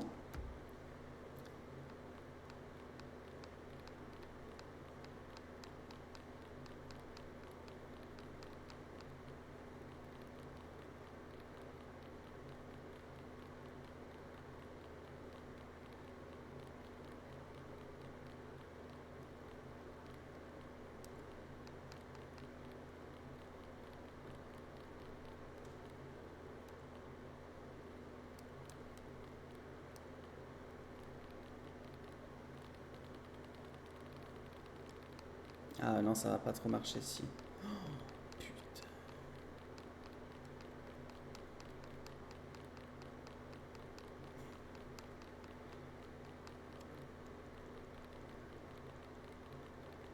Plus rapide avec les flèches qu'avec le joystick.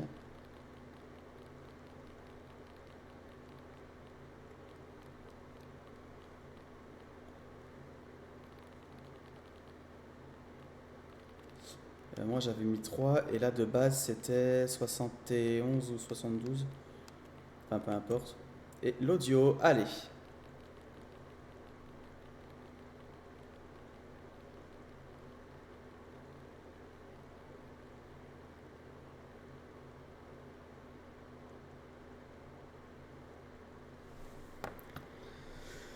Ça va vous? On va faire ça et puis je pense qu'on s'arrêtera parce que je pense qu'on a fait le tour du jeu.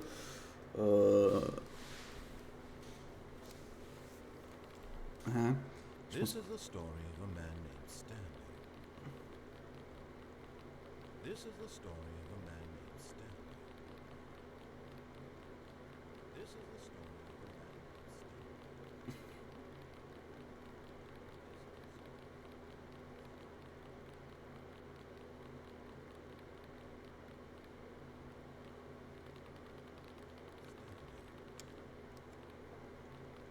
This is the story of a man named Stanley. C'est le fun en tout cas, hein. Allez, qu'est-ce que je peux vous mettre Allez.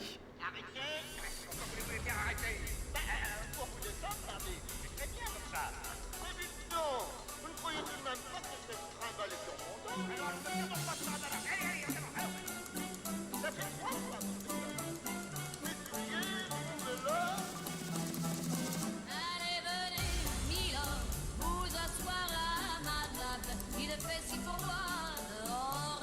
Ici c'est confortable, laissez-vous faire, Milord.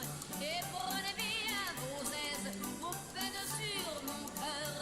Et vos pieds sur une chaise, je vous connais, Milord. Vous ne m'avez jamais vu, je ne suis qu'une fille du corps, une ombre de la rue. Moi j'ai pas eu le trophée.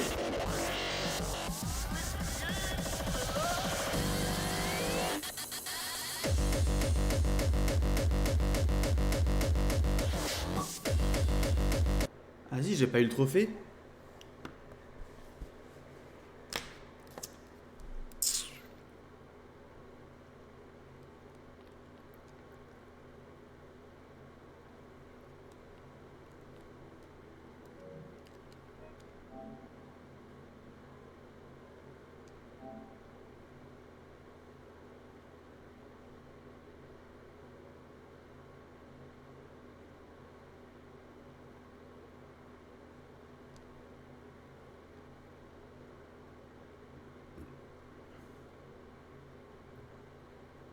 Mais ça marche pas, on s'en fout.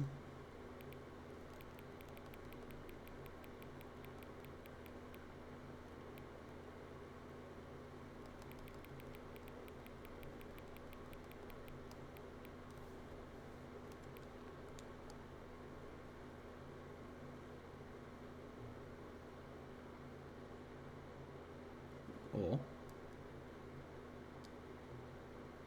Est-ce que je peux dire quelque chose? Ouais, vas-y. Merci d'avoir vraiment réglé l'heure les 2 fois où vous avez lancé le jeu. Tant de gens ne prennent pas cette étape au sérieux, ils laissent l'heure régler sur 12 et basta. Mais vous avez pris le temps d'indiquer l'heure et je vous en suis reconnaissant. Je sais ainsi que vous vous souciez de votre expérience, votre attention est focalisée sur le jeu. D'ailleurs, je n'ai aucun moyen de vérifier si l'heure que vous avez entrée est correcte. Je vais vous dire, nous allons passer à un marché. Puisque vous faites preuve de tellement de bonne volonté, la prochaine fois que vous lancerez le jeu et verrez cet écran, vous n'aurez qu'à saisir votre heure préférée. Allez-y, choisissez l'heure que vous voulez, même si ce n'est pas la bonne heure, vous l'avez bien méritée.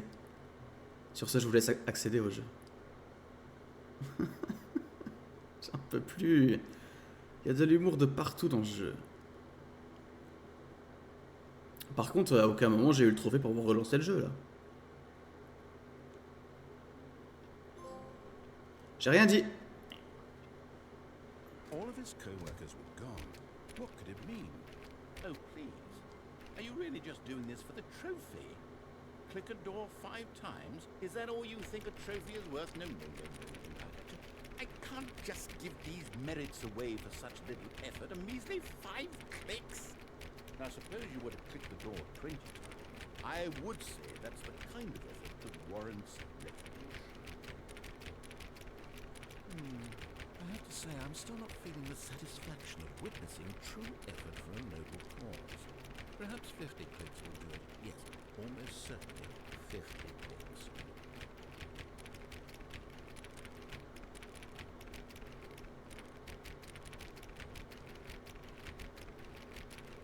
No, I'm still not feeling it. I want this trophy to have meant something. It has to be a true reward for valiant effort. I want to see some hustle, Stanley. I want to see commitment, a willingness to go all the way no matter the cost. Why don't you go put 20 clicks into door number 417? Mais non, mais vraiment. Arrêtez.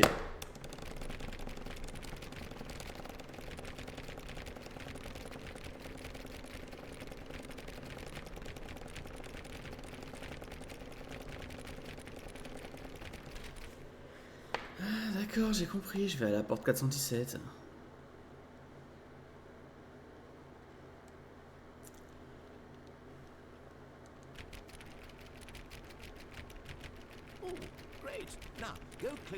times on door 437. Le jeu là. Merde, 437, elle est où? Ah. Excellent. I think we're getting somewhere. Now, door 415. Let's give it 10 clicks or so.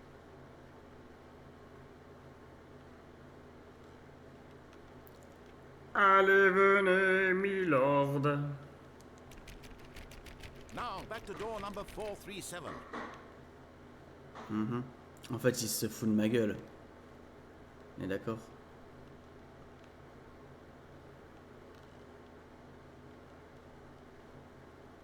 Let's see. How about you click on, well, I don't know, the copy machine? All right, back to room 417. I'm really feeling it now. I think we're getting somewhere. Intérêt d'avoir le trophée après ça. Hein.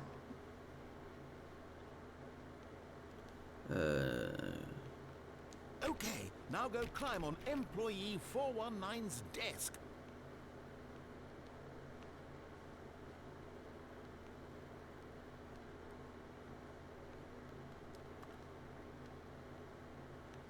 Ah, ça marche pas trop ça.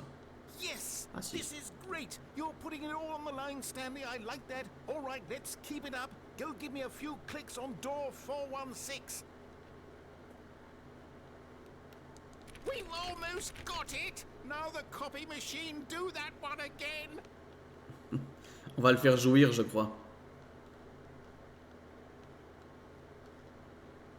Finish it off, Stanley! 5 clicks on door 430! Yes! We did it! Oh, wow. That felt amazing. Oh, you really earned it, Stanley. Nothing could hold you back. Yes, I'm very proud of how far we've come today.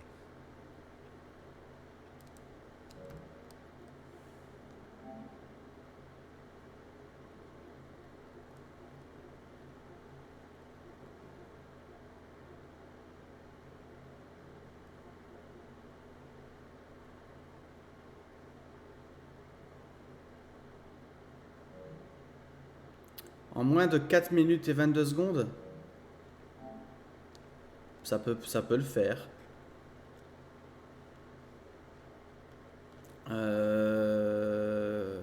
Vas-y. Ok, c'est parti pour le speedrun. All of his co-workers were gone. What could it mean? Stanley decided to go to the meeting room. Perhaps he had simply missed a memo.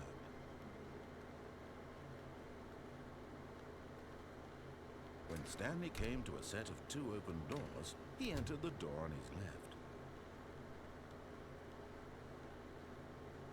Serais-je assez fou pour me lancer dans le platine de Pac-Man des jeux de mon enfance sur la PS1?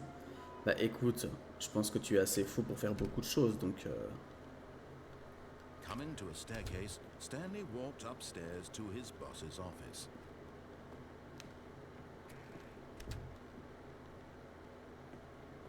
Stepping into his manager's office, Stanley was once again stunned to discover not an indication of any human life. Shocked, unraveled, Stanley was in such a rush to get through the story as quickly as possible, he didn't even have a single minute to just let the narrator talk. That kind of anxiety isn't healthy, so he relaxed for a few moments with some calming New Age music.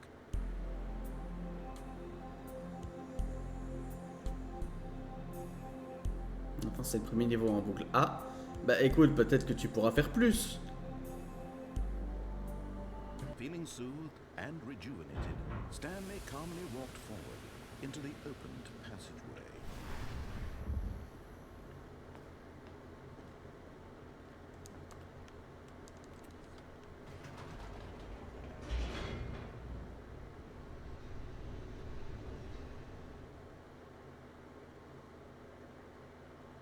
Descending deeper into the building, Stanley realized he felt a bit peculiar. It was a stirring of emotion in his chest, as though he felt more free to think for himself, to question the nature of his job. Why did he feel this now, when for years it had never occurred to him? This question would not go unanswered for long. Du gros grain de sa mère. Stanley walked straight ahead through the large door. Mais rien n'a passé très bien. Mind control Ok. facility.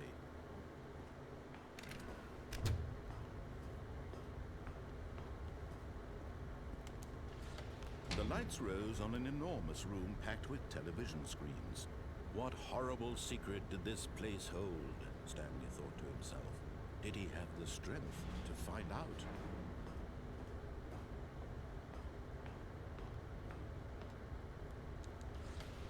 Now the monitors jumped to life, their true nature revealed. Each bore the number of an employee in the building, Stanley's co-workers.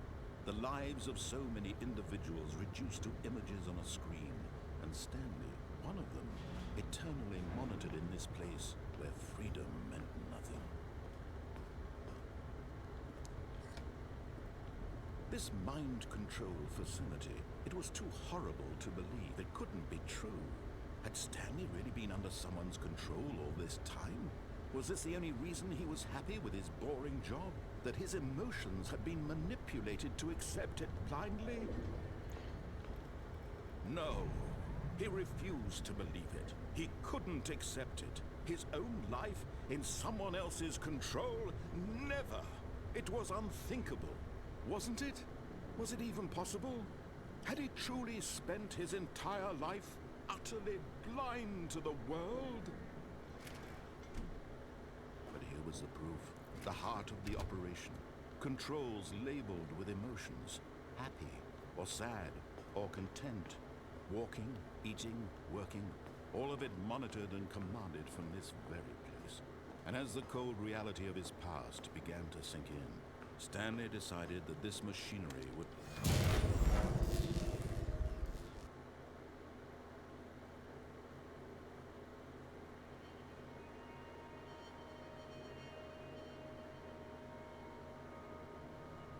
Blackness, and a rising chill of uncertainty. Was it over? Yes! He had won! He had defeated the machine, unshackled himself from someone else's command. Freedom was mere moments away. And yet, even as the immense door slowly opened, Stanley reflected on how many puzzles still lay unsolved. Where had his co-workers gone? How had he been freed from the machine's grasp? What other mysteries did this strange building hold? But as sunlight streamed into the chamber, he realized none of this mattered to him, for it was not knowledge or even power that he had been seeking, but happiness. Perhaps his goal had not been to understand, but to let go. No longer would anyone tell him where to go, what to do, or how to feel. Whatever life he lives, it will be his. And that was all he needed to know. It was perhaps the only thing worth knowing. Stanley stepped through the open door. Stanley felt the cool breeze upon his skin, the feeling of liberation, the immense possibility of the new path before him. This was exactly the way, right now, that things were meant to happen. And Stanley was happy.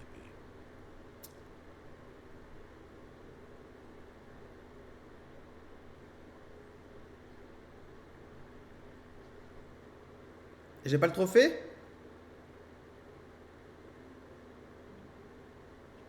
Vas-y, je te fils de pute. Vas-y. Allez. Nique ta race le jeu là. Allez. Hop. Allez. 4 minutes 22 secondes, mais excuse-moi, mais... Bah alors, j'ai vraiment...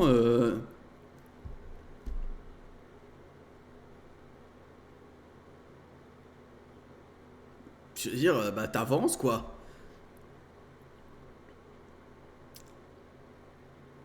Puis j'ai même pas eu placer les curseurs de réglage, ça va pas marcher. Ou alors j'ai loupé un chiffre. Vas-y. Ouais, le dernier trophée, je le connais.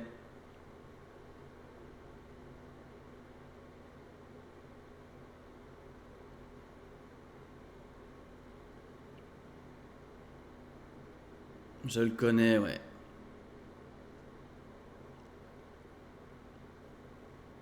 Bon, pour l'avoir, il suffit juste de changer les paramètres de l'heure, hein, enfin de la date.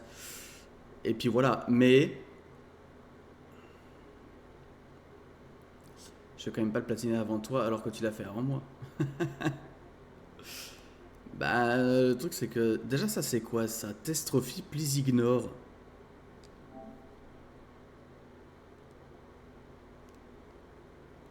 Je sais pas.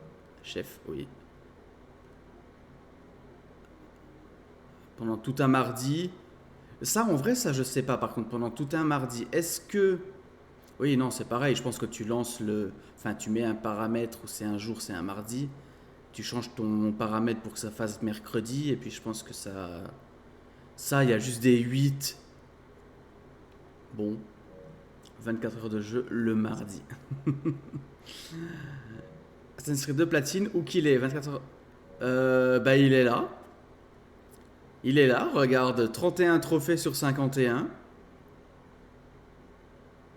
Du coup, tu mets la console à minuit mardi, tu poses la manette et ciao. Ah oui, pas con, oui. Ah merde, on est mercredi. Ah zabi, j'aurais dû faire le jeu hier.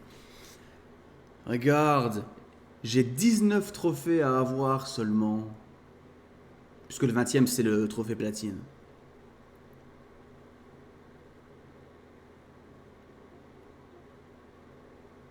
Bingo. Ah mais je suis complètement d'accord, bien sûr. Là, on va faire une petite, on va dire au revoir à YouTube, un YouTube. On espère bien sûr que ça t'a plu. De Stanley Parable.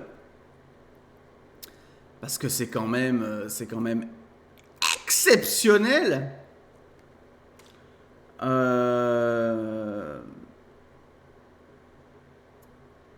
J'espère quand même que ça vous aura plu. Parce que le jeu est quand même fort cool. Il est drôle. Bon, il est un peu long, on va pas se mentir. Par moments, on peut s'ennuyer un petit peu, je trouve. Mais j'aime beaucoup l'humour du jeu. Pilu du verbe pilaire. Exactement. Toi, on te la fait pas, hein? Donne-moi ta petite joue là que... Ouais, oui. Préfixe K. Alors par contre, l'aléatoire qui me met du Jennifer, c'est pour me tabasser. Capillaire. Allez, bisous. Bien sûr. Et on se retrouve pour d'autres aventures YouTube. Ciao, ciao.